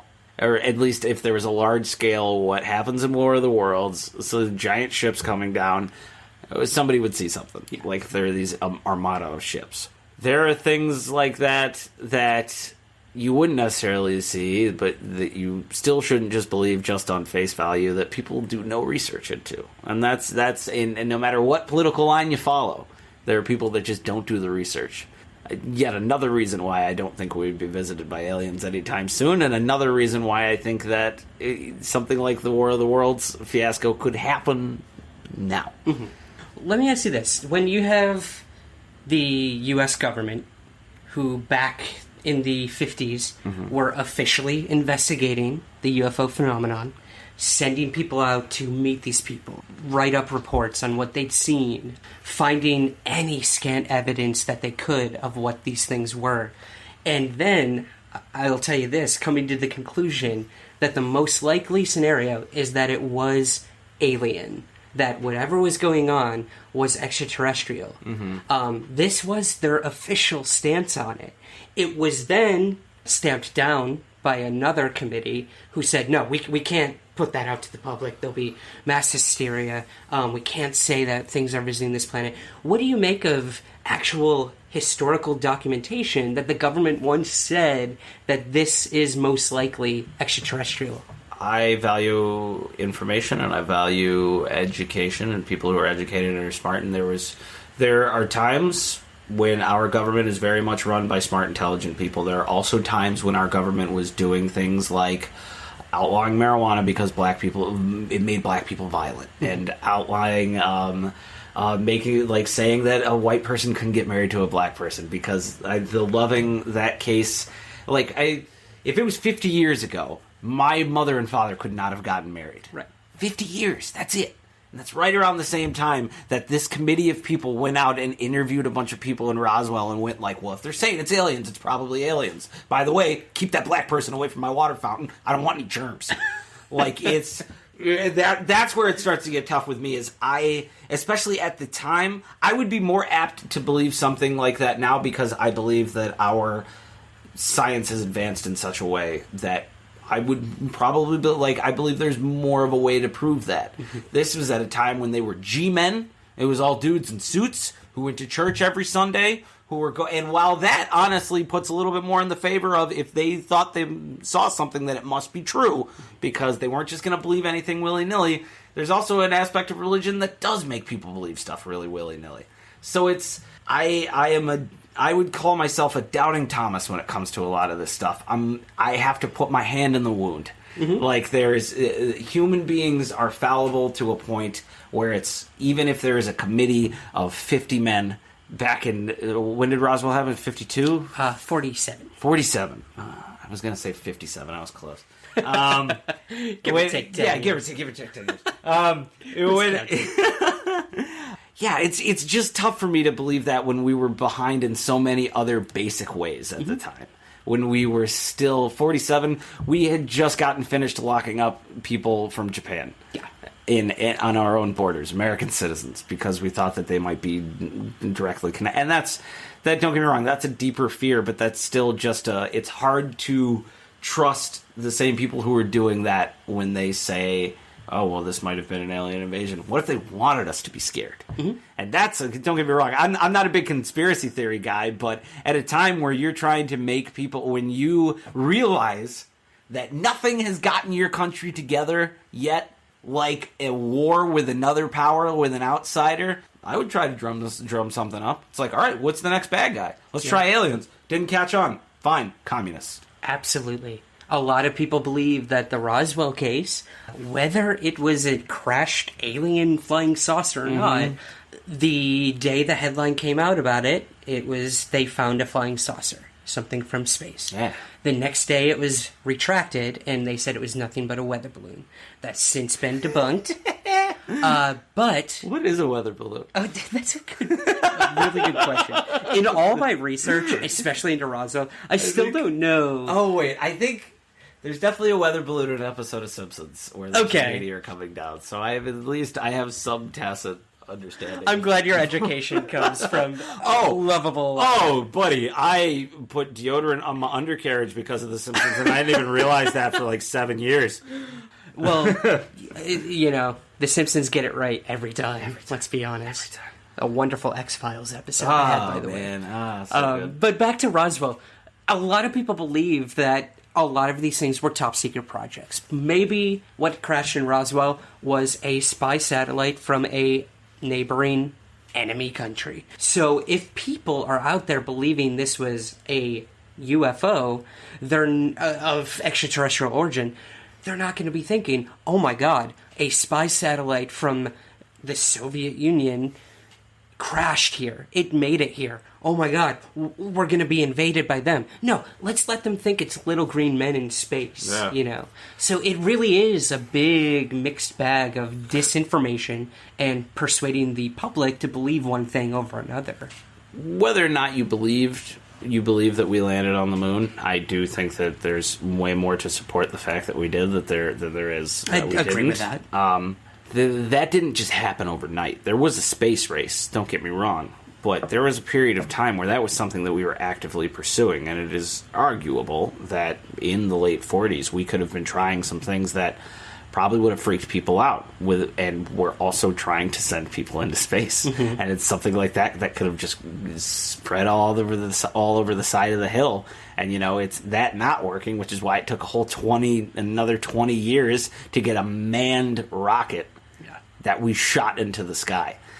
Like, that didn't just happen. Yeah. So it's definitely something where I would believe human error quicker than I would believe any kind of intervention, outside intervention, because it just seems so like bland or like blasé or unimportant. Like with the things that, from what it's not like a skyscraper has disappeared, or like an entire town has disappeared, or like it's always one person who was stolen in the middle of the night and then brought back.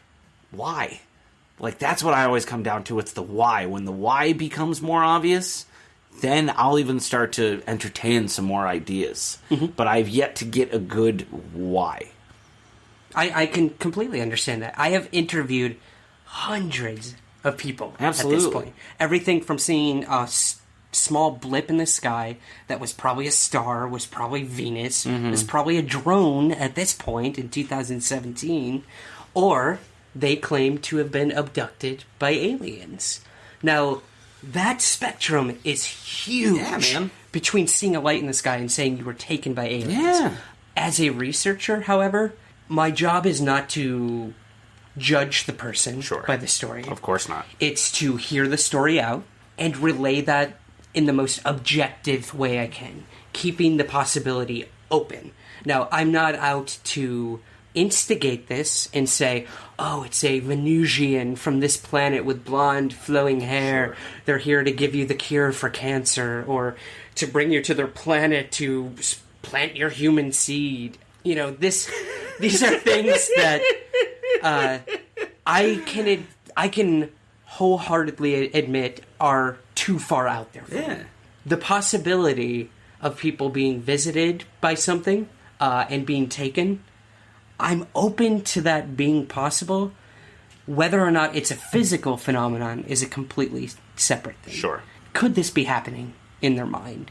Yes, I do believe so. And I don't mean in the terms of being delusional or making it up, but a lot of these people firmly believe these things have happened to them, as vivid as the memory might be, or the memories regressed through some sort of hypnotherapy. They're astounding. Yeah. And they're happening all over the world. And you have to think about when the abduction phenomenon came into, like, its prominence. This was back in the late 70s, early 80s, maybe. And there were many cases before that as well. It's just before the internet. So you have to wonder how these strikingly similar stories were happening all over the world. From Australia to Japan to here in the United States to Canada. And these people have never met. Entertainment at this point was not feeding them these stories. Right. A lot of Hollywood were getting their subject material from these people, from case reports from Project Blue Book, this project I told you about that the government did. So you do have to wonder, you know, was this some sort of hysteria that just snowballed from there? But that always astounded me, that people from all over who've never met are having these extremely connected experiences. Yeah, and I mean, the mind can do interesting things. I'm not saying immediately, like, oh, well, clearly it's all in their heads. But there is something to be said for, there's the idea of, most religions have angels. Across the world, most religions have something divine that comes down from the sky.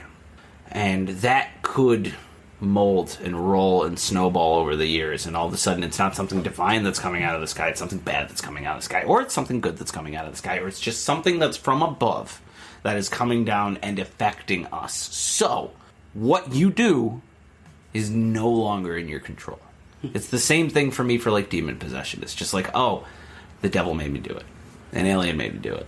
I don't usually act like this, but I got abducted. It's an excuse, in a way, to... And it's something I make excuses for myself all the time without realizing that I'm doing it. Human beings need to excuse if they feel like they're not doing something that they should be doing, or they're doing something that they shouldn't. I feel like it's almost on instinct to want to be like, well, I'm having chips tonight, but I'll probably have a salad tomorrow.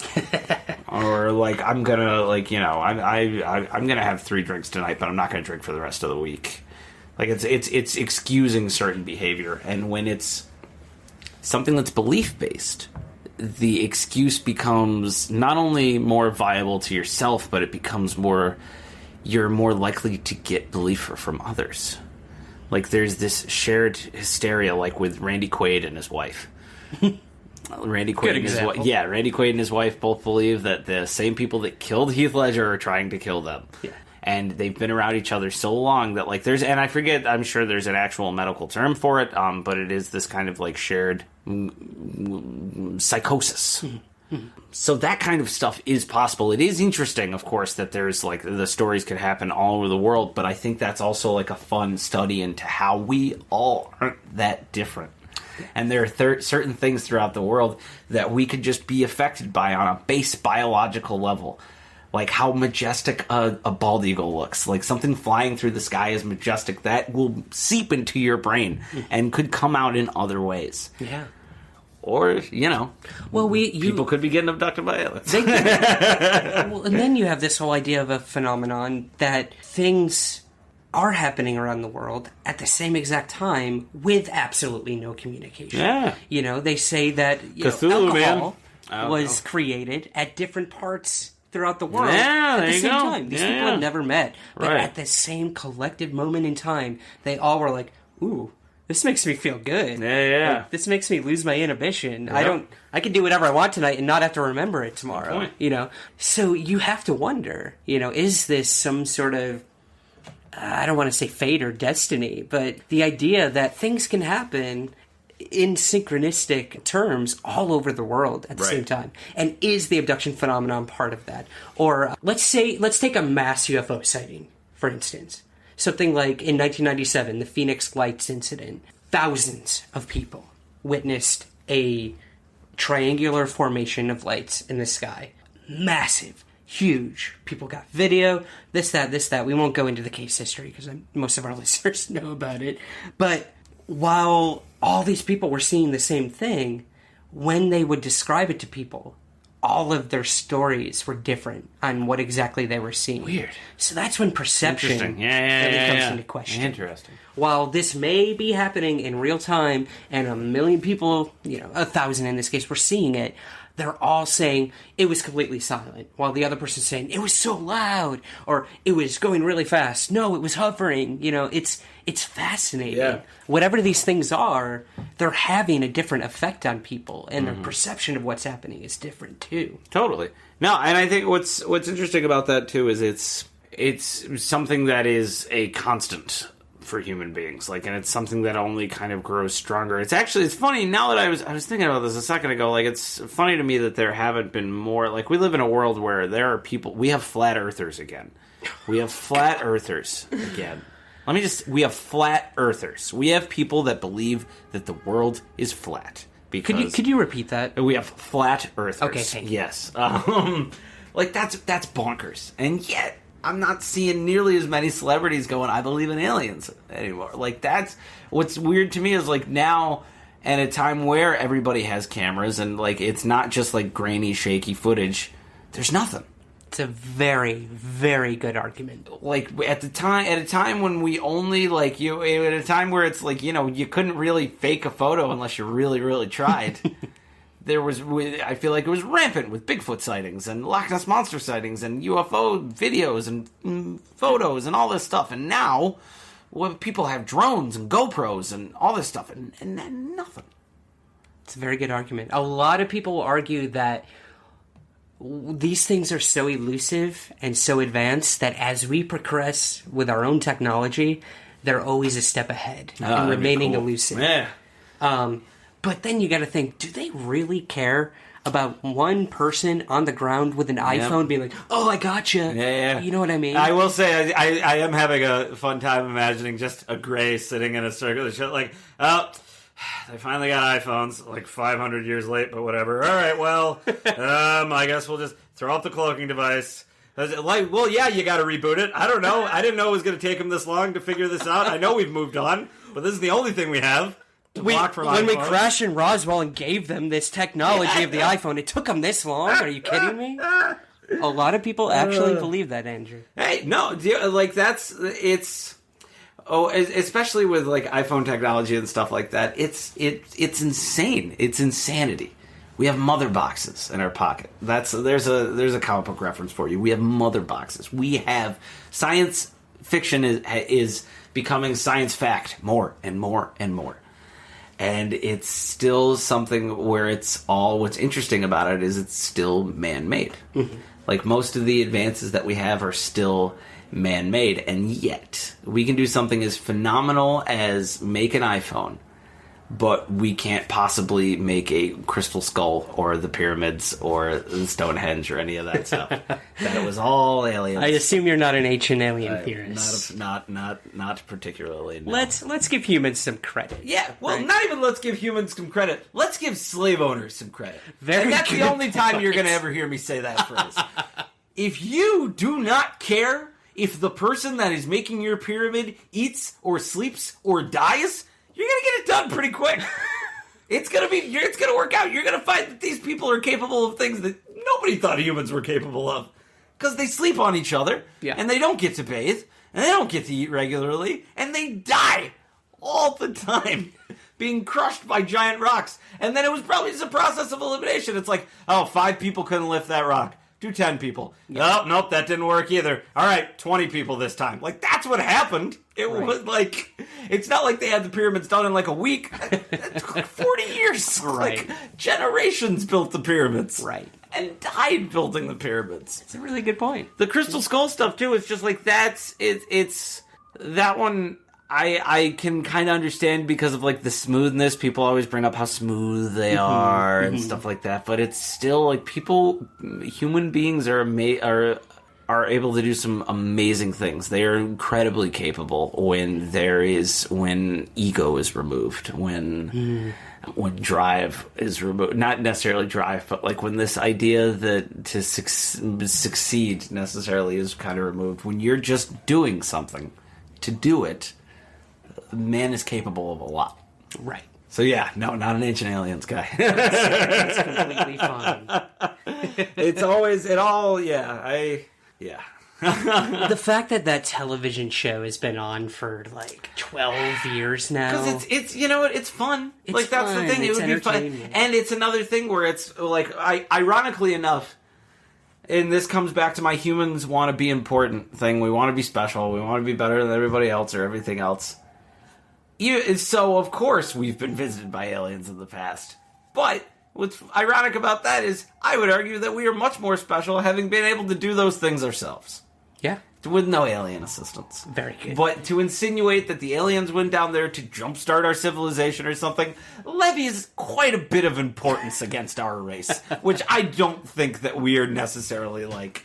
That's bonkers. That's like 3,000 years ago. 3,000 years ago, there was somebody that was capable of traveling here. They would own us at this point.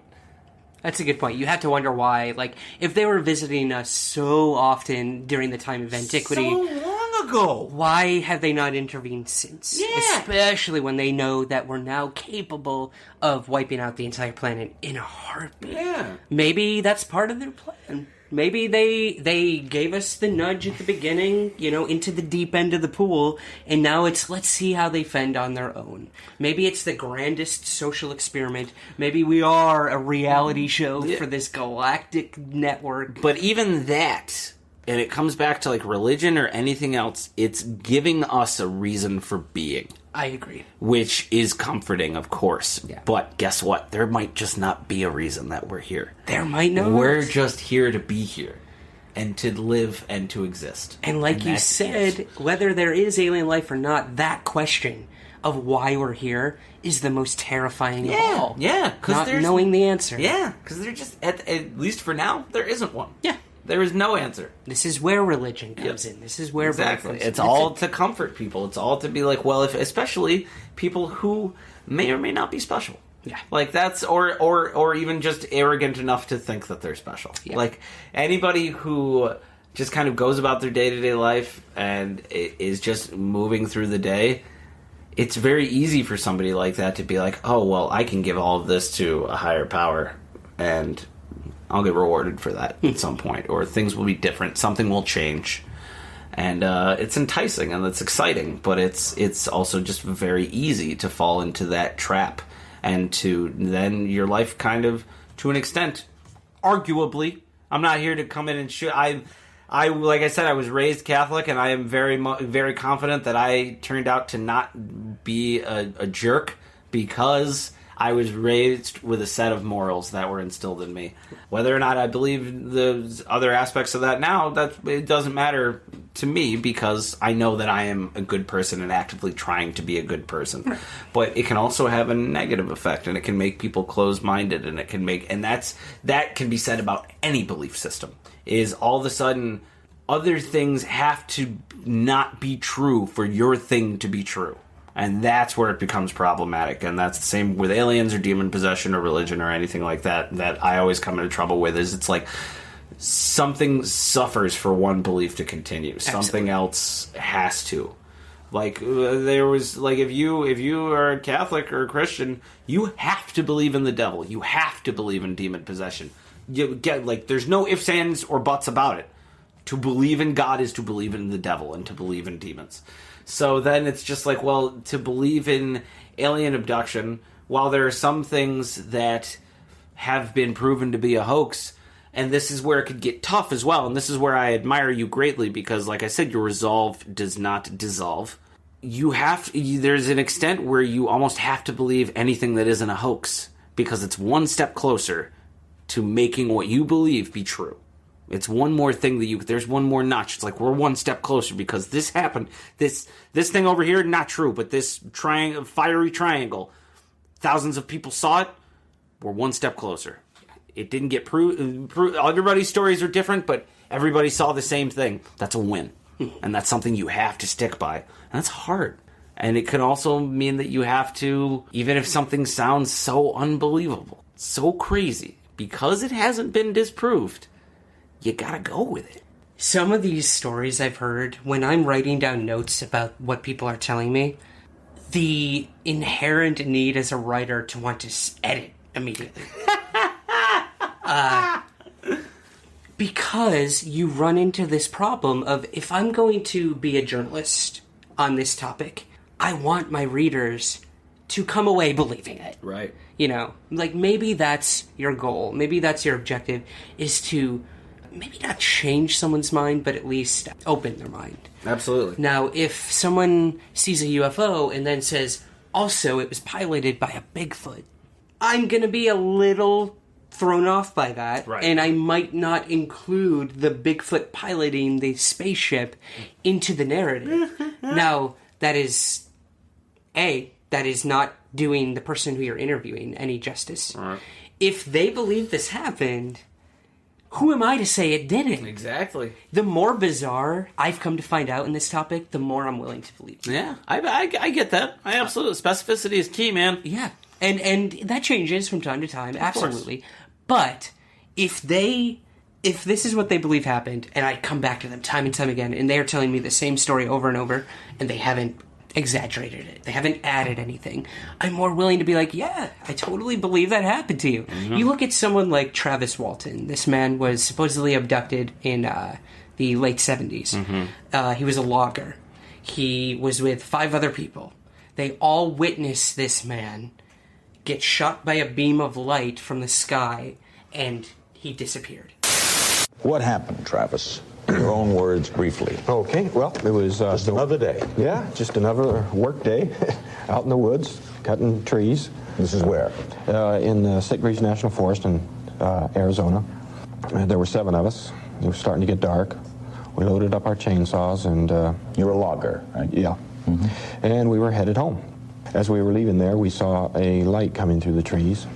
And when we finally got down the road to where we could see the source of this light, we saw a UFO hovering near the road. All 7 of you? All 7 of us. It was only 90 feet away. It was very clear and unmistakable. The minute it came into view, somebody yelled, it's a spaceship, or something like that. We stopped the truck, and I got out and went toward it. Not just you, not the other 6?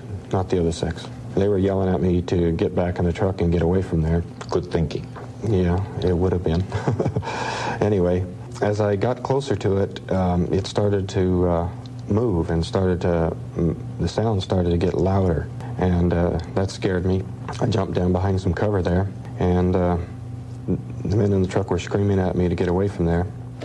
So I raised up to go, and I was hit. It felt like a physical blow, and I blacked out.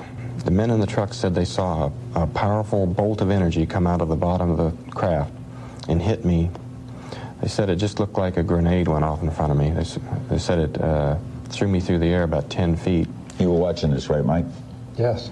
They said I hit the ground limp, and they thought it had killed me. He was gone for a week, 2 weeks. I don't recall. Are those 5 people still alive? Yes. Huh. Most of them, I believe. Now, for those weeks where he was missing, everyone believed that these men had murdered him. Right. Or that an accident happened, they were covering it up. This idea of an alien abduction was completely made up. This made international headlines within the week. People from all over the world were coming to interview these people. They were put under polygraph examinations. They passed with flying colors. Meanwhile, the guy's still missing. Presumed dead. Presumed dead at this point. They can't find a body. They go back to the site where this happened. Nothing. Several weeks later, he shows up without having talked to these loggers within that time, supposedly. they had corroborating stories about what happened that night. Ooh. Now, yeah, there you go, man. You do have to wonder in a case absolutely. like that. Yeah, there's things, there are exceptions to the rule with anything. Because I, as you very well know, I am fascinated by Ed and Lorraine Warren. Mm-hmm. Because there's this idea, when something... It's things like that. I honestly, you telling me that story makes me want to go home and read all about it. If you have a book, I'll borrow it. Absolutely. Yeah. And a movie. It was more of a horror movie. They Hollywoodized it. Yeah, of course. Yeah. That to me is very interesting, and that's when those are the kind of stories where I will listen at the very least. Mm-hmm. Like with the Warrens, like I know how crazy the Catholic Church is. I know how extreme the Catholic Church is. The idea that the Catholic Church looked at these two people and said, yes, you go do this exorcism is crazy. Yeah. It's crazy.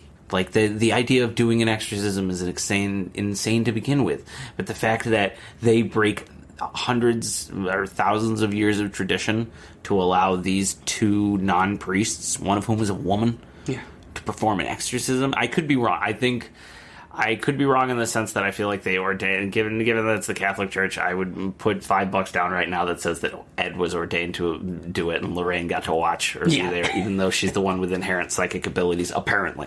So, like, it's stuff like that makes me, like I said, I'm tying it back to the beginning. I want to believe. I'm going to look up Travis Walton. I want to read some more about Travis Walton, but it's, I got to put my hand in that wound, man. Yeah. I put my hand in that wound. It comes back to that hand on wound. Yeah. Putting salt in it. Yeah. Salt up my hand and shove it on that wound.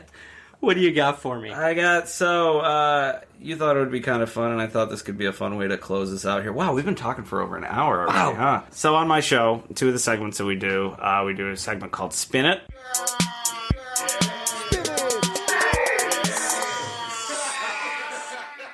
Okay. Which is where I'm not going to give you a spin it today, but this is just a fun little taste for people at home. Is spin it, I give my guests a negative story, and I have them give me the old Sean Spicer and spin it to me positively. Okay. Tell me why it's good. The other segment we do is called Explain, where I give people just the headline, and then they give me the story. Mm-hmm. Really have fun with it. I want to very much clarify, because I would hate to have this whole wonderful talk and then make it seem like I'm making fun of anybody at all. I purposely chose these two headlines that I'm going to give you from Weekly World News. Which is my God. Yes. I know it is ridiculous. I know it is stupid. I love Ryan. I've known him for many years now. We're just gonna have a little fun. This is just to that's what close tonight's this out. About. Just have fun. Not take this seriously, and I'm just going to give you some headlines. If we can't take this topic, with a grain of laughter, what the hell's the point? Exactly. Just the full story. Give me just the headline. Explain. So this one from the Weekly World News. Uncle Sam owes me. Aging space alien applies for Social Security. What's happening there, Ryan? Why would an alien feel like they're entitled to my money, to my tax money? Well, given that this creature most likely is not here on their own, volition, they probably crashed at some point. Roswell, 1947, were brought to Wright-Patterson Airfield, and then studied at Area 51, and then was secretly let out into the public, disguised as a human being. Would, at that point, want Social Security. They are now a legal, documented individual of the great USA. Okay. And Uncle Sam owes them. Okay. Now, usually it is a lot of fun when I do these headlines because the explanation is usually way different than what the story is actually about. I am almost convinced that you saw the rest of this picture because at the very bottom it says he's been employed at Area 51 since crash in 1947. I swear to God I did not see that. The stories run deep, y'all. Oh, that's my favorite thing. That could not have been better. Okay, last one. Headline, just the full story. Give me just the headline. Explain. Alien Bible found. They worship Oprah. What?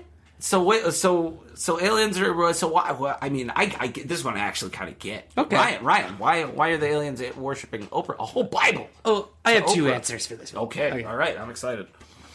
Who? It's more of a question. Who doesn't? That's touche. Let's be honest. Touche, my friend. Yeah, Yep. She's That's divinity. An excellent point. That's an excellent point. Personified. My second answer would have to be, look at someone like Carl Sagan.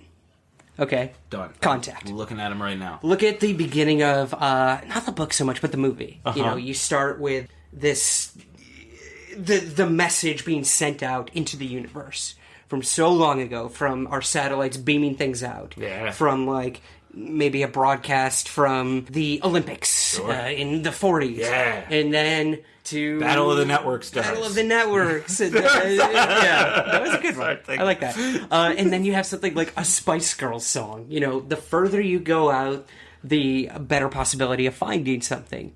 Maybe, instead of the Olympics in Germany, where Hitler made an announcement, maybe other than that being the first thing that some alien civilization found, it was Oprah saying, "You've got an iPhone, you've got an iPhone, you've got an iPhone." So you're saying this is their galaxy quest? Absolutely. Yeah, I get it. That makes total sense. There's probably a ship out there that's just full of, like, Callisto music and tiny little pieces, and then, like, burned up copies of tiny little pieces once that guy ended up being a fraud. There's a whole Who knows, man? I mean, look at something like in The Simpsons, the episode where they create the miniature civilization. I think was that a Treehouse of Horror? It was a Treehouse of Horror. It's a playoff of a Twilight Zone episode too. Yeah. Where they become their god because it's Lisa, all they know. We've learned to imitate you exuntly. Exactly. Maybe on some far-off planet, maybe closer than we think, there is a huge statue of Oprah. Oh, man. And they are just... You did even better with these headlines than I could have anticipated. You'll have to come on Half White Son of a Black Man soon. I would love to. Yeah, that's all that is. When can we listen? You can listen every Saturday. We usually release it. You can look up Half White Son of a Black Man on iTunes, or I think it's on like Podcruncher too, and a few other. If anybody's familiar with Libsyn, anything that you get through Libsyn, you can listen to Half White Son of a Black Man on, or you can go to www.halfwhitesonofablackman.com and download the MP3s for free. It is hilarious. I listen every week, and that's not just because I know you. There's also a podcast. There's at least the first half of something that will hopefully be completed down the line, which is with my friend Joe Cavatit, which was In the Sky from the Shadows is what it's called. It's basically us talking about the effects of it was inspired by when Batman v Superman came out, and how Batman and Superman have both been molded by their interpretations in other media over the years significantly. Like, just for a little taste, Jimmy Olsen and Kryptonite, both introduced in the radio show. Not introduced in the comic books. If it wasn't for doing a radio show, we would not have Jimmy Olsen or Kryptonite. Wow, I never knew that. We wouldn't have Batgirl without the 66 TV show. We wouldn't have... Yeah, there's all kinds of... It's all there. Like, it's all stuff that is... Like, the Christopher Reeve Superman movies affected what happened in the comic books, and, like, there's just... It's all from that. So, it was very much me being like, listen, Batman v Superman is what people are going to be talking about 15 years from now, you watch. That is a bold statement. It is, and I stand by it. And then there's another little fun podcast for a company I do work for called Sanford on the City. There's about 2 episodes now. If you go to the New York Tour 1 Facebook page, you can listen to those on there. I love me some podcasts. Me too, my man. Yeah. Well, thank you so much for joining me today. It was a healthy debate. This was a blast. Not I wouldn't even call it a debate. It's a It conversation. was a discussion. That's the thing. I am open to, like I said, I want to know more about Travis Walton. I want to believe. Look at that, guys. We got one more for Travis Walton. As Mulder would always say, I want to believe. Exactly. Thank you so much, Andrew. Thanks, Ryan. Welcome to Somewhere in the Skies. I'm your host, Ryan Sprague. And I want to take a moment to thank our new Patreon subscribers. Special thanks to Kimberly P., Max F., Paul T., Teresa D., Chuck S., Neil D., Vulcans Cross, Jarrett R., Jody C., Bradley J.H., Andrew A., Noah M., Victoria Z., Scott F., Rumesh L., Joe G., Mark H., Ryan L., Rebecca D., Pat McKay, UAP researcher, Rousseau, Arcane Industries, Lauren R., Chris, Thomas H., Thomas F., Jason L., Lenora, Tom M., Keith T., and Brian W. Again, a huge thank you to each and every one of you for supporting Somewhere in the Skies. Also, a special shout out to our Apple Premium subscribers as well. Unfortunately, Apple does not give us names of those who subscribe to our premium content there. But you know who you are, and I thank you again for your support. And if you're not subscribed to either of these, I hope you'll consider it today. Our Patreon and Apple supporters truly are the Element 115 fuel that keeps our sports model flying saucer of a podcast thriving and surviving. So again, thank you to all of you for your support. And now, on with the show. Michael Ian Black is an actor, comedian, and writer. He's best known for being an original member of MTV's improv show, The State. He was also featured on Comedy Central's Stella and Viva Variety and Reno 911. And he starred in the entire Wet Hot American Summer franchise. He's traveled the world doing stand-up comedy, has written for television and film, and has published numerous children's and adult books. But recently, he started writing extensively about UFOs on his Substack. So, naturally, I hopped on a train from Scotland to London for a one-on-one sit-down with the OG MIB, Michael Ian Black. Michael, welcome for the very first time to Somewhere in the Skies. Thank you. I was thrilled to get the invite. Yeah, so I have been in this UFO field for a really long time, and throughout the years it's been very static. You hear the same 2-3 people talking about it, and I was like the youngest person involved with this topic, like going and speaking at conferences and everything, and it was the same UFO cases over and over. Mm-hmm. Roswell and Rendlesham Forest UFO case here in England. And then 2017 hit, and the world just exploded with UFOs. It went mainstream. It caught us all off guard, and it seemed that a lot of people in all different walks of life were starting to get interested in the topic. And you were one of those individuals who I started seeing starting to talk about UFOs, which was really refreshing. Kind of growing up and watching you on television and the movies and stuff, and now here you were on Twitter talking about my main passion. And it just blew me away. And I saw that you had recently moved to England. Yeah, I'm here temporarily. Temporarily. A sabbatical, let's call it. Okay, cool. That was actually my first question for you. Mm-hmm. What kind of brought you here to London? What made you want to come here? Well, my wife, who's outside this room, and I have 2 kids who are now grown. They're in college, and I wasn't working, and it just seemed like, while we're young enough, why don't we try living abroad for a little bit?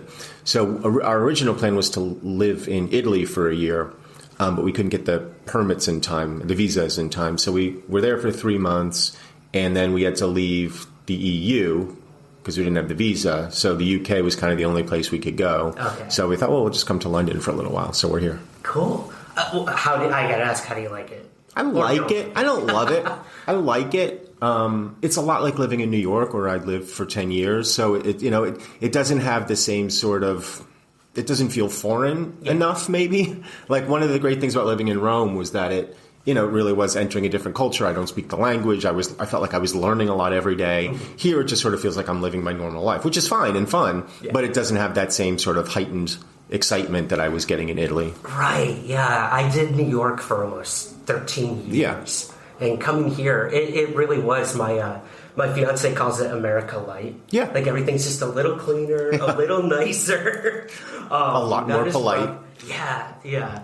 Well, that's cool. That's cool. I'm glad you're enjoying it over here. I've been here for about a year, and it's been a good rest, I guess, from America. Mm-hmm. I don't know how long we're going to be here, but for me, as a UFO researcher, it's been really cool to kind of come somewhere where it wasn't Pentagon UFO programs. Right. It wasn't Project Blue Book. It's a whole other country with their own baggage when it comes to this whole UFO topic. And is the passion the same here as it is in the States, or less? With the individual people, yes. However, they'll be the first to say, like, their government has absolutely no interest in this. Their mainstream media, BBC, won't touch it. And if they do, it still has kind of that stigma behind it. You'll hear the X-Files music, that side-eyed glance from a news anchor. Whereas in the States, like, as you know, every night you're seeing something on, choose, mainstream media outlets, CNN, Fox. They're all covering it in a very serious manner, which I'll tell you, 8-9 years ago was not the case. Oh, no. Like, you would be laughed at if you were on TV talking about UFOs or saw a UFO. So I think that's slowly making its way over here, as most things do from America. So I think a lot of countries are starting to kind of take their position on it, whether from a national security stance or politically. It's been an interesting transition. So, yeah, I look forward to where it goes. I'm trying to do my best over here. It's probably a good place to be just because it hasn't quite broken here, so you can be on the forefront of that. I'm trying. I'm trying, man. But the real reason I wanted to talk to you today is because you've been putting out some really good articles over on your Substack that I and other UFO researchers have been paying close attention to. Your voice is so refreshing when it comes to hearing about these things, because it's the same, like I said, people talking about it. We kind of live in this echo chamber. So to have someone like yourself who has an interest in the topic but isn't, like, living, breathing, sleeping it. I'm very much outside of this community. What do you make of that community? I'm interested to hear what someone on the outside. My sense is, like any community, it runs the gamut from people who are, grounded in data and research to people who are just fucking out there. And, I want to say, like the instinct would be to go, these fucking people are fucking out of their minds. But at the same time, like anybody who goes down this rabbit hole, the deeper you get into it, the more your mind expands. And you're sort of like, well, wait a second, like, it's hard to dismiss anything as too far out there. You can say things are less likely than other things, and you can say, I think you're probably misinterpreting what you're seeing or experiencing. But because the hypotheses for what this phenomenon actually is are so vast and in a lot of cases impossible to prove or disprove, at least at this point, I'm far less likely to dismiss anybody out of hand. So dismissing, that's another thing I kind of wanted to touch on with you. I want to rewind a little bit, because one of the first articles I read was you stating that you possibly had your own UFO sighting. Is that something you'd be willing to? Sure. I mean, it's a fairly mundane UFO sighting as far as these things go. There's only one odd element, which I'll talk about. I was in high school. I must have been a senior in high school, either right at the end of my senior year or maybe in the summer after my senior year. I was with my girlfriend and best friend. We were coming back from the movies. This is in New Jersey. Driving back, we lived in a kind of wooded town. Driving back through the woods, and we saw what looked sort of like a fireball, sort of reddish, orangish, moving sort of slowly across the sky, too low to be, like a meteor or something. In my memory, it wasn't that far above the tree line. My initial thought was it might be like a small plane crashing. But there was no sound.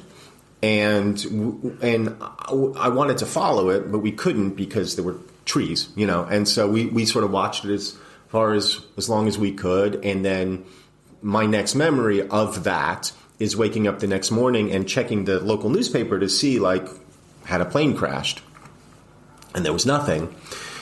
So that's the end of the sighting. But what's weird about it, at least in my mind, is the fact that none of us ever talked about it again. Like, we never said, like, to each other, hey, wasn't that crazy, that thing we saw last night? And years later, like within the last year, I was talking to my kids about this.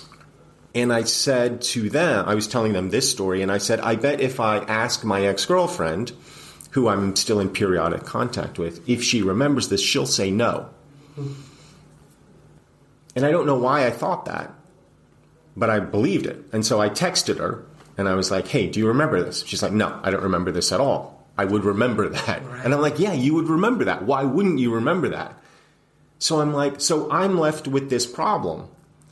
Is that a real memory? Is that a false memory? Did I just imagine that? If not, if it's real, why doesn't she remember it? And if it's not real, why do I believe it to be real? Like, I, to my knowledge, I have no other false memories in my life. I've never encountered anything like that. I was talking to Dave Foley about this, and he said there is this expression in the UFO community called emotional dampening, where people often don't talk about it. And he was recounting, it's now public, but this had just happened to him, his own experience with Jeremy Corbell, where they were out and he saw a UFO, and it was the first time Jeremy had ever seen anything like that. Right. And they had that same kind of emotional dampening thing where Jeremy didn't think to take out his phone, didn't think to record it. And it was that same like weirdness around it, that same like weird behavior around it. So that's it. I mean, that's the entirety of my UFO experience, other than one time I was on LSD and we looked up and we saw something. Like, yeah, that's. I can dismiss that. That would be easily dismissed, yeah, in the best of ways. Yeah. That's so fascinating you bring that up because, I mean, at this point I've traveled the world interviewing UFO witnesses or people who have claimed even things up to close encounters and alien abductions. Like, it really runs the spectrum. And a lot of people claim the same thing. Like, I didn't think about taking photos. Like, they were so in the moment. And I often think whatever these phenomena might be, that's what they want. They want you in your shoes, in that moment, more immediate than ever, and just, like, experiencing this thing. I had a sighting when I was a kid with my dad, and it was kind of the same thing. Like, it stuck with me. The memory was so vivid and terrifying that it was very traumatic, to be honest. But my father, like, totally forgot about it. Like, blacked it out of his mind. You know, come 2017, which we'll get to, is when he and I, like, sat down at a bar in central New York, had a couple beers, and really talked about it. And the memory started coming back to him. So I do find it fascinating that a lot of people have, you know, what Dave Foley called it, or even this idea of like a screen memory. Like, these phenomena might want you to block it out. You don't know what happened within those fleeting moments of when an experience happened. But I do find that fascinating. Even the Phoenix Lights incident, you know, thousands of people saw it, but a lot of them said, it was weird. After I saw it, I kind of just shrugged my shoulders and went inside, and nobody talked about it, even though it was this massive thing that, you know, presumably thousands of people saw. So I don't know what to make of it, but I did find that aspect to your sighting pretty fascinating. Yeah, I find it interesting too, just psychologically. Like, I that's the part that, you know, whatever. It's that weird paradox of, did I see something? Did I not see something? And that inability to account for that reality. I can only imagine how people who have missing time, for example, must feel. You know, just that sense of dislocation. And you know, for me, it's a tiny, tiny thing.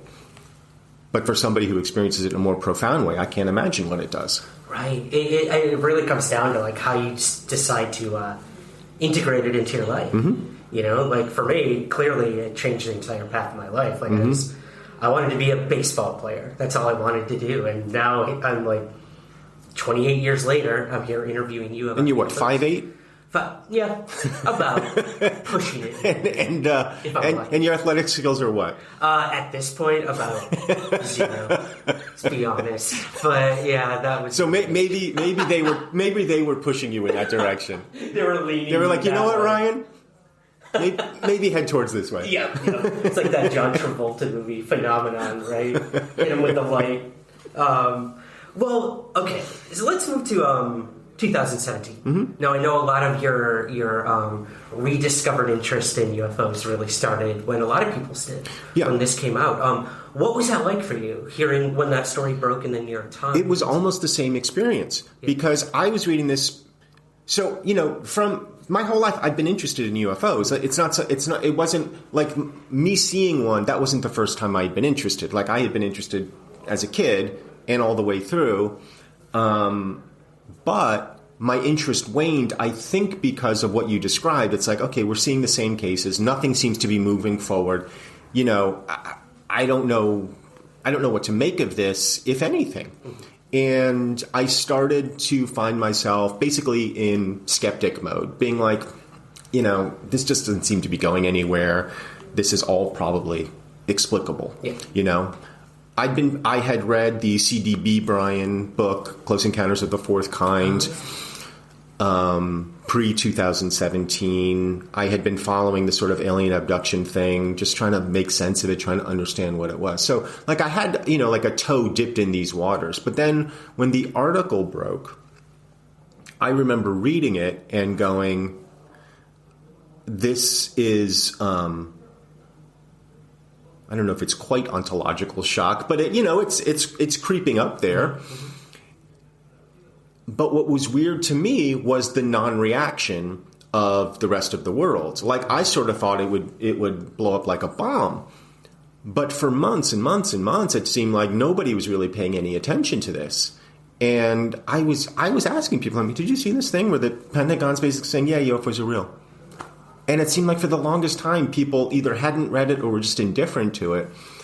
And I don't know, it made me, I guess I kind of shrugged my shoulders at it ultimately. I guess I just sort of felt like, I guess people don't care about this shit, And still don't, to a large degree. I mean, most people don't, particularly, which I guess is okay. But for me, it was really like a bomb went off. And so from that point on, I started paying much closer attention, and have been following the updates and have been doing, quote unquote, my own research, or at least just getting back into the field, deeper into it, and trying to understand all the different sides of it. There's a lot of sides. And what's been interesting to me personally about it is how it has opened my mind up to maybe a lot of different life aspects that I wasn't that keen to be receptive to. Touching on religion, consciousness, all of, sort of larger paranormal stuff. And with most of it, I couldn't tell you today where I fall in terms of belief system. But I'm very interested in how people are experiencing life now, and the myriad ways that people are just encountering reality, whatever that is, and how they're processing life. Like, to me, that's the most interesting thing of all of this. Yeah, I remember interviewing this guy from Harlem. Lived in Harlem his whole life, total, like, hard-ass dude, blue-collar, wasn't religious at all, and had what he believed was, I guess you could say it was like an abduction experience, where, he woke up and kind of your prototypical gray beings were there and were guiding him along their craft or what have you, and they showed him symbols, and he interpreted it as prayer hands with like a lightning bolt through it. And this kept happening. Like this same dream or experience kept happening to him. And he eventually kind of processed that into like prayer healing in a way. And all of a sudden dropped his entire life in New York City and became like a pastor at a church.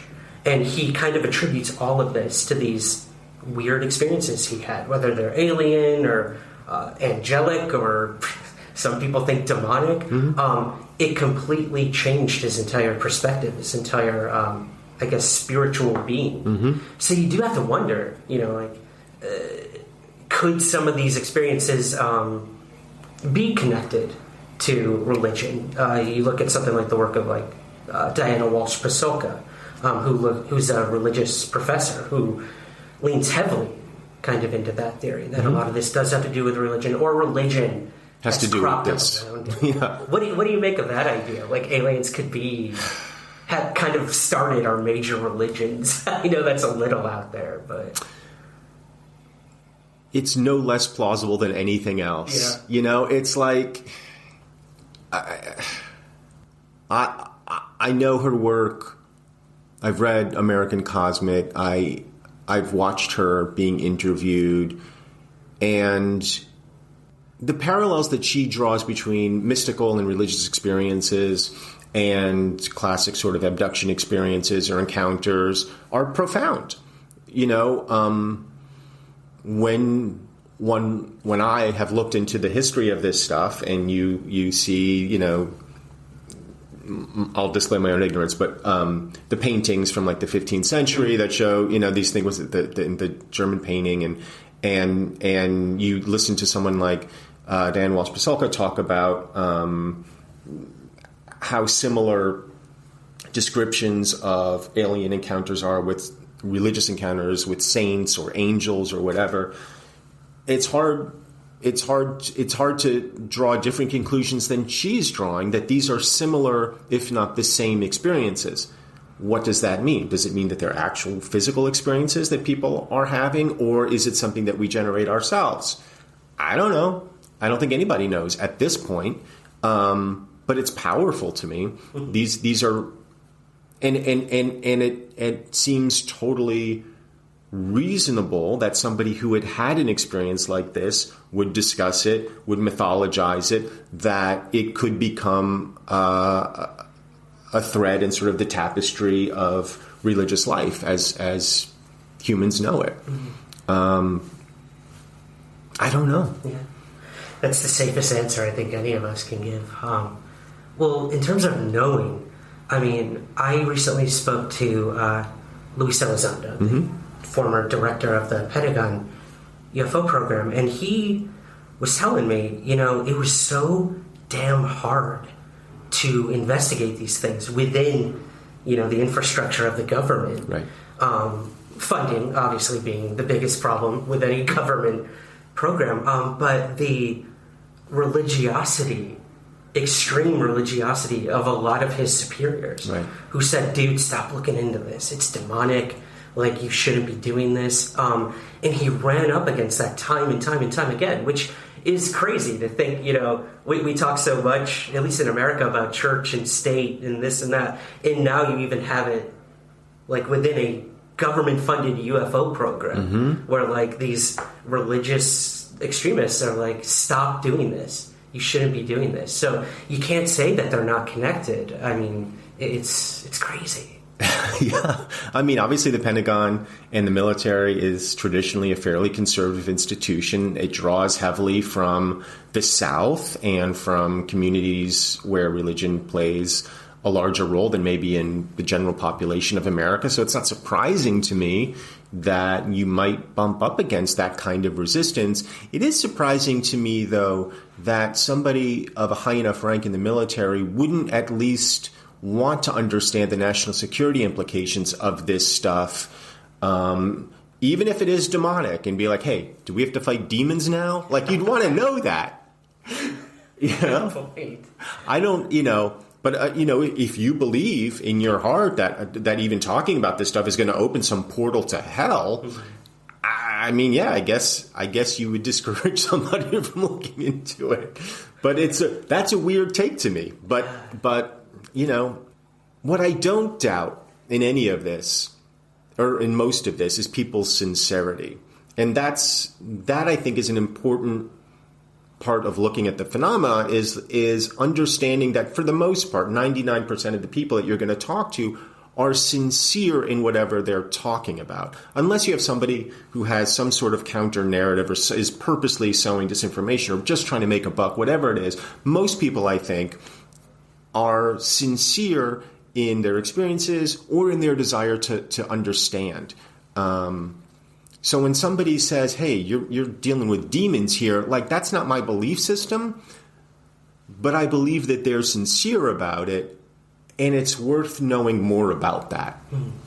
Yeah, that sincerity really shines through, I think, with pretty much everyone I've spoken to. Like, I know I've been lied to. I know I've been bullshitted. I know some people are fantasy prone or and things like that. And it's hard.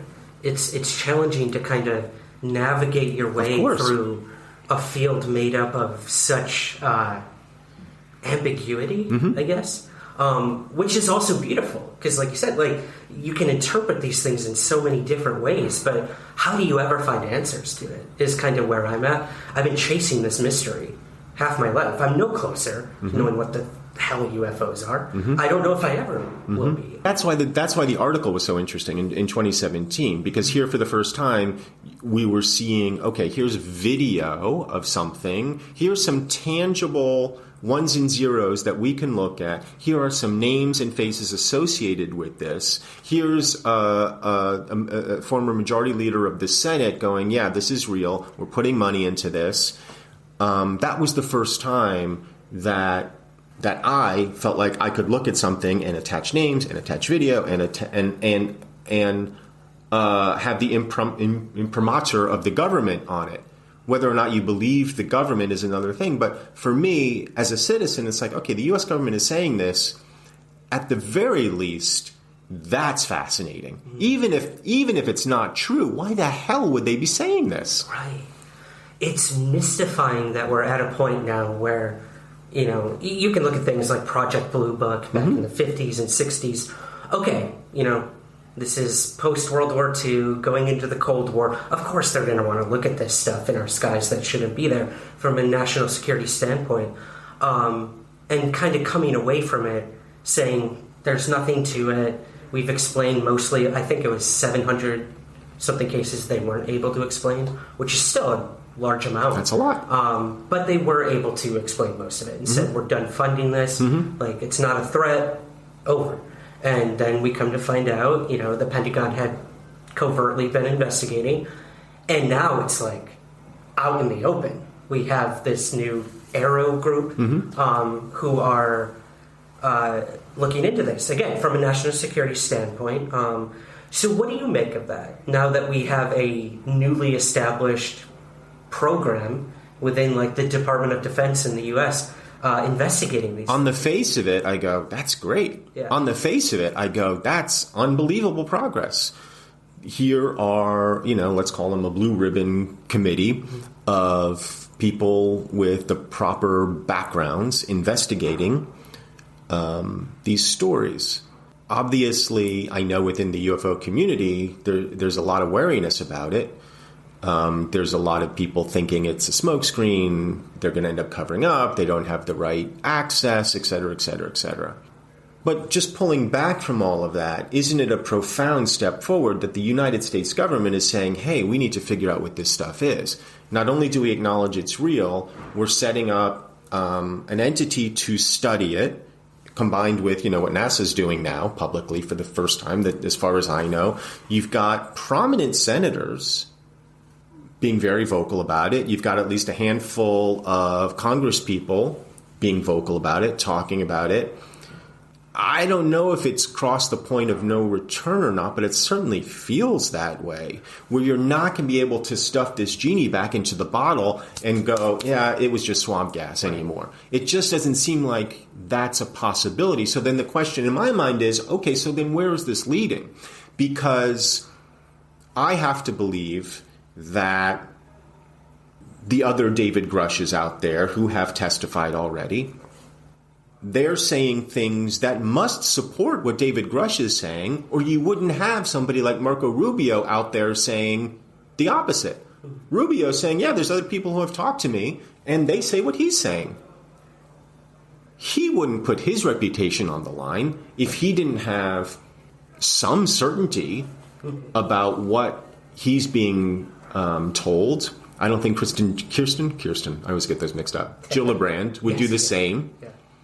So I feel like as a consumer of this stuff, I'm being sort of led down the garden path a little bit, and I feel like, there is a kind of quiet disclosure, soft disclosure happening step after step after step. But I don't know where that leads. Yeah. It doesn't seem like anybody knows where that leads at this point. That Michael Schellenberger article that came out that supported what Grush was saying but went further. I don't know. I certainly believe when, somebody like Ross Coulthart says, I've been talking to these people, they're saying the same stuff. I believe him. I believe his sincerity. Mm-hmm. So there's enough pings out there that are all sort of pointing in the same direction that makes me think, okay, this is a real thing that's happening. This is a real nuts and bolts experience that people are having. Does it lead to actual craft? I don't know. Does it lead to actual bodies of entities? I don't know. But it seems like that's where we're heading. And to me, like with the 2017 article, like that's the biggest story in human history. And so, when I jokingly say on Twitter, for example, okay, Trump got indicted, can we get back to the UFOs? Right. Like, I'm mostly being serious there. Like, this is so much bigger than any sort of clickbaity news story of the day. Yeah. And why aren't more people interested in it? And is it that sort of collective emotional dampening going on? Mm-hmm. I suspect maybe it is.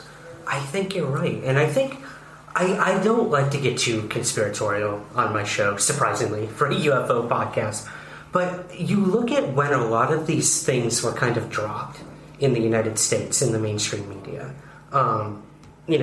2017 article was a big surprise. But like you said, society kind of moved on. Like, I have to go to work the next day. I don't know how I'm going to pay this bill.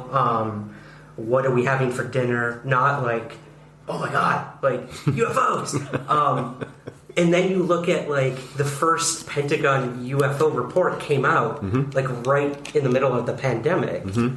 Or you look at now this whole David Grush story, which we'll get a little into, comes out, should be, again, like earth-shattering information. It made waves. I work with the Debrief, the site that dropped that article, and it hit the same numbers that the New York Times article did, which is insane to think. Like, this little kind of niche website was able to accomplish that, but still, like, if I were to ask, someone on the street right now in London, do you know who David Grush is? They'd be like, what are you talking about? Mm-hmm. And you have the whole thing going on in Russia and Ukraine. Mm-hmm. So you do have to wonder, like, is there some sort of strategy of dropping these things at certain times? I often wonder that, because when you have nations that have different... We don't know what other nations have in terms of technology. China is rapidly increased their military budgets, their craft. I mean, look at these objects that have been over the United States for God knows how long now, and we're just finding out about it. You do have to wonder, at least I do, what is the game here with the Pentagon? What do they want other nations to think about what we're doing with all this UFO stuff? And what do they want their own public to think? Mm-hmm. So I do feel like there's this weird chess game going on. Has that ever crossed your mind? Yeah. It seems to me, and I could be wildly incorrect, that for the Pentagon to basically be orchestrating a huge psyop on the American population, feels as implausible as the other explanation, which is they're telling the truth. Both because it's just so outlandish, and also because it's illegal. Like, they can't do that, you know? Like, you can't just and about such a like bizarre topic, to just be like, hey, UFOs are real, and here's a dude who worked in the program, and he's gonna say that we have 12, we have a bunch of recovered craft, and we're going to hold hearings, and we're going to establish this office to deal with it. Like, what? Like that? Like, why would you possibly do that? And let's just say that's true, like this whole thing was a psyop. Then that becomes the biggest story in American history. Like, what the fuck was that? You know? Like, whatever's true is bizarre. Yeah. Whatever's true is so out there that we're living in interesting times, as the saying goes. My preference would be that we have UFOs and the UFOs are real. But if the other thing is true, I'm almost as equally fascinated by that. I want to know that story also. Yeah, right. And, like talking to these people who were part of these programs, like that sincerity, like you mentioned earlier, does come through. When you're looking these people in the eyes and they're telling you, I've touched something like a material from something that is not from here. And that can mean, 100 different things. I believe that. Mm-hmm. I do. I believe they believe, I guess, kind of like we said earlier. That sincerity shows through. I think there are people within the government, David Grush, Luis Elizondo. I have been told we will be getting more whistleblowers coming forward. They feel empowered now to do this properly through legal channels. That they do believe what they're actually saying. They're not being told to go out and play this weird puppet game of chess with the public. So yeah, I tend to agree with you. Either story, like you said, would be historic and would change everything. Well, think about, that would bring down a government. If it were to come out that the Pentagon just made this shit up, like, people are going to jail, I feel like, over that. Yeah. Like, presidents are falling over that. Like, that's no small thing, I don't think. And what could possibly be the motivation? Because if your goal is to fool China or to fool Russia into thinking we have something we don't have, it seems like there are back-channel ways to do that. It seems like there are ways that you can manipulate this sort of underground intelligence stream that we know is going out there for them to pick up and try to decipher, as opposed to just going with a megaphone, UFOs! Like, that just seems crazy to me. Right. That's such a good point, yeah. I don't know where, like you said, I don't know where it's all heading, but I'm here for it, man. I'm riding the wave. It's been the most interesting time for a UFO researcher. It will continue to be.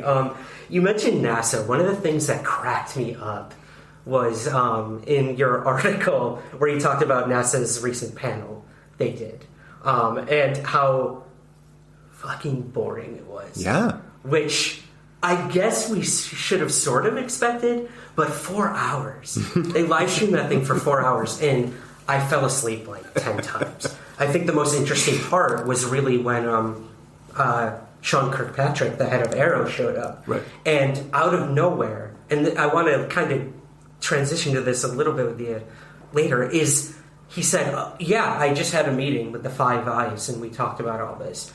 And that's when, I think all the UFO people's ears perked up. They're like, the Five Eyes. Mm.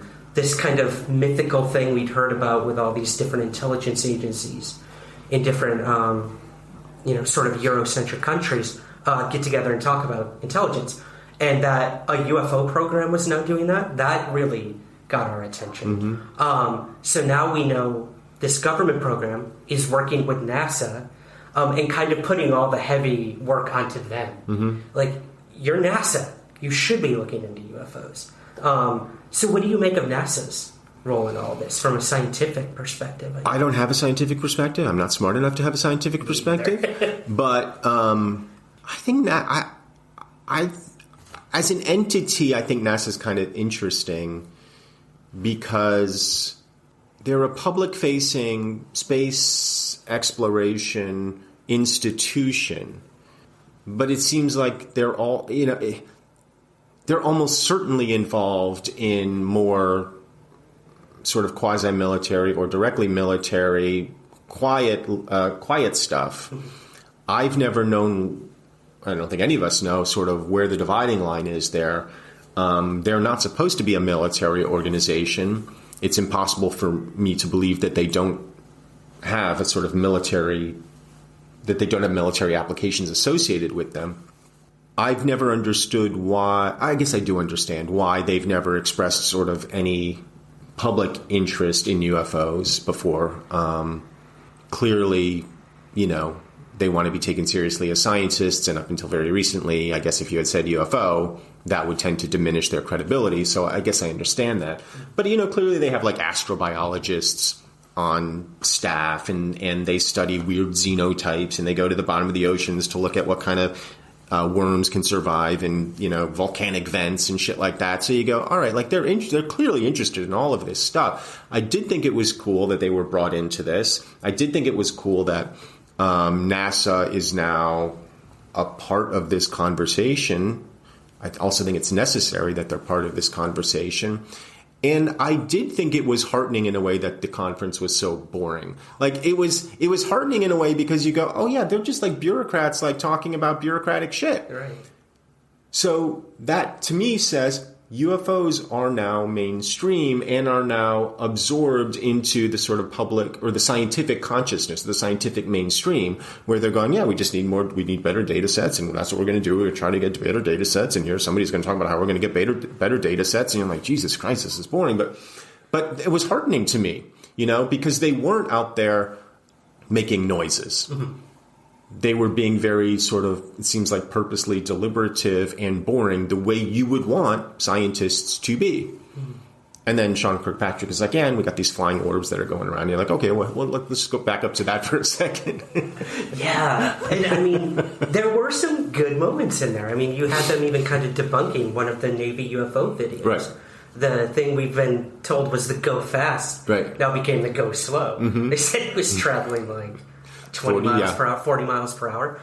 So there was some benefit to that. Like, it shows that they're actually taking it seriously. Mm-hmm. And serious can be boring. Mm-hmm. And like you said, bureaucracy I would think serious should be boring for the most part. I have no interest in getting into the lab and doing the work. Like, I'll wait for the headlines. I'm fine with that. I want you to be deliberative. I want you to be boring. I want you to, take your time and get this thing right.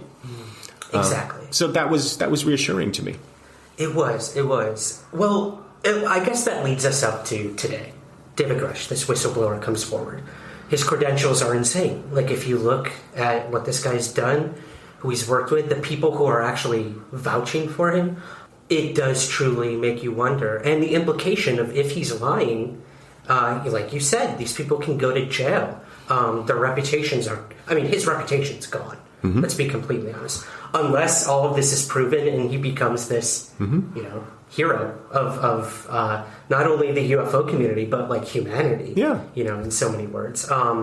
Do you think we're going to see more of these people coming forward? Do you think this House of Cards is going to fall, sort of? All I know is what I digest, which is apparently there's 4 other whistleblowers who are sort of lined up to come forward. Many, if not all of them, have already testified. I imagine once that happens, other people might feel empowered to come forward. Where does it go? I don't know. And supposedly this next wave of whistleblowers are the first-hand people, are the people who are in the room, are the people who have touched the craft or dealt with the entities or whatever it is. One of the things that I think I've understood about the UFO community over the few years that I've been paying attention to it is that there's always the rug being pulled out from under you. You always walk right up to the line and somebody's like, well, maybe not this time. Yeah. So I think I'm wary enough to not have my hopes particularly raised that this will be resolved in a concrete way. But I'm certainly primed to hear whatever anybody has to say, who's well-credentialed and would be in a position to know. Like, that, to me, is, fascinating as watching it unfolding, and watching it unfolding almost in real time, as you say. Like, every day now when you turn on the news, or you just read whatever UFO community boards that you read, you're going to see something most likely pushing the narrative a little bit forward. It's great. I mean, it's the greatest story in history if it is borne out to be true. Yeah. But let's say it is borne out to be true. Let's say we have these craft. To me, that's when the story actually begins. Like, right now, we're just leading up to the story of how we get to the story. If any of this is borne out to be true, then, then everything just blows so wide open. Yeah. Because then we're in a position where our fundamental understanding of who we are has to be reevaluated, if not utterly changed. I was going to ask you what, this word in ufology of disclosure, what does that look like to you? I mean, we always envision, like, the president coming out. Right. White House law and UFO landing, blah, blah, blah.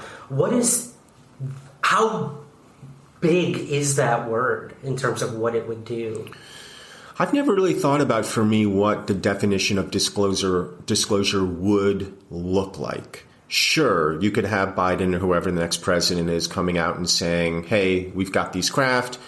They're created by non-human intelligence. We've had them since X date. We've known about them since X date. That obviously would be the sort of marquee disclosure moment. I guess I have a hard time imagining that happening. I don't know why.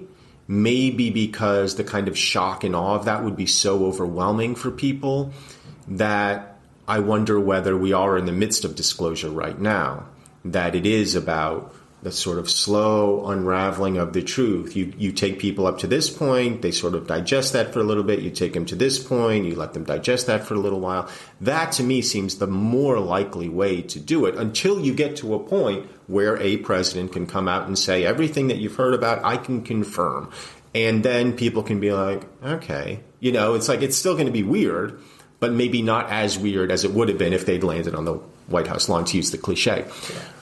So I think that's what disclosure is. I think we're in the middle of it, or in the beginning stages of it. I think that's my sense of what's happening. I could be wrong. I think disclosure maybe is happening right now. Yeah, I think you're right. I think we're in the infant stages of something like that. The acknowledgement is huge. I mean, for so long. And again, like, we often look at this from the U.S. government perspective. There's world governments everywhere. Like, it would be much bigger than just this one country's acknowledgement and dissemination of information on it. You do have to wonder, like, what knowledge do the Five Eyes have? What knowledge does China, Russia, whatever, insert country here? You truly have to wonder, like, globally, what that would look like.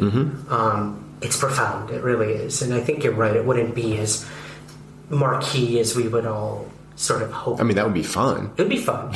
Yeah. I mean, I feel like that's a take a day off from work kind of day. Hell yeah. Marquee version. Two last questions, very much.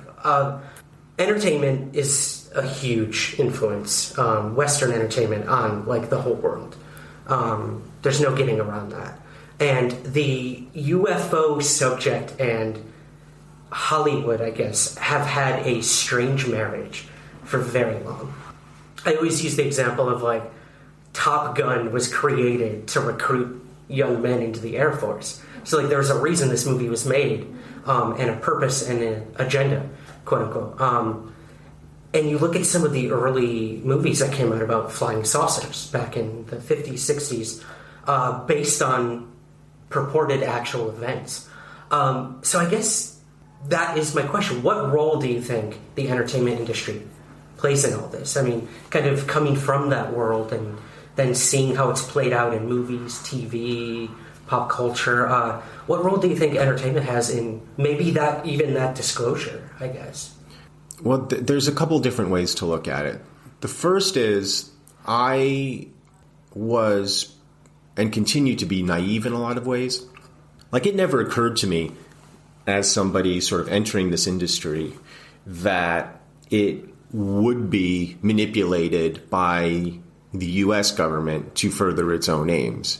But of course it has been, the example you just gave is perfect. But then you go, okay, so what's the story behind, Close Encounters of the Third Kind? Like, was Spielberg like in contact with anybody about moving this story one way or another? Or was it just sort of created whole cloth out of his mind? I know there are people in UFO circles who think there was some deliberate action there, that there was something, a bigger agenda at play. I don't know.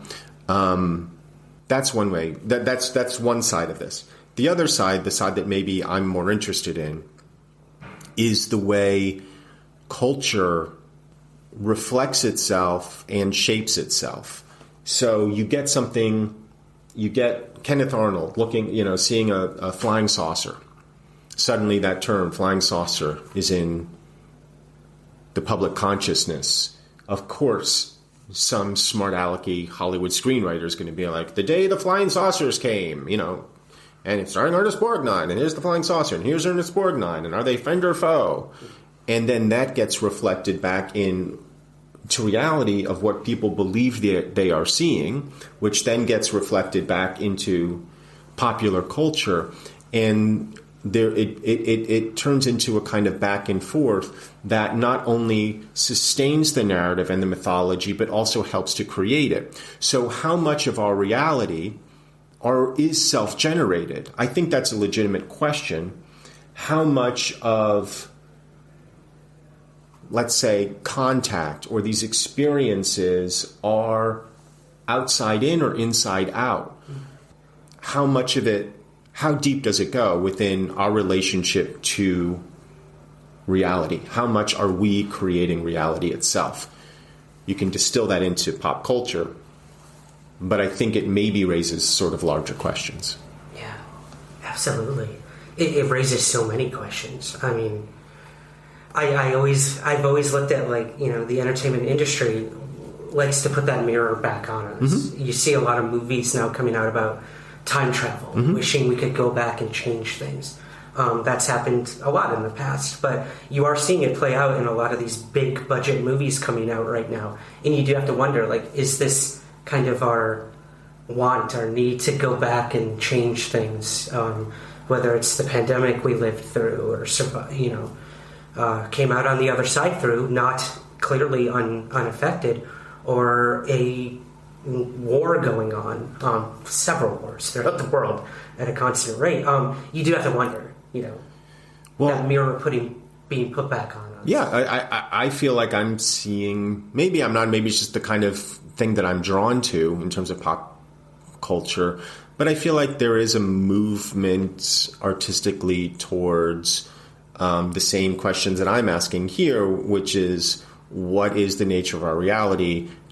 How much of it is a construct? How much of it is what even is what is foundationally reality?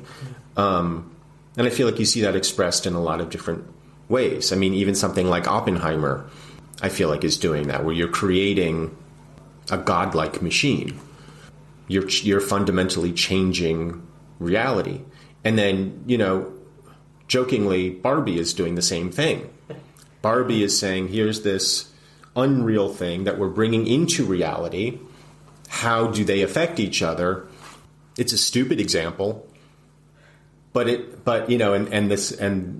sort of jokes that are sort of being pinged back and forth comparing Barbie and Oppenheimer are funny, but there is actually some overlap there. There is some thematic overlap there. I don't know what to make of any of it. I mean, and maybe you can look at a lot of different forms, artistic forms, and if you want to interpret it through that lens, maybe you can. It just happens to be what I'm interested in at the moment. So, I may just be bringing my own biases towards it. I think that's a great example. You have these movies that you think would never have anything in common, kind of melding together to make us really question things. And I think you're right. I've interviewed a lot of comedians, actors, musicians on this show, and those tend to be the people, creative people, who aren't afraid to ask the ridiculous questions. Yeah. Well, we trade in ridiculousness. Right. That is our livelihood. Exactly. Well, what role do you think comedy plays in a lot of this? I mean, Dave Foley's been on the show and talked about this. It seems to be a lot of comedians, quote unquote, gravitate towards the UFO subject, and I find that fascinating. If I had to guess, and I don't know how many comedians are interested in this, or musicians or actors in general. I haven't talked to many of them about it. If I had to guess, it probably draws in people who are sort of living on the fringes anyway, in terms of the way that they think about the world, the way that they want to approach the world. So much of comedy, for example, is about pushing boundaries and understanding where those boundaries are. And as we said from the very beginning of this conversation, the stigma around UFOs, that, stigma is a boundary. That's taboo. Once you walk up to that line, and comedians are about taboo. Comedians are about looking at taboo and trying to understand, like, what is it about it that makes it something that people are afraid to talk about? Why can't we move into this subject? UFOs just happens to be one of those subjects. I imagine musicians probably feel similarly, that, obviously the most prominent being Tom DeLonge, where I think a lot of people in the arts get into the arts because the world doesn't make sense to them. And UFOs don't make sense. Yeah. They just don't make sense. So, of course, we'd be drawn to that. Oh, I love that. I can't think of kind of a better way to kind of wrap that up. Well, okay, last question for you. Do you have a favorite case? Anything you could really hang your hat on in the world of UFOs that kind of really makes you... And on top of that, like, what's your favorite theory out there about what these things that don't make sense could possibly be? I don't know that I have a favorite case, but a couple I think are really... I mean, so many of them are. They're all interesting. But... the Zimbabwe school kids one, that one I think is just fascinating. What did they... I mean, they all agree. The kids were there. They saw this thing. They all agree on what they saw. They draw. Decades later, they're staying with the story. So what was that? What was that experience? What did they see? You got multiple witnesses, all credible, no reason for them to lie. What was that? That, I think, is... fascinating. I think the Phoenix Lights thing is fascinating for similar reasons. It's a major American city. People are looking up. They're seeing this thing. You've got a governor coming out there poo-pooing it, making fun of it, then turning around and going, yeah, I don't know what that was. Like, I guess what's interesting to me about these cases are not only that they happen and that they happen with multiple witnesses. In the case of the school kids, maybe a dozen or 2 dozen. In the case of Phoenix, thousands. What's interesting to me about cases like that is not even so much what happened to them, but the reaction around them. Nobody talks about the Phoenix Lights thing outside of UFO communities. It happened in Washington, D.C. in, 1952 or something. Yeah. Nobody talks about that. I didn't even know about that. Why don't... When people say, well, why don't the UFOs, come down to the White House lawn? Well, they did. Why are we talking about that? There's so many of those cases. And yet they just get filed into the cabinet of, we don't know, close the file. Flares, close the file. I don't know. I don't think it was flares, We have a UFO landing in front of these school kids. Beings come out and, hey, man, how you doing?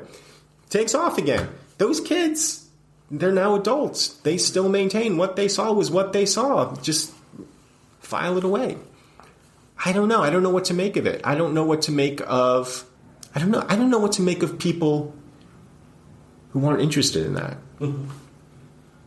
I don't know why that doesn't spark the same level of fascination in most people that it does with you and with I and with other people who are interested in this stuff.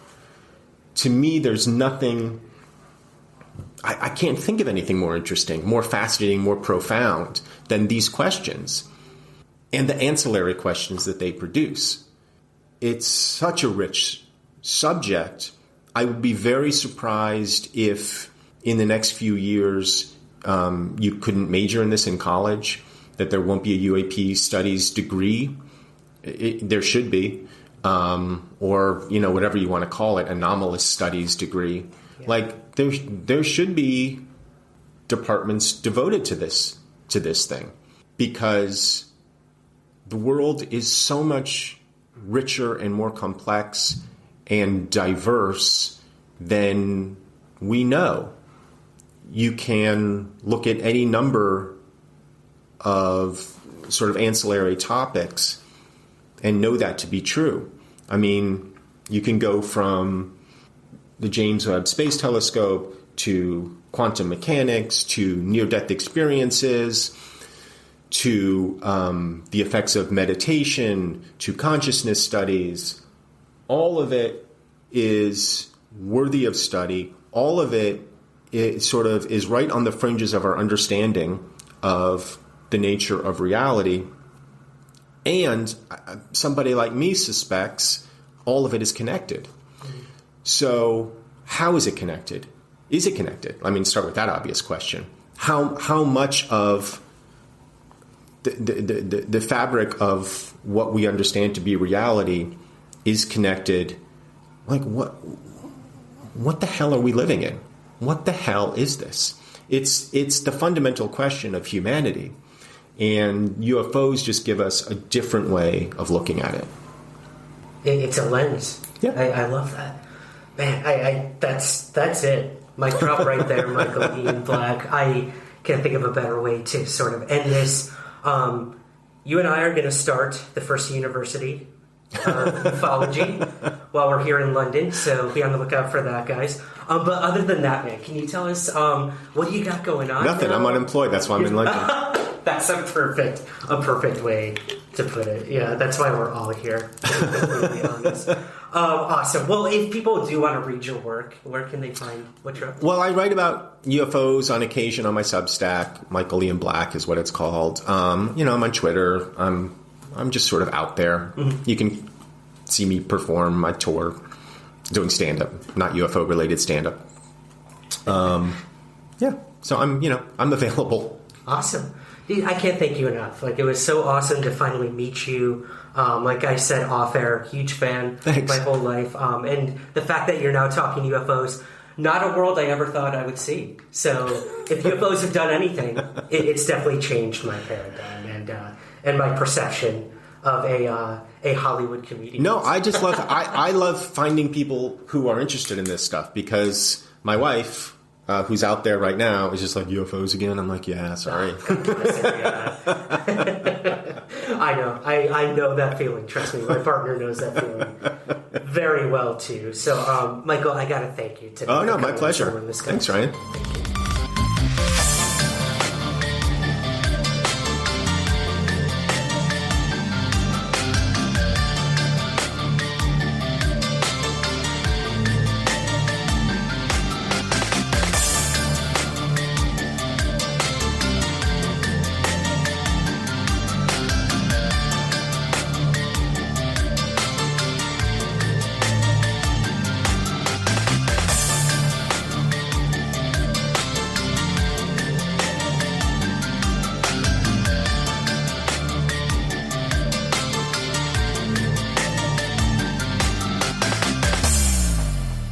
Somewhere in the Skies is produced by Third Kind Productions in association with the Entertainment One Podcast Network.